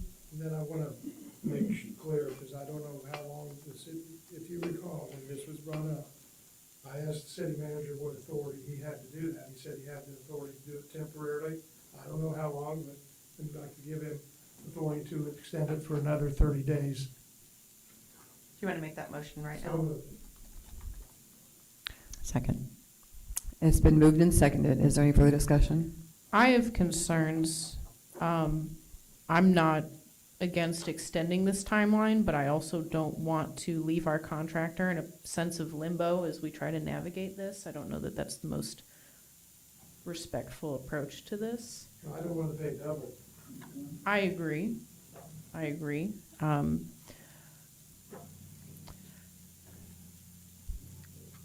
I'm open to extending it, but I don't know if this is something that we could somehow address during our budget session next week, or if we can add a meeting to address just this item, but I feel that this is urgent. You could address it, or what I might recommend is you authorize or allow the continuance of the city manager to make this contract as is necessary. But at the same time, we can still go back and review Exhibit 2, which is the MAC agreement under the master agreement, and check with that, as well as we can check with the chamber board to make sure everybody's copacetic on that. Yeah, there's a lot of moving parts. Yes, Just a few. please. So that sounds pretty confusing. So I'd recommend maybe an indefinite one, but at the same time compel city staff to come back with an evaluation of the MAC agreement and then to continue communications with the chamber in regard to this particular issue on top of the other issues we're dealing with, so. So moved. But Second. there's already motions been moved and seconded, so you need to address that one before that one. I hope you're ready to say all of that again here in a second. I thought we tabled this whole thing, but now we're going, or no? We did table it, and I'm just saying that we authorize the city manager Oh, to, this is a second motion, to authorize him to enter into a 1-month extension, because he told us, and I don't know the micro details, that he had the authority to do it temporarily, and I don't know what temporarily means under our city ordinances and resolutions. Could you tell me what that means, this commission? I don't want to speak out of turn, so we'll also check the fiscal policy or whatever else governs contract for professional services, so you can have that. Within this conversation, this ties into the budget, these ranges, and so urgency and within the timeline of the budget Which is, is August. so we're okay with the timeline? You have a potential July date, and then the reason I say potential is R&R exceeding, just because if you choose to do it, and that's up to you as a commission what you do, you want to make sure you have that date, because by that date, you want to be sure whether you do want to exceed it or you don't want to exceed it. And then that's up to you as a commission, that's not to us as staff, but you still want to be thinking about what your number is before then, so that way you can make an informed decision. And these numbers will be there, I foresee, depending on what is allowed per budget. In December, you may get another resolution that should hopefully not add more positions, but just address if there is a COLA. But, because I foresee this normally just being an annual thing, it's how it's supposed to typically be. Not this. How do we fix what we just did?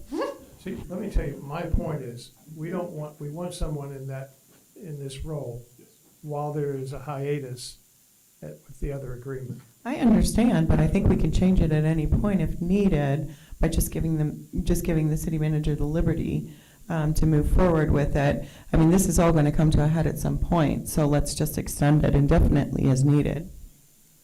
I just feel that's disrespectful to the contractor being held in limbo like that. We really don't have that choice, though. I Just don't want to know what- vocalize that concern. For right now, that's, But the thing is, we don't really know what the legalities are, like he said about extending professional services. I don't know what they are. And he says, Well, if you want, Ms. Wilson's president, he can tell you what he's been working on. that's not necessary. Okay, we said you know, you've been working on something. Trying to inform you. So if I haven't gotten too confused, I think there's a motion My motion on is- extending it by 30 days, is that Right, correct? right. A motion, and I don't believe that It was it's, seconded. it was seconded by Kelly. We've had some discussion, therefore. I'm going to withdraw my second. Okay. All right. Motion dies. With that being said, are we okay with the current situation? Or do we have, I've lost track of time. Mr. Stites, if you could assist me, please. So you want to give the city manager basically indefinite authority while at the same time bringing back information regarding the MAX services under the master agreement, as well as fiscal policy or anything else that governs professional service contracts. To be discussed at next week's budget meeting. Yeah, we can prep that and do a memo for all of you. So moved. Second. Would you clarify your motion, please? I'm sorry. So What he next said. next Tuesday, Mr. Zimmerman's going to be able to, if it passes, Mr. Zimmerman's going to be able to authorize continued services of Mr. Wilson in the military affairs liaison capacity as a contractor, not an employee. At the same time, Mr. Zimmerman and myself and other staff will look at how this will work both legally and fiscally. So that way we're following policy, we're following agreements, and we're following our budget. At the next meeting. Yes, which is next Tuesday at 6 p.m. The 23rd at 6 p.m. So it's been moved and seconded. Is there any further discussion? All those in favor respond by saying aye. Aye. All those opposed say nay. Oh, yes, motion carries. I was looking to see if this was an ordinance, but so it didn't go forward in that capacity. Okay, thank you. Moving on to C, consideration of resolution number R3150, authorizing the city manager to apply for and administer a defense community infrastructure grant. So moved. Second. It's been moved and seconded. Is there any further discussion? All those in favor respond by saying aye. Aye. Those opposed, say nay. Motion carries. Thank you. Moving on to D, consideration of the request to award bid for the Rimrock Park drainage improvements to J&K Contracting LC in the amount of $140,145. Madam Mayor, Commissioners, there's a pedestrian trail that is on the west side of Homer's Pond, and the concrete is broken apart, and there's a drainage ditch in there. It's probably about 13 foot deep, got washed out. And this will cause a hazard to anybody that's using that trail. So what we're looking at doing is putting a drainage improvement, of putting a new inlet in there, as well as a drain pipe to get it down to the backside of Homer's Pond.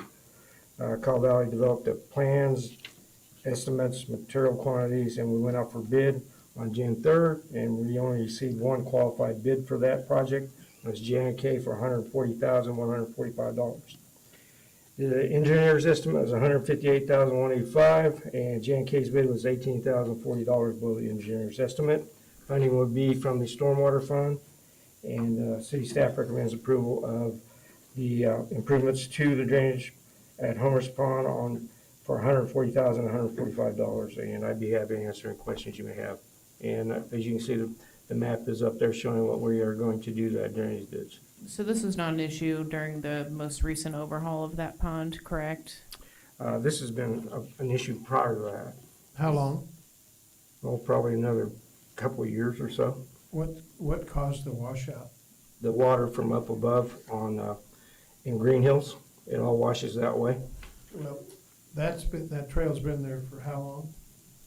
for ages I can remember. So is there any other solution rather than spending $140,000 like a bridge or some structure? No, that's not gonna help that drainage issue. You're just gonna keep eroding that bank away. Is this gonna help the drainage issue? Is it gonna solve it? Yes, it will.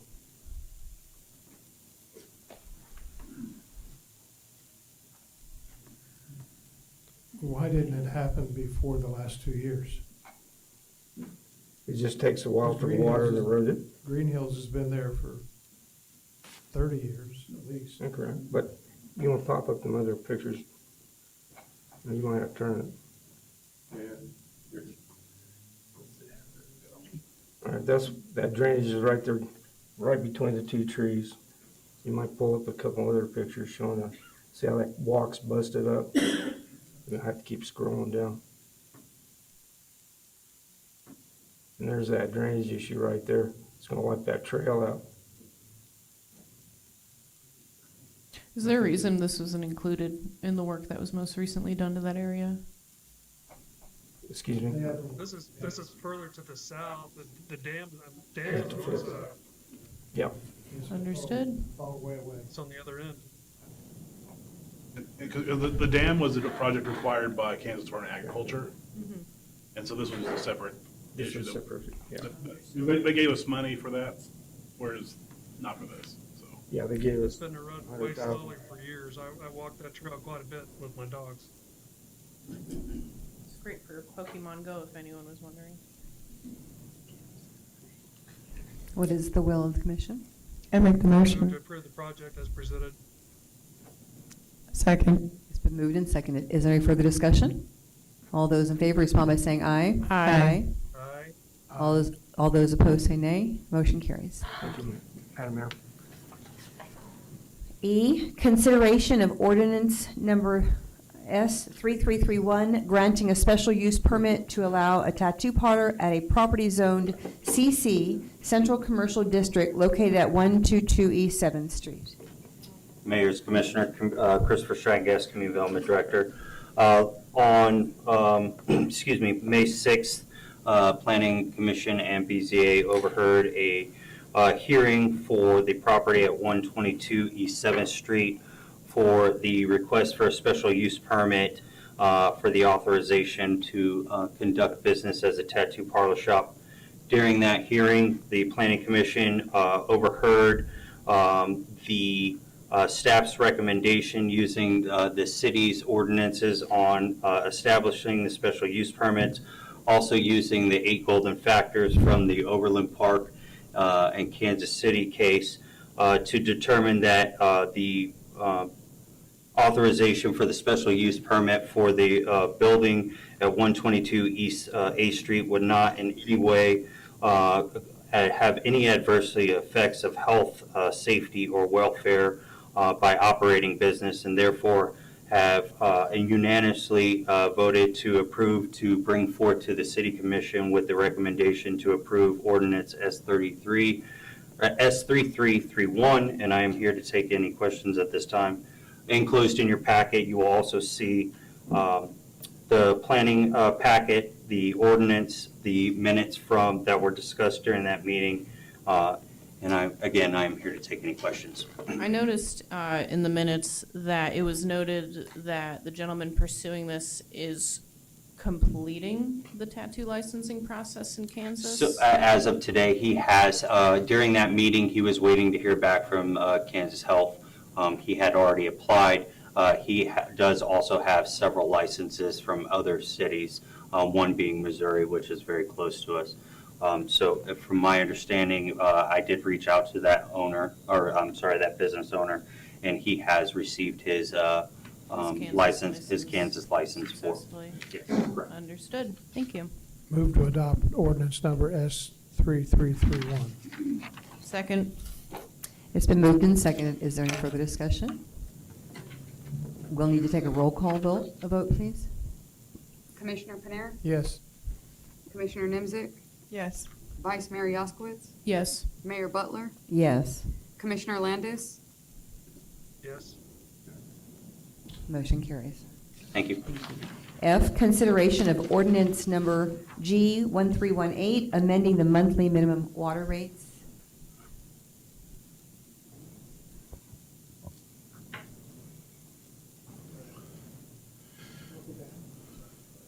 You don't, it's in the packet.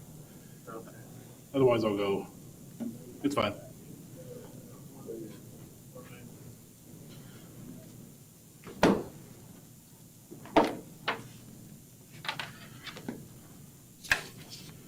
Right, this item and the one following it, Madam Mayor, Commission,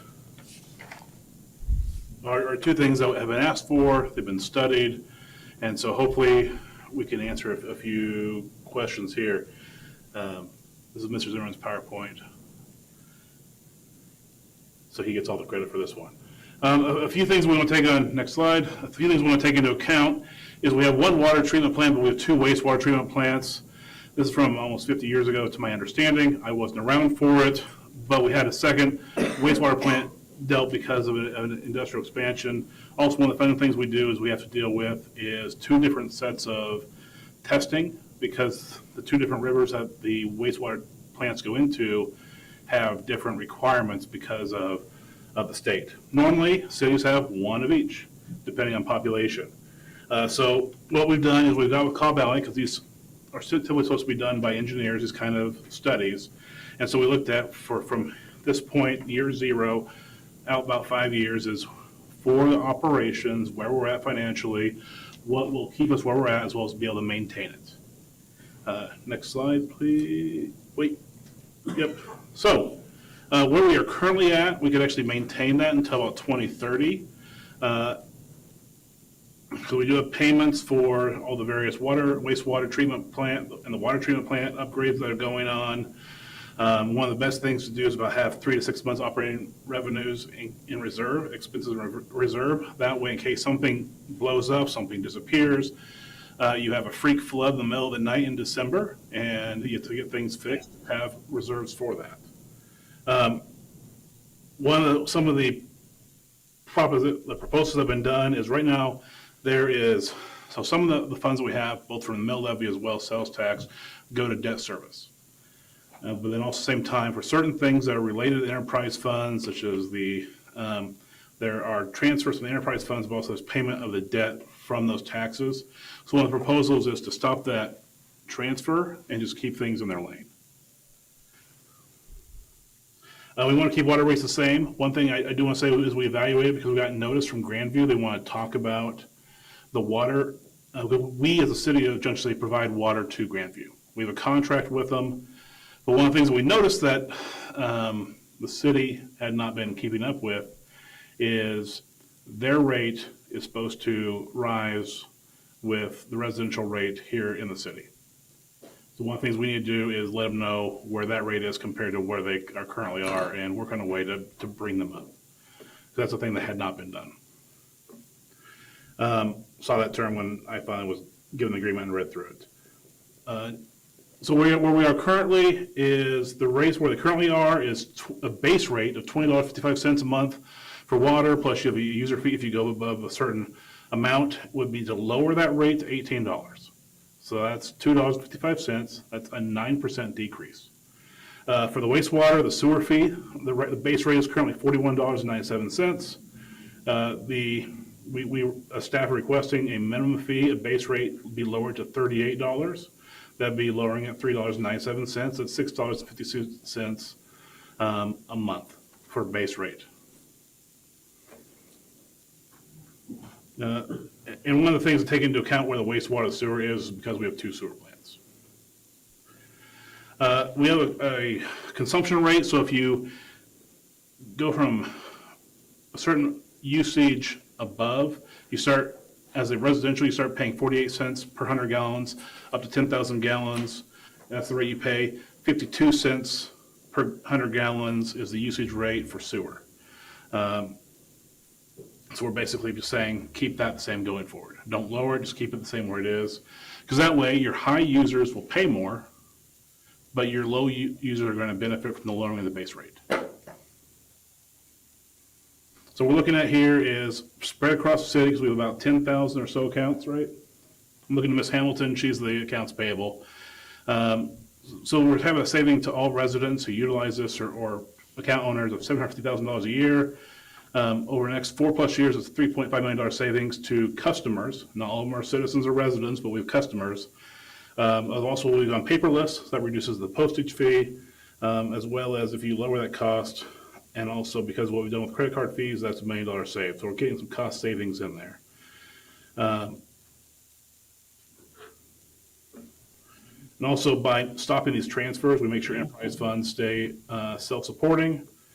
And also, the current plan would be, if this is adopted with the rates we have in place, with the funds we have in place, looking at no rate increases until potentially 2030 unless there are emergencies or unexpected expenses.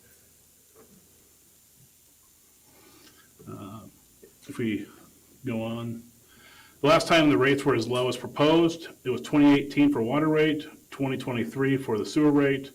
So it saves customers between usage and base rate. I didn't do the math, about $300. Any questions?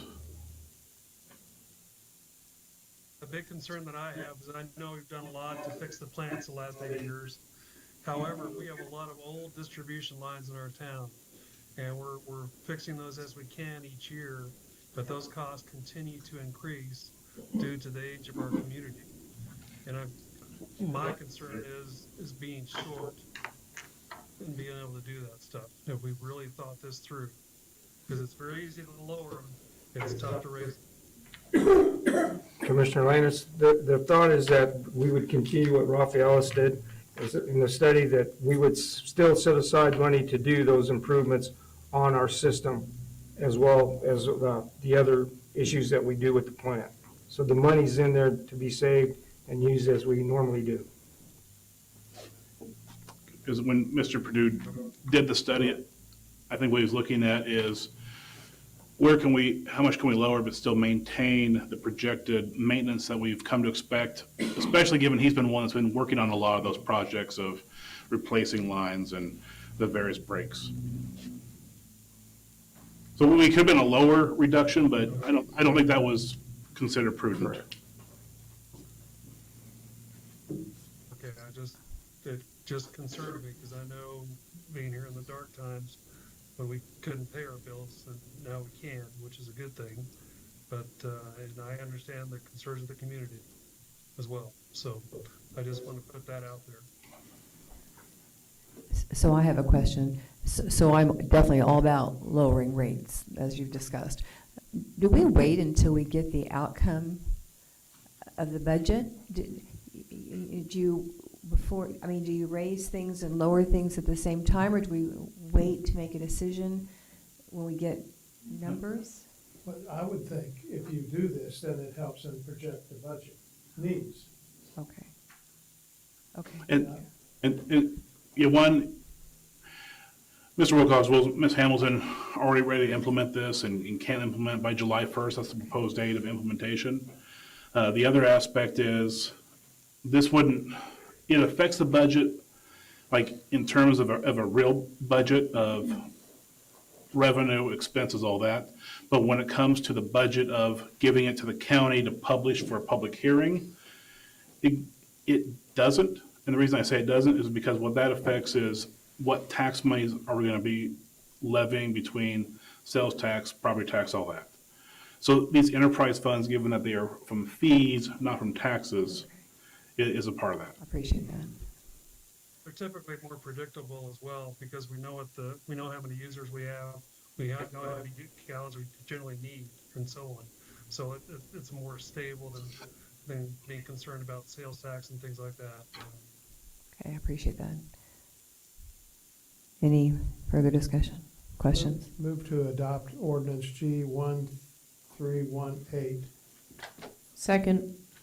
It's been moved and seconded. Is there any further discussion? All those in favor respond by saying aye. Aye. Roll Roll call. call.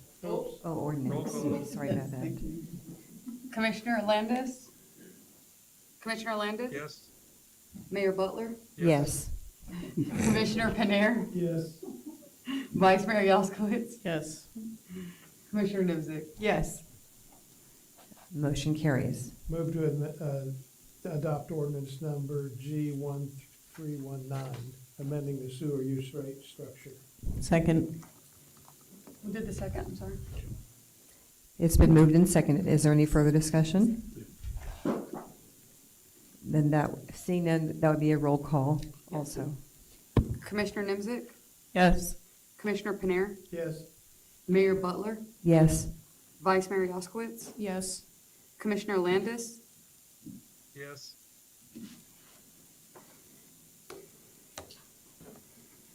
Motion carries. Moving on to consideration of Charter Ordinance 42 exempting the city from requirements of KSA 64101. Madam Mayor, Commission, what I have before you is proposed Charter Ordinance 42. This came about because of discussion amongst staff. It has been talked off and on for the last few years, but we had, I think, some sort of grant opportunity that came up, and the Film Union was able to publish it, but I think, to my understanding, it came up either on their deadline or the day after their deadline, so we had to smooth talk them into publishing it because they had a date before, I think of either Wednesday or Friday, and then moved to Thursday of what date they have to then publish it for the next week. And it's one of those things of going from a daily paper, even Monday to Friday, to a weekly paper, really puts a constraint, because sometimes these things pop up, and we have to give notice for a public hearing, and then turn around and have a deadline in like 2, maybe 3 weeks. And so what we have proposed for you is a dual system, and what this dual system is, what a lot of other cities of first class have done, Salina, I think Hayes, Wichita, and what they do is they charter themselves out. What a charter ordinance is, it's a constitutional power for under home rule that the city can do, is say, hey, we're going to make our own special rules to determine our way of government. And so what you can do is say, this law is non-uniform because there's one way to designate a city official city newspaper for cities of the first class, such as us, and the cities of the second class and third class have a different rule. So it's non-uniform. There's an AG opinion that came out in Attorney General, came out in 2023 that said those requirements are non-uniform. So you can do a charter ordinance saying this is a special rule for Junction City. And so what a lot of cities have done is a dual designation. We exempt ourselves, and then we do what's proposed here of the city website will have a special place for legal notices for publication purposes, But we still designate the Flint Hills Union as an official city newspaper, so we still publish it, we don't stop. Because what we realize is people use both. What we realize is that is the city newspaper that is printed. So we don't take away from it, but at the same time, we utilize both so that way we communicate more effectively, more transparently, moving into the future while at the same time, or the present, and as well as honoring the traditions of those who utilize the newspaper. And so anything that would be outright just going straight to a website is not advisable and isn't being done by other cities. As at the same time, there's just the reality of sometimes we need to publish stuff to get it out because of those deadlines. So when we discussed this with the previous commission, this was not part of your proposal, correct? That originally was not. That's one thing that we kind of took as a reading the room as well as talking to Mr. Wilson. So we will continue to publish both? Yes. Okay. Good. We took it into consideration and saw that other cities, this is how they're doing it, so it made sense, so. So moved. Second. It's been moved and seconded. Is there any further discussion?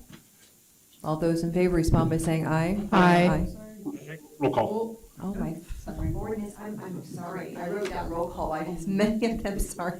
Please, Ariana, sorry. And just FYI, since it's a charter ordinance, it needs to be approved by at least a 2/3 majority, so 4 out of 5 need to vote yes for it to pass.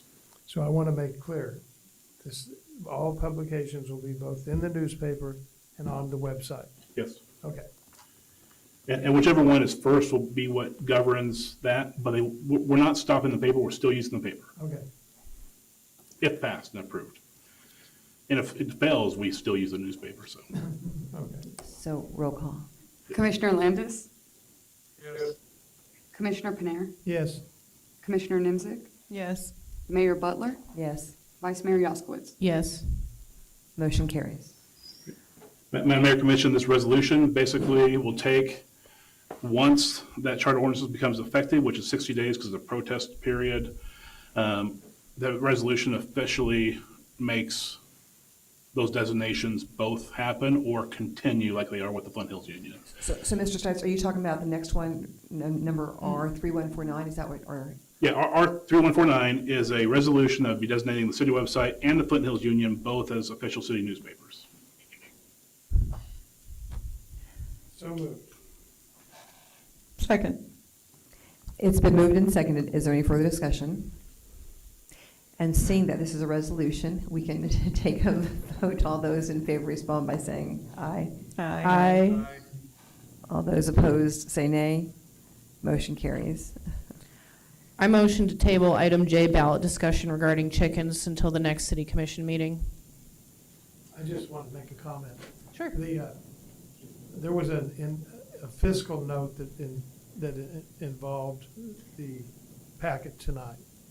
I think that fiscal note is too high because there are other elections going on. So you're not paying for an advisory election. There's a primary. That is an accurate call out. And That is, And there's a general election, and so just getting an advisory on the issue of chickens is not gonna cost that much. In my view, I think it's just a added thing on the ballot.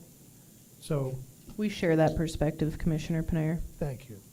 I'm requesting that we table this because it's almost 10 PM and I'd like Second. it to receive adequate attention and energy.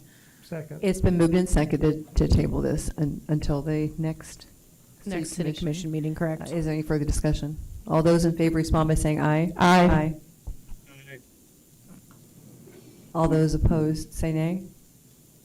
Motion carries. So I'll bring that up in July, not the budget session. Correct. And then I'll also check with Ms. Gilbert to double check, because those are numbers she gave me for the commissioner election, so I'll double check those numbers. Yes, it is correct that if there's a standalone election, that should have no other purpose for existing. It does incur an additional cost, but part of my tenacity in that pursuit is there are 2 this year, so.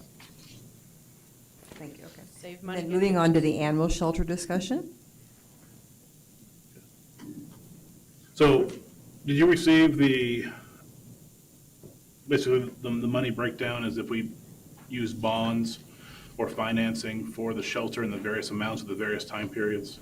Yes, I did. Yeah, I'd like to move that we table this one too, until Commissioner Landis is back. He has a keen interest in this, and our budget finance man isn't here either. Is there any reason that we shouldn't Doesn't matter to me, I'm here, so. proceed? I mean, is this gonna stop something that we need to do, or is this okay to push back? So we get my notes.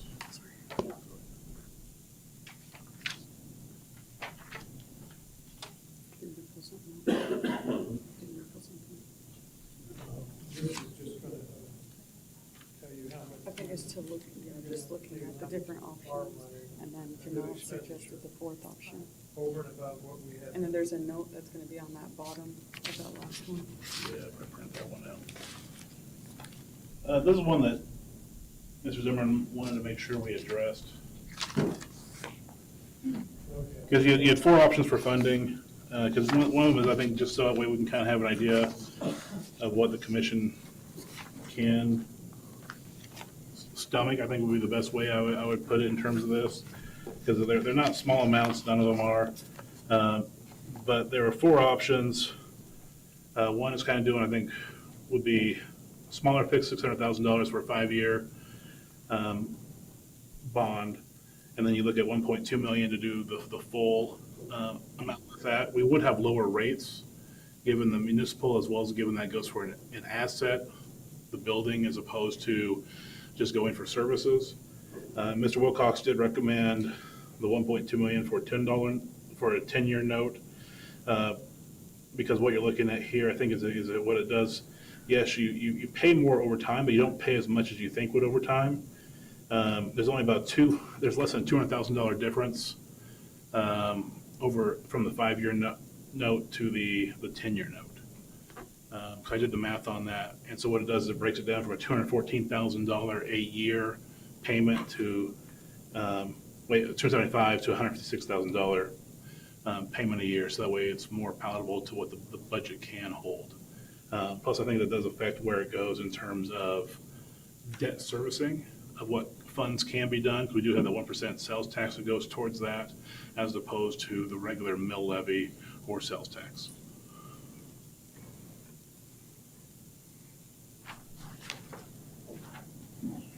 I guess my question is, why are we breaking it down to 600,000 and 1.2? I know you said smaller fixes.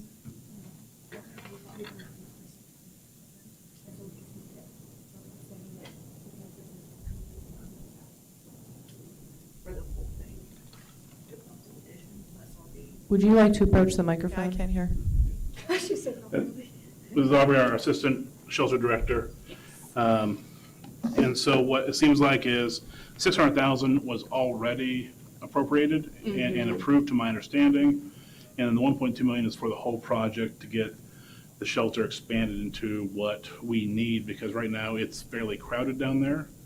I know we have a lot of legal holds, as well as we have a lot of strays. We have a lot of animals that aren't being either adopted, otherwise moved. Those legal holds have been taking up a lot of our space and time. And of course, the court system is already trying to work with us and get these animals either restitution or get them released to us or the owners. For instance, we've had dogs there since October of last year that are still waiting on the court proceedings. The whole amount is because not only are we including the building, but we have to include all the equipment as well. The dog runs that have to be put in there.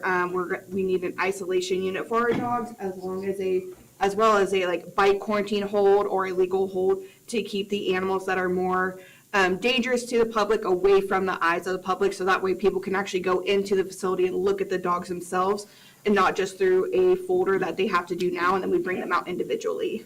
What does 600,000 get us?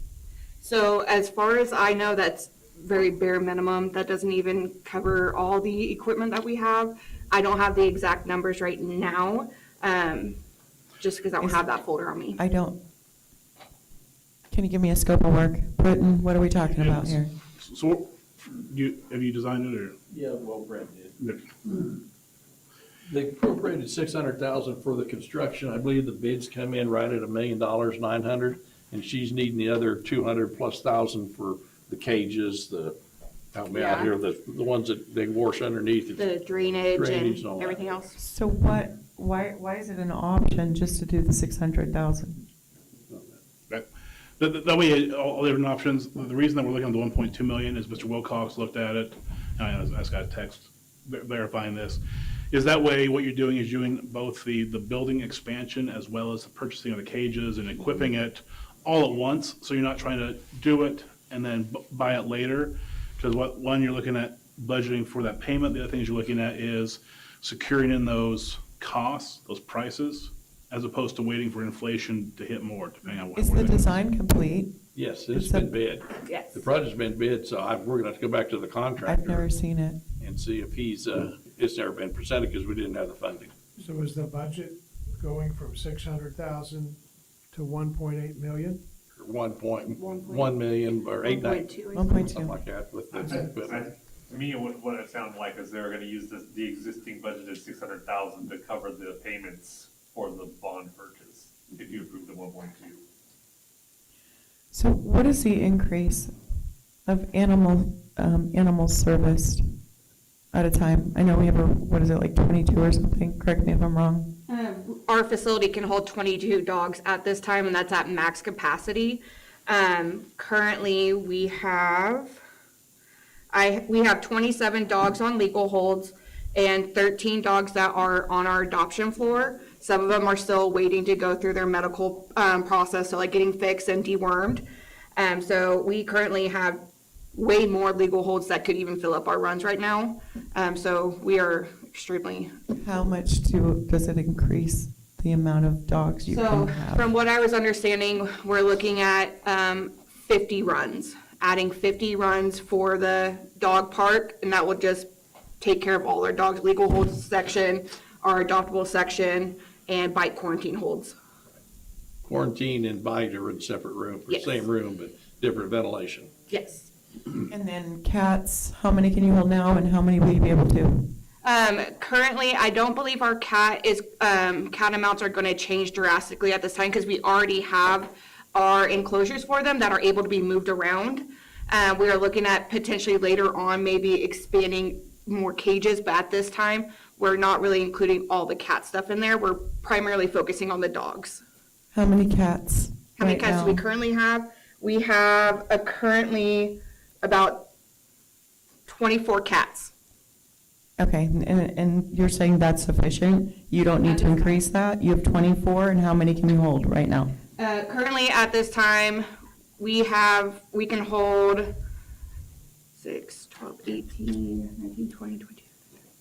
About 29 to 30 cats we can hold in our shelter, depending if they're individual cats or if they're litters, because that does vary on the spacing.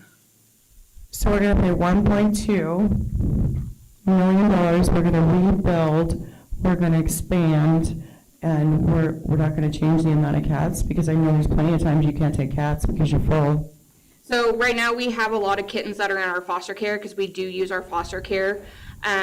Once we get the dog room built, it'll give us more room to add more cages for our cats where our dogs used to be currently in the building. This also goes into our major drainage issue that we were having, that we do get in trouble with the state by not having adequate drainage. But once we get the dog room built and we switch all the dogs over there, we will have extra space to get more cages for our cats that we can do at a later date. I'd love to know what that number is. Okay. Here's the projected floor plan, Commissioner. I'm sorry? The projected floor plan, the design.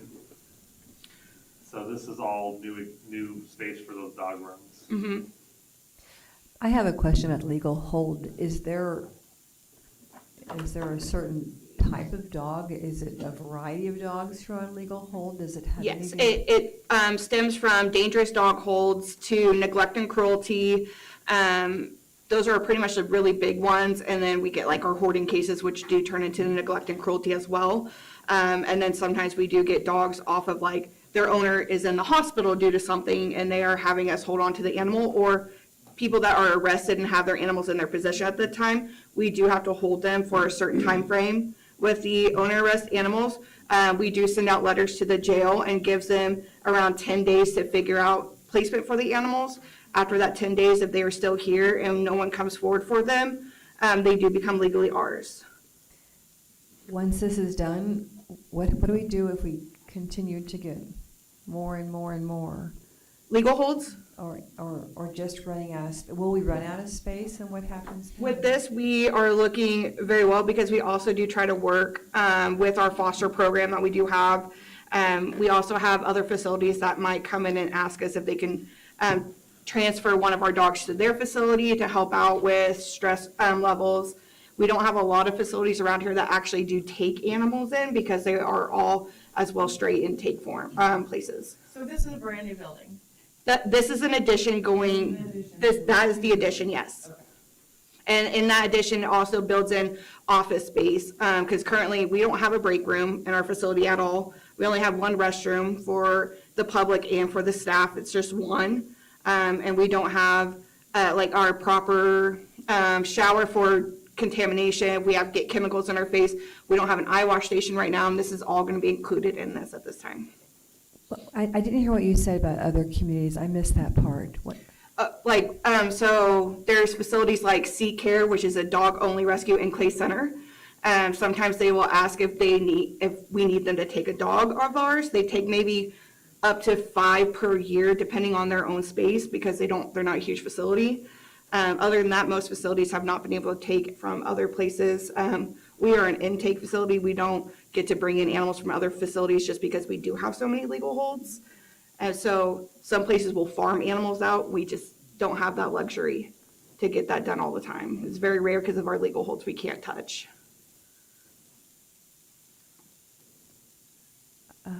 So the $600,000 that we have set aside available, they're gonna use that for 2 years to pay the payments for the first 2 years?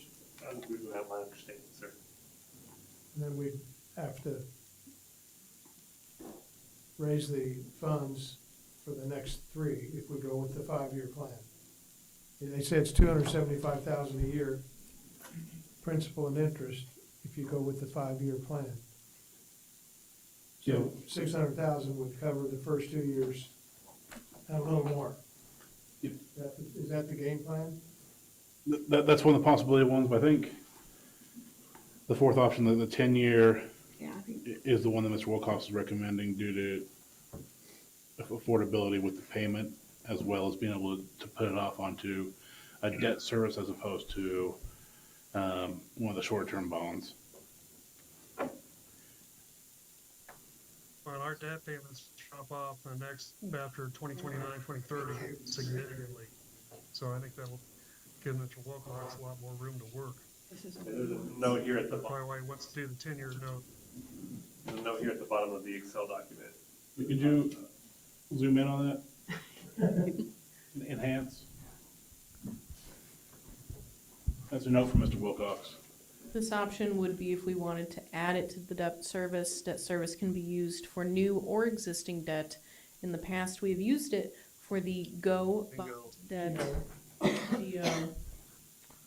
But we have some debt sunsetting in 2026, 2027, big debt in 2029 and 2031. We could use debt service to pay this off in 4 to 5 years.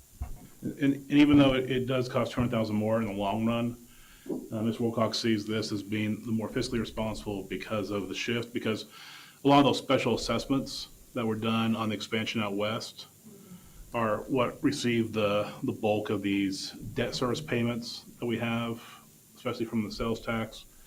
But instead that shifts it then to being paid by that. So that way it comes from sales tax and not from property tax. Could So- you comment, were you Yeah. finished? No, yes. Could you comment on staff morale in the current environment?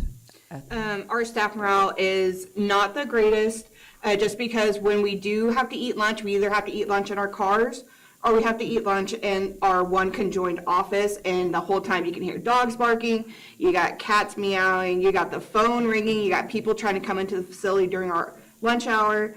So a lot of our staff either goes to their cars to eat or they just find somewhere else to go, because staff members that don't necessarily live very close have to eat in the shelter or they have to go out to eat. Not everyone can afford to go out to eat every day. So our staff is definitely a lot more stressed with not having anywhere to actually get a break away from the shelter. Is there a big turnover there? Yes. I'd also like to, Commissioner Landis, you've been involved with this, and I have a lot of For respect. quite a while, and the ventilation's terrible too. I mean, if you've ever spent any time in there at all, that's the first thing that hits you. And these great people have been working in there for years. We wanted to do something for them for a long time, but we're in the position to do it. Now we are. So we need to hold up true on our promise that we're gonna get you a new facility. So I think this is really important that we do it.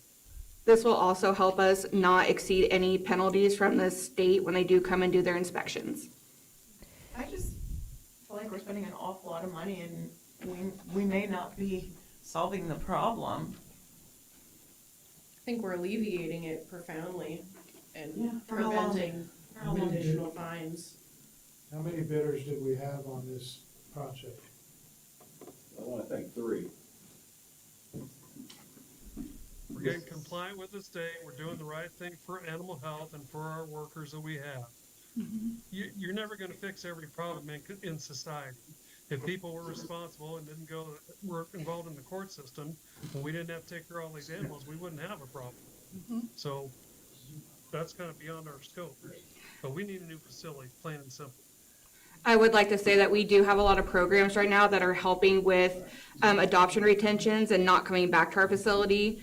We've been having a lot more programs to where we can help pet owners in their homes and outside of their homes, so that way they don't feel like they have to bring an animal back if they can't fully afford things. We have a lot of different programs that we've been utilizing for that. That does not come out of our budget, it's actually out of a fund that's all donation based. They're trying to get grants too to help out with different things, even the programs you just talked about, to get outside or food brought in to help people that are having tough times.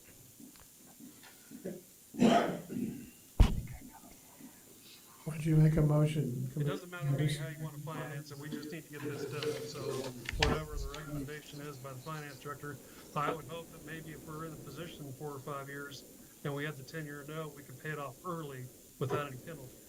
That's the only question that I have. Are we sure we can pay it off once people bought the bonds?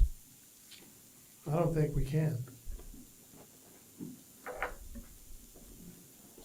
Well, because investors, For a lease purchase kind of thing, but I understand that Mr. Zimmerman is very tenacious about us addressing this conversation tonight, but I feel that we may need the presence of full staffing to complete this conversation successfully. need what? I think we need Mr. Wilcox and Mr. Zimmerman present to have this conversation effectively at this time.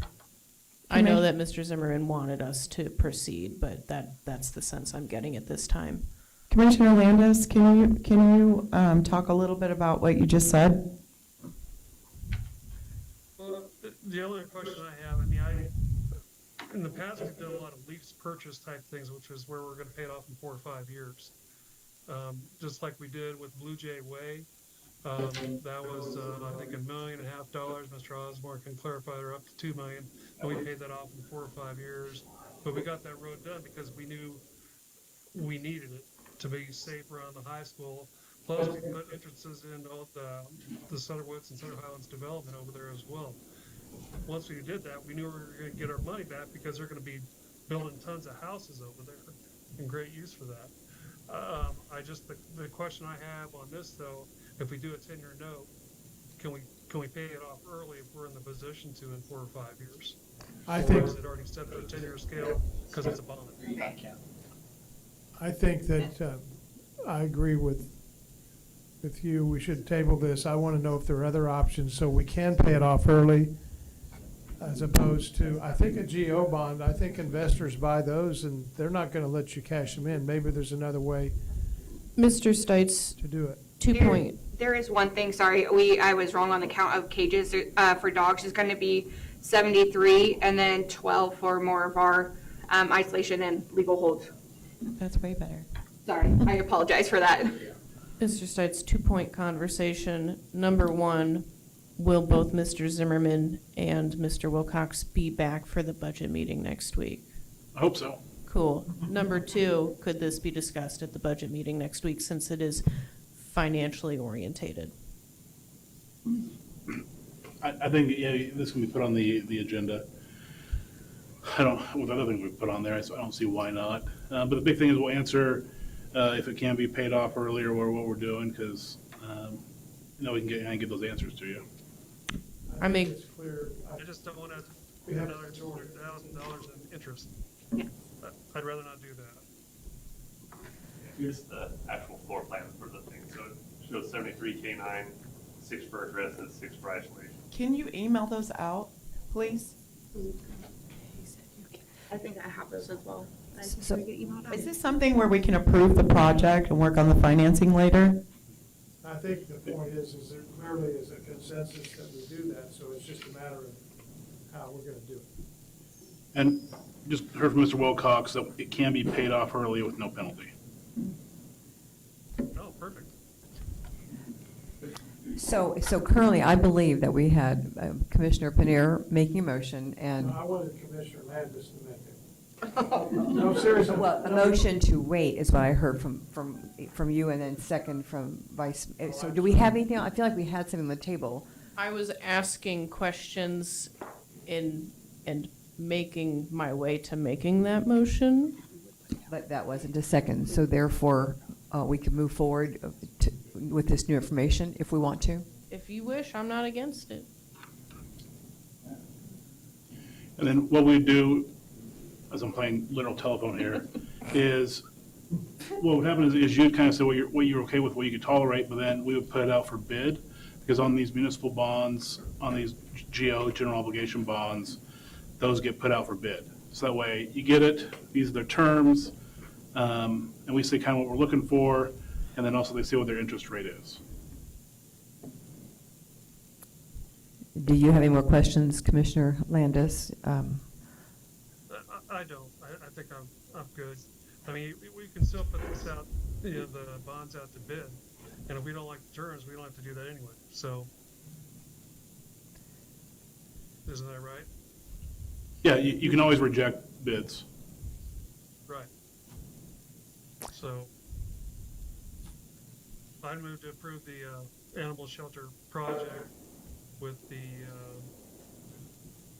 advice of bond, or with purchase of bonds for the project. Are we doing one of the choices? Or? Is it the fourth choice? Which one is it? Commissioner Landis, did you have a particular one that you were moving? Which sheet? Well, just the 10-year bond. Okay. Is that the one that was recommended? That's recommended by Mr. Wilcox, yes. Second. It's been moved and seconded. Is there any further discussion? All those in favor respond by saying aye. Aye. Aye. All those opposed say nay. Motion carries. Thank you. Thank you. No, you're good. Thank you for answering all those questions and helping us through this. Unfinished business. A, consideration of a 14-day extension for the dangerous and unsafe structure located at 617 North Washington Street to complete immediate safety measures. Mayor's Commissioner, on June 8th, myself and staff sat down with property owner, Mr. Todd Godfrey, and potential property purchasee, Mr. Elliot Rodriguez. During that conversation and meeting, we discussed the immediate focus on structure concerns affecting the building and proposed timelines for future repairs and redevelopment. The primary immediate concerns was the western wall of the structure. The OSB sheathing was visibly bowing through, and although currently unclear whether the condition was resulted to additional structure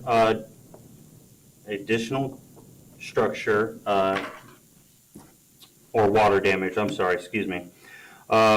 both the current owner and prospective buyer have granted the city permission to enter the property during that meeting, as well as we discussed with the potential property owner what other effects they have done to obtain that property. So during that time, it was discussed that they did require their EIN or employer identification number for their 501c that they were trying to develop for that purchase of that property, It was also discussed that there is approximate timeline of between 30 and 45 days of purchase contract. During that time also, there was several talks about grant funding to assist the potential buyer for rehabilitation and construction costs of the building. Their goal is to restore the structure and occupy the building. Building improvements, and once complete, they will be running their 501c business out of it. With that being said, on Monday, my staff went out and put barricades around the property after we were given permission to go into the property and do our investigation. At that time, the fire chief, fire marshal, and assistant codes administrator walked in to observe the conditions of the property. Mr. Thresh, who is the assistant codes administrator, wrote a letter here. The condition observed during the inspection presented concern regarding structural stability and public safety. As a result, the property owner was involved and the parties were advised that the immediate corrective actions were necessary to stabilize the structure and prevent further causes from weather. Following the notification of these concerns, Mr. Godfrey and Mr. Rodriguez responded promptly and intended corrective measures. Plans were developed to install proper structure shoring support systems throughout the affected portion of the building, to include the floor, the roof, and front exterior wall. Additional measures were included to remove all debris on the western wall to relieve stress on that wall, and also install temporary weather protection to minimize further damages. Based on the information provided and the actions currently done underway by Mr. Rodriguez and Mr. Godfrey, all efforts have been made in good faith and addressed and identified the safety concerns, stability of the structure, and are working toward compliance with the applicable building and property maintenance requirements. We will continue to monitor the progression of will continue progress. Will necessarily ensure that the corrective measures are completed in a timely manner and efforts. So at this time, the staff, with that and with the actions of Mr. Godfrey and the potential owners, staff is recommending to grant a 14-day extension for the completion of the immediate safety measures to include stabilization of the western wall. Excuse me. The western wall, insulation, protective barriers around the front of the structure, and the submission of a proposed timeline for redevelopment construction of the property. I will say, as of Monday, they did start the rehabilitation for the, or not the rehabilitation, I'm sorry, the structure of the western wall with the walls and the roof. So they have already been in there. Debris is also being removed, has started being removed from there, and the wood planking on the front is being replaced. There was a timeline that was submitted by the potential owners today that I did receive. I was not able to get this out in time to you guys. And then also with that as well, Mr. Godfrey, the landowner, and the potential landowners that will be buying it are here to take any questions if you have them at this time. I have a question. I noticed the barriers. Is the building to the south, do they still have access? Because it looked like they... So I did notify Dr. Gooch that we would be, the reason that we extended it out that far is just to ensure if there is any collapse, that it will be obtained there. She does have access to her building, and if she needs to get into there. Yes, sir. Is there an operating business there? As of right, the only business that is operating that I know of as of right now is the health and beauty store to the north. Okay, thank you. Yep. So I would love for Mr. Rodriguez and Ms. Polito, if she's here, to come share.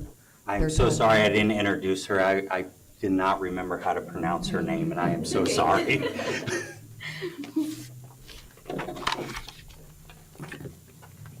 Hi everyone, I'm Elliot, my wife Daniela. And we didn't came here to ask for money.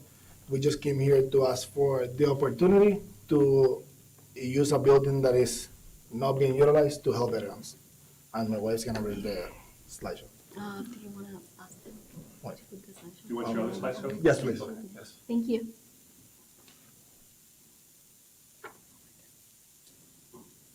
Thank you.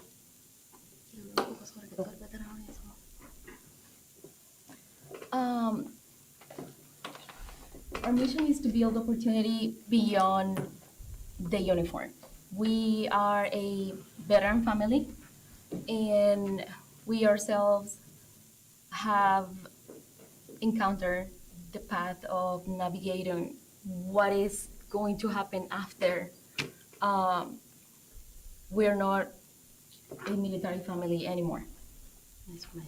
Yeah, we encounter a lot of gaps that the Army and the veterans officers, they don't cover. So what we're trying to do is make a foundation that can build a bridge between those two. Because there's a lot of families right now that when they get out of the Army, they don't really know what's gonna happen next. They don't know how to budget, they don't know how to pay bills, they don't know how to, some people don't even know how to wash clothes because everything has been done for them by the Army. And the Army does offer some services, but as soon as you get out of the Army, those services are done. And not everybody qualify for veterans, for the veteran benefits. So what we're trying to do with our nonprofit is to fill those gaps. So you're a new nonprofit? You're not operating at this time? No. Understood. Well, we own a business in town. We are the owners of Squid Syndicate. We've been working with fellow veterans for it's gonna be 2 years now. We've been helping them to from something as simple as how do I set up the water in my house? How do I move out? I need to leave the base in maybe 30 days, 2 months or something like that. How do I even get an apartment here? I don't have a credit. So we do a lot of advice. We're doing the work, but we weren't doing it as With the paper trail. and Daniela, exactly. Understood. We have done activities for the community, like the trunk or tree, and all of the money that we put in our activities, it comes from ourselves. It's from our pocket. So we've been doing the work. We've been helping veterans to become entrepreneurs. Right now, I have 2 veterans. One of them have what is the name of that building? That business? Rodriguez. Pardon, English is not our first language. What is the business? It's not debris. They remove like Junk removal. junk removal. One of them have junk removal. We're working with another veteran that's trying to open a gym here in Junction City, and we're working with another veteran that is trying to do He produces events. he produces events, and we help spouses to open businesses. We're actually trying to bring spouses from on post to have businesses downtown in Junction City. So we're doing the work. We just didn't have a nonprofit, and we're doing something. We're trying to reach more people, and that's our way of doing it, using a nonprofit. And so your intention is to utilize this building and get it in a good place to be the home for this nonprofit? Yes. We're gonna offer different services. We provided the slideshow so you guys can read through it because we don't want to take too much of your time. But if you have any questions, you can. I think financials and timelines are gonna be the biggest concern, the ability to take care of this in a quick manner without encountering financial roadblocks that would extend the timeline. I think those would be the primary concerns that we have. So with that, I do want to make a realistic time here. So they have immediately gone in and addressed some of the major issues that we They had being concern. them. Mr. Rodriguez and Mr. Godfrey being the legal property owner. Understood. So they have jumped on that right away, showing good faith that they actually are invested in doing this. Realistically, what everybody needs to think about is if they are going to be going for grants, grant season ends somewhere around October this year. There, Mr. Overmeyer, or Dr. Overmeyer, excuse me, I did not unfortunately bring it with me, but there is a plethora of list that we have for grants that they can apply for. Again, with that being said, grant season ends in October, so that's when they would probably more than likely get their notes saying what grants they were able to get. So we're looking at potentially redevelopment and construction starting spring of next year. So the 14-day extension is to structurally. So right now, safe- yes, it's to ensure structural integrity of Safety. Okay. the safety of the building as of right now. Uh-huh. Weatherproofing to ensure as much as we can without causing more damage to the building, but also ensuring that the weather is not causing more damage. And then they have already gotten me the timeline, which you guys see up here as of right now. That was going to be the 14 day period. Once we come back from that 14 days, once we have done the proper inspections and things of that nature from the work they're doing now, then request for you guys, again, what would be determined based off of grants and things of that nature. So we're stabilizing it right now. As of right now, that is all I'm requesting is 14 days. Closing on this in a month, 45 days, is that what you said? That is what I was told. Changing hands. Yes, correct. Changing hands. Can I address this all? Yes, sir.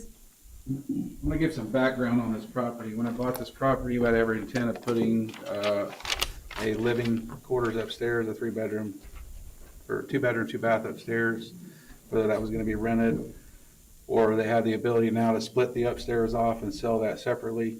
We were gonna do an Airbnb, there was all kinds of stuff with that. Downstairs, we were looking at a retail space, we've been looking at restaurants, a cigar bar, a speakeasy. There's been all kinds of things proposed for that property. I don't remember, what is this, 26 of 24, I believe Main Street applied for a grant to be able to purchase the lot across the street from me, and I think that we had talked about initially that was gonna be a package deal with getting the lot across the street in that building. So I held off for 6-8 months, probably until Trump got in office and got rid of all those opportunities. So then they backed out, and then I had 3 people interested in buying the property from me to do anything from a community kitchen, also again, an Airbnb upstairs to a retail space downstairs, which turned into 2, 4 months ago. And then 2 months ago, one of the parties backed out because they were gonna put a community kitchen in there. And then I've been working with Elliot and Danny for over 3 years now. They bought the property for me on 10th Street. They come to my office probably 3 times a week, and we talk about entrepreneurship and building a business and educating them on everything and investing in this community, and they've done everything that I've asked them to do. I'm gonna talk about why this property is the way it is right now, because I invested money in paying for insurance, that we had a city commissioner and a mayor that told me I had insurance. He gave me a document that said I had insurance, and when the building collapsed and I went to contact the insurance company, I didn't have insurance. And I guess that's not a secret in this community about what happened to him, but that's why this situation is the way it is. When that happened, I reached out to Angela Shepard, who is a city clerk over in Ogden, who does grants.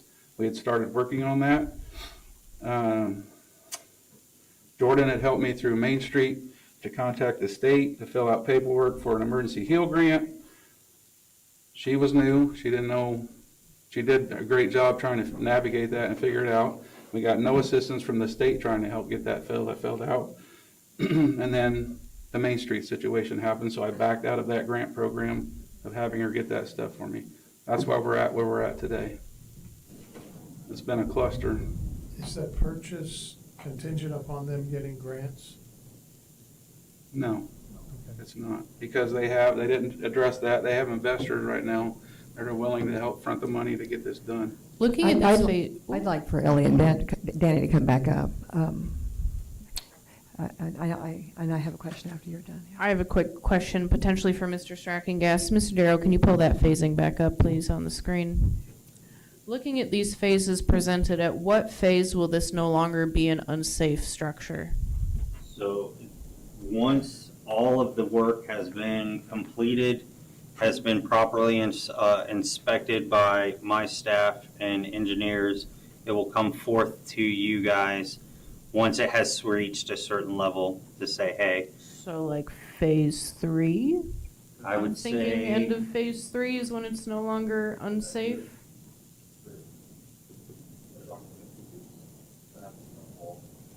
so you're talking, are you talking about completion of safe and habitable, or are we talking about right now what I am requesting? Completion. I understand the Completion. 14-day period. I would, so for that to be done by the rules of IMPC, it needs to be up to code and habitable. Understood. So what is the 14 days gonna get us? So the 14 days is to reestablish the safety structure integrity with inside the building and the western wall.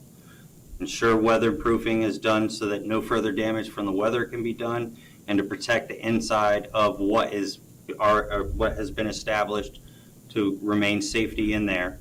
The barricades up, a realistic timeline, and then and then the outside shoring or OSB to be Is 14 replaced. days enough? I mean, they've already started the job, Commissioner. I mean, Can we they've just- already. We're just doing, Yeah, I believe it is, because they've already removed a massive amount of debris that was pushing on that western wall Okay, already. That's from that's there my. out. Yeah. Go ahead. No, you go ahead. I was just gonna say, from there out, it's gonna be touch and go. Yeah, so once the 2 weeks has come back, I will come back with a better recommendation of what I think would be probably until October, understanding that they need to apply for grants, wait for the grant initiative, and then that way, it gives them the opportunity to focus on the financials and do the little bit of work that they can do out of their pockets. So we find out if funding has been authorized to them, and then we can move forward from there. So you purchased the building? Not as of yet, no, they have not. Correct. I make a motion to approve the 14-day extension. Second. It's been moved and seconded, and is there any further discussion? And I do have further discussion. Is 14 days enough? It's been 2 years for this. Is 14 days 14 enough? I days do for not want to what- cut time. 14 days of what I am requesting you guys to approve is the shoring of the building, which they have already started. The removal of some of the debris on the western wall, which they've already started. They've already gotten us a timeline, and then the weatherproofing of the roof. I believe in 14 days, that is, I mean, they've already started it. They're halfway done already. So I think in 14 days, they can complete that with the final inspection of what we are going to inspect. In 2 weeks, I can come back and say, hey, they've completed everything I've requested. We can move forward on to the next phase of grant writing and extensions. And you're good with that, Danny and Elliot? And we are working with the city to get all this done. They're being an amazing Okay, support. awesome. Thank you very much. All right. It's been moved and seconded. Was there any further discussion? All those in favor respond by saying aye. Aye. Aye. All those opposed say nay. Motion carries. Before you guys get too far, I'm going to make one request.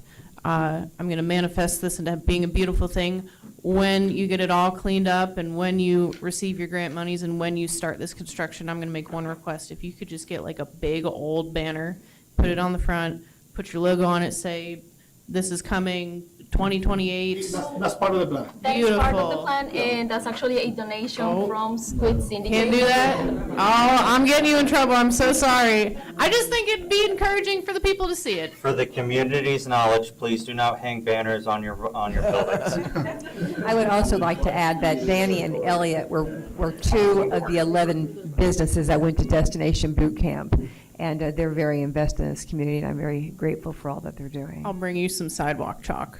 Thank you. Thank you. Thank you. And just so Squeeze Syndicate will be donating, either we're gonna paint the front of the plywood or something like that to make it beautiful. That way the city doesn't look like it's under construction forever. Because we do worry about the businesses that are around us. We don't want to affect Yeah, we anybody don't wanna around. affect anybody around us, so that will be taken into consideration. Thank you so Thank much. you. All righty, moving on to public comments. The commission, we've got, I'm sorry, I'm getting tired. So we've got Mr. Larry Ruiz, who already spoke, so maybe he's gone. And Paul? I can't, Paul Audit?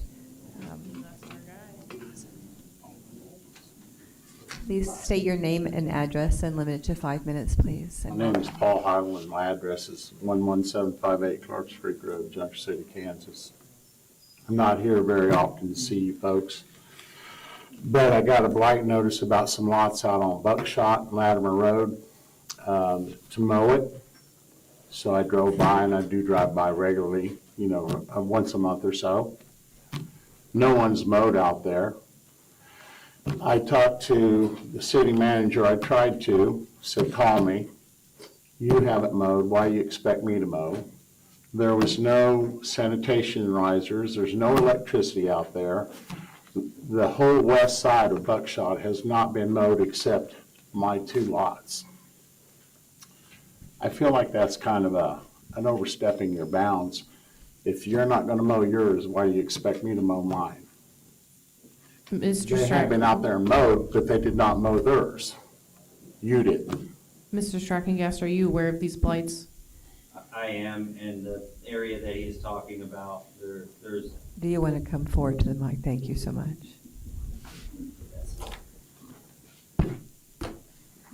So I will be personally going out there, but the area that he is talking about around his property, the blocks that he is talking about happen to be owned by developers in town, and letters have already been sent out to those developers to rectify the situation. There is a statute that I have to follow that until they sign that letter or until that letter has sat for a certain amount of time, I cannot take action. We do this every year. I've done it for the last 2 years that I've had this position. We are taking care of it. I do understand that it looks like those are our lots. There are lots out there that we own. I have mowed those 3 times this year, the ones that I am in control of. So the other properties, just because it is vacant, doesn't mean that the city owns it. I know that also that the equipment that the people are using, which is the county GIS system, is also not being updated properly. So there's some stuff on there and information on there that says when you go click on it, it will say, hey, it's owned by the city. In actuality, the city hasn't owned that property in many, many years. So again, I understand his frustration. I have been out there to look at his, I know that me and Mr. Chauncey just talked about it. I will be meeting him out there. There are 2 properties that I misspoke about out there that he was telling me about, and I will eat some humble pie here. I'm going out there to go look at them to see if they were actually mowed, and if they haven't been mowed, to ensure that my contractors are doing what they're doing, and the person that is in charge of making sure that that person, these people are doing it, are doing it.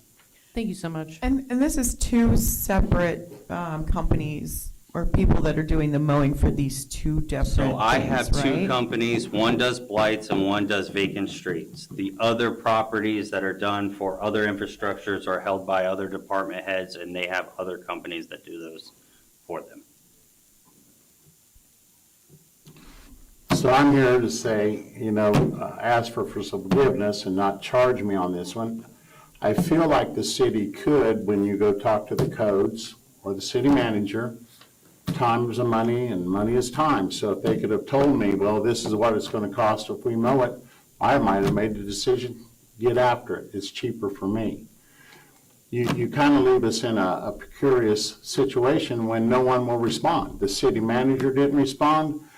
One of the codes guys, when I go down there and talk to him, he looks at me and says, I've only been here 3 months.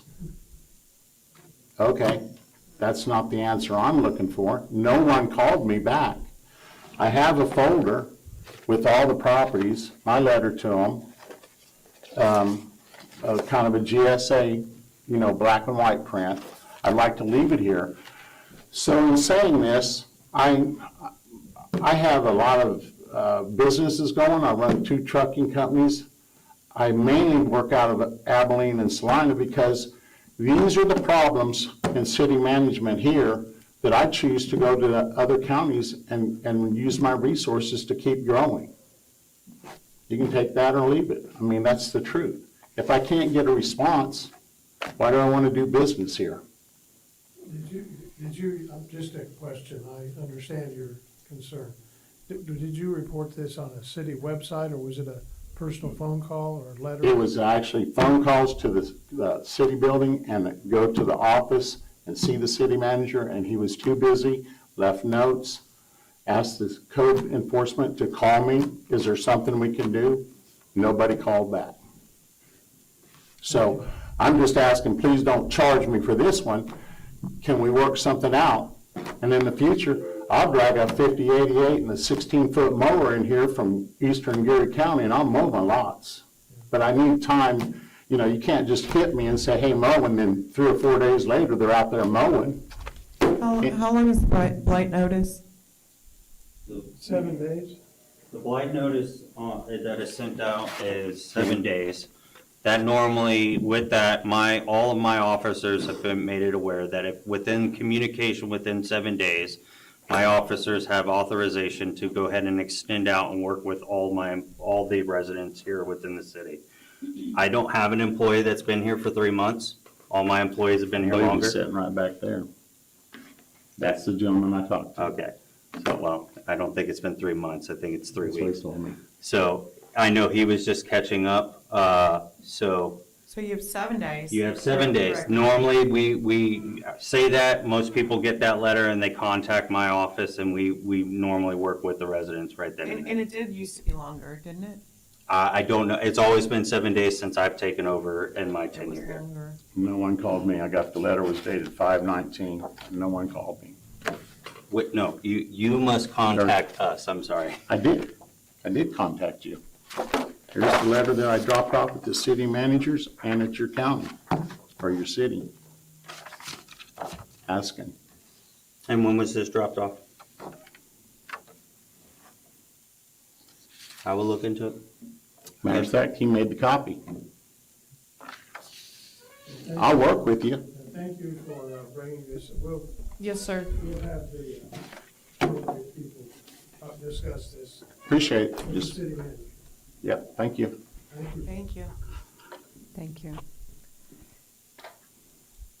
All right, moving on to the next speaker is Matthew Jansen. Okay. And after that is Mayor Marvin T. Edison, That's the mayor of Grandview, and I believe he also left. and then Gary Olds.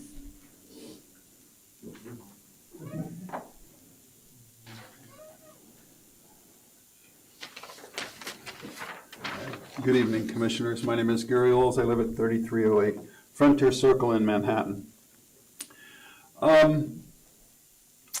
You had a very rigorous discussion about stop signs, which I found to be very informative because you gave a lot of feedback of where to and where to not put stop signs from a safety concern, which certainly makes sense.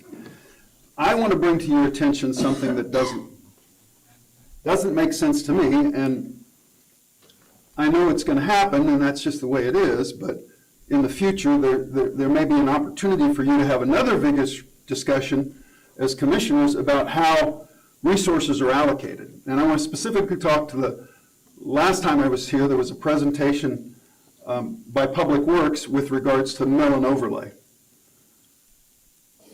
Mill and overlay takes place every year.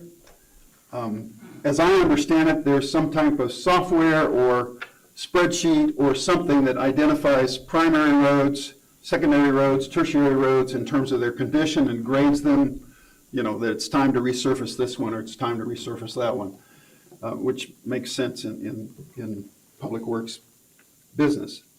But what I don't understand is how is it that the 900 block or 700 block or whatever 100 block it is of East 3rd and East 4th, probably the least traveled roads in this entire community, or at least it's in the top 10, gets a mill and overlay with one building out there. Well, M&L's out there too, but that's closed up except it's reopened as a furniture store.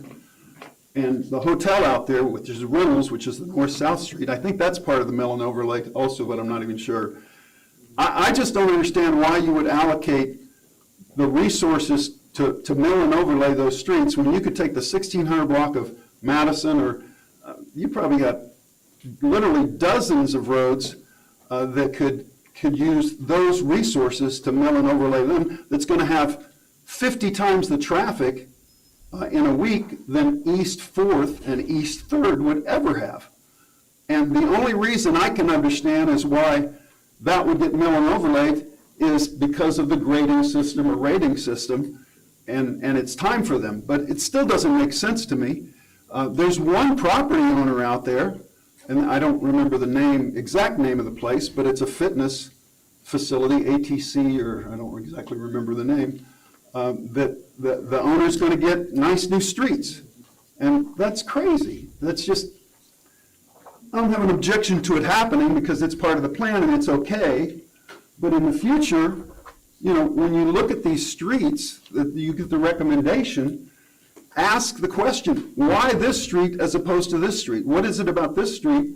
And I think you've done that on Grant Avenue last year, and other places. And those are good questions that you should continue to ask. Is that happening right now?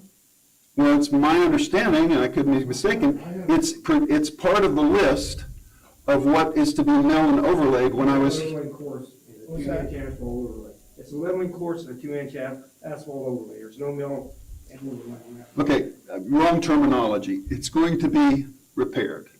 Okay, that's the point. And it requires the resources to repair it, but are there other areas in town, and you've made that comment last year or the year before, or whenever it was, with regard to how do you prioritize which ones? And that's your decision. I'm just saying, I don't get that one, and I'm sure other citizens who are paying attention and saw that list, they're saying, what? Unless those people are ones who use that facility, and then they're going, you bet, that needs to be done. I've been down to the streets, you're talking about the one by the ballpark? Sertoma Field, and I think that's 3rd and 4th. East Street, 4th Street, East 4th Street. I haven't seen any work done on those. No, it's on the list to do. It was just approved as part of the list. Right. What are you gonna do again, sir? Could you come up and set him straight here, what you're doing? I'm not sure. This is the property by the park where the Off of Saratoga Park, we're trailers doing East used to Street for the county, and then we're gonna switch that, we're gonna annex East Street, and then switch with county, they can have the landfill road. About that, but go ahead. Okay, so we're gonna do that, we're gonna do all that area within that area. Philly Street, all those that we talked about previously, they're in terrible condition.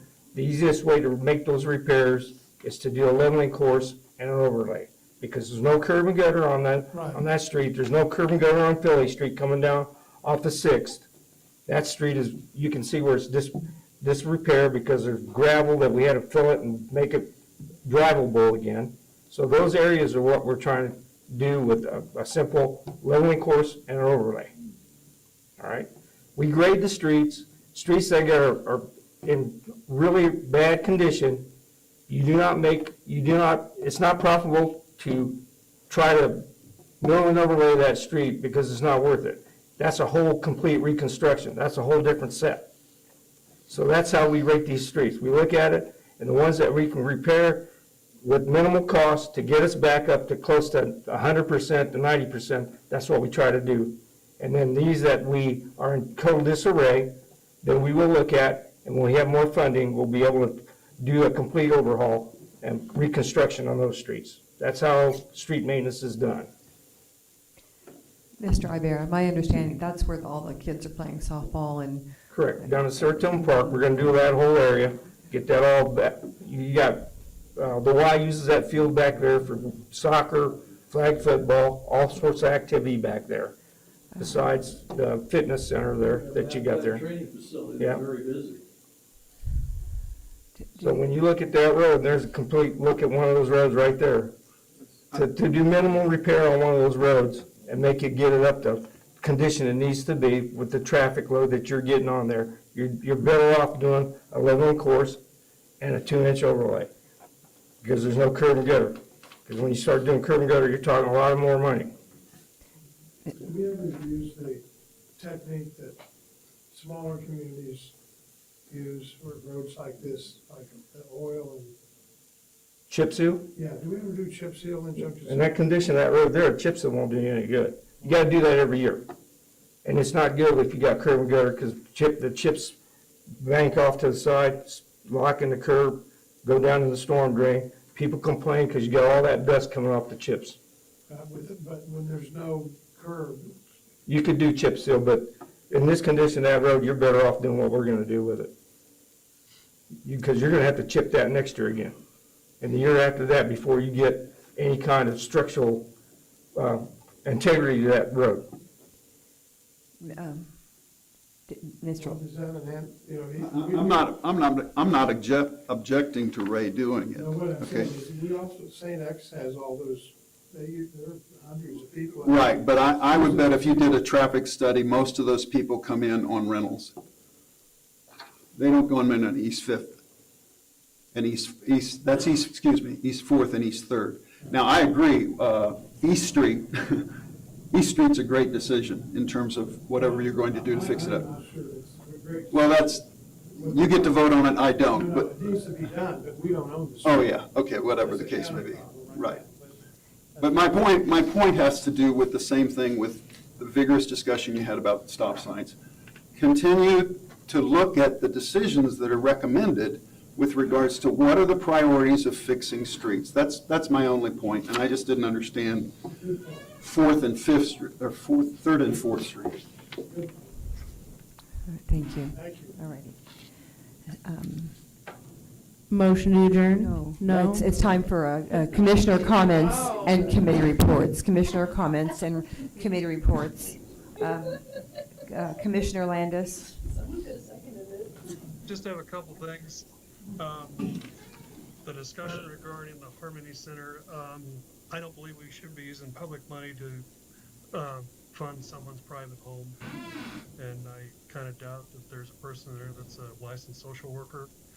So I think we need to support our homeless task force and look at their suggestions and work with the Fresh Start Center, because I think it's duplication of service.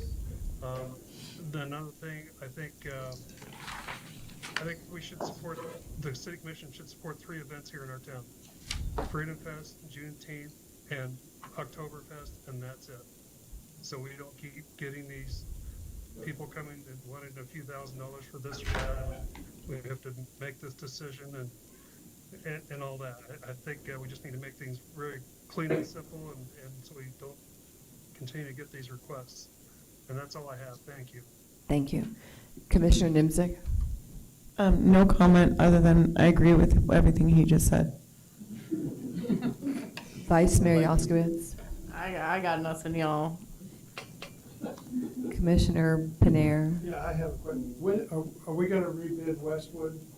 Yes, the bids on 30th is Doing the. just on the concrete section of it. What? Just for the concrete of it.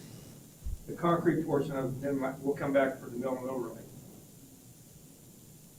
So I'm talking about 17. Yes, from 17th Street to Rucker Road. That was supposed to be a major project, right? Right, but we didn't get any bidders, okay? And part of it is because it had a lot of concrete portions of it and storm drain portions of it. So what we did, we split it up into 4 different sections. First Street, from 17th Street to Rucker Road, right now the bid is for doing all the concrete work. Once we do that concrete work, then we will go out for bid for asphalt to do the mill and overlay. Then we will move on to 17th Street to 18th Street. We got to redo a bunch of storm drainage. Once we do that, then we will do the mill and overlay. Why aren't we, I don't understand why we're not doing is all part of one project? The Because we cement? didn't get any bidders last time, because nobody wanted to take on the responsibility of all that concrete and then do the asphalt work at the same time. What concrete? We're gonna do the curbs, we're gonna do the intersections between there, so we can get a good matchup on grade when we do the mill and overlay. We've got a point to be able to But we match. didn't do the median curbs on Grant. That, I can't answer that. All I know is right now, that's what happened with that project. Mr. Panir, we didn't do the medians and curbs on Grant because in about less than 2 weeks, we may be getting a $30 million grant. Well, But we'll that is, over. look, that is weak. Don't So say that. we're gonna spend hundreds of thousands of No, dollars you're to tear not. things No, up in you're a not. year. Wait until you get the bids. Okay. That's crazy. So I'd like to make a comment. I'm interested in scheduling a special business meeting sometime between when the chamber meets and has a presentation and before June 30th. So I don't know how we go about doing that. And should there not be a need to proceed with any decisions, then I'm okay with canceling that. But I'd like to have that planned. I wasn't finished, though. Oh, I'm sorry. That's okay. Okay, do you want to go back? Yeah, I want to Keep give going. Nate Brookshire, Sylvester Jackson, and Representative Chauncey a big shout out for the painting that they did. I guess he's not even here. For the light poles that they did in the park, Heritage Park. They did a great job. They've been neglected for years. And I want to also, I heard rumors that somebody was talking about an overlay on Jackson. I think that's a great idea, and I hope it's pursued. That's all. And then, do you have any suggestions on how what the next step would be? So, just because there's some things going on, I'm just letting you know, I had a good talk with Mr. Montoya, who represents the chamber, as well as Ms. Edwards, who represents the county. But depending on what happens in the next chamber meeting, we'll let you know, and if you as a commission decide in writing you want to have a special meeting between then and the 30th, we can find a way to do that. We don't have to do anything tonight to make that happen in the future? We can No, get- but just think about times between, I think the 25th is when their next meeting. I didn't I think hear the next that. time their meeting is the 25th or the 18th. Let's see when they meet next, and then we'll see what we find out, and then think about time between then and the 30th that you are available, and we'll work with you. Thank you, okay. And then Mrs. Diaz Lorenzo? Nothing you said? No, I don't have anything. Mr. Stites? You've heard enough from me. Wait. We've heard enough from him. Oh, thank you, okay. Mr. Darrow, okay. Chief Lankus?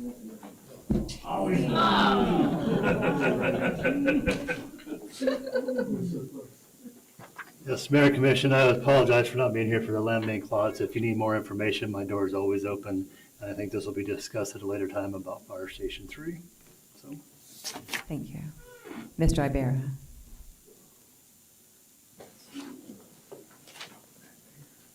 Just to let the citizens know that we allowed them this week to bring all the trees to the curb and then to the alleyway entrances, and then we will start picking up the trees come the 22nd. We'll go from the south end of the city and we'll go all the way to the north. Thanks for what you're doing. Thank you. Mr. Osborne? Mr. Gray? Ms. O'Shea, do you have to go last all the time still? Come on, or do you have anything to say? Just wanted to let everyone know the city building will be closed this Friday, so keep an eye out for updated sanitation schedules, and that's it. Mr. Dieselkamp? Chief Nichols? Nothing, ma'am. Assistant Chief Odell? Nothing, thanks. Actually, Madam Mayor, we have one more thing. We have our new HR director, Bethany Starkey is here, and so I just want to make sure you get to, hopefully you don't get to know her. But she's here, she's on the ground running and learning the job and learning the environment, and seems to be a good addition to the team. What a meeting to onboard her with. We're glad you're here. Welcome. Yes, I feel like that's everybody. Motion to adjourn. Moved and Yay. seconded. Yes. Favor respond by saying aye. Aye. All those opposed say nay. Motion carried. Can you unlock that door?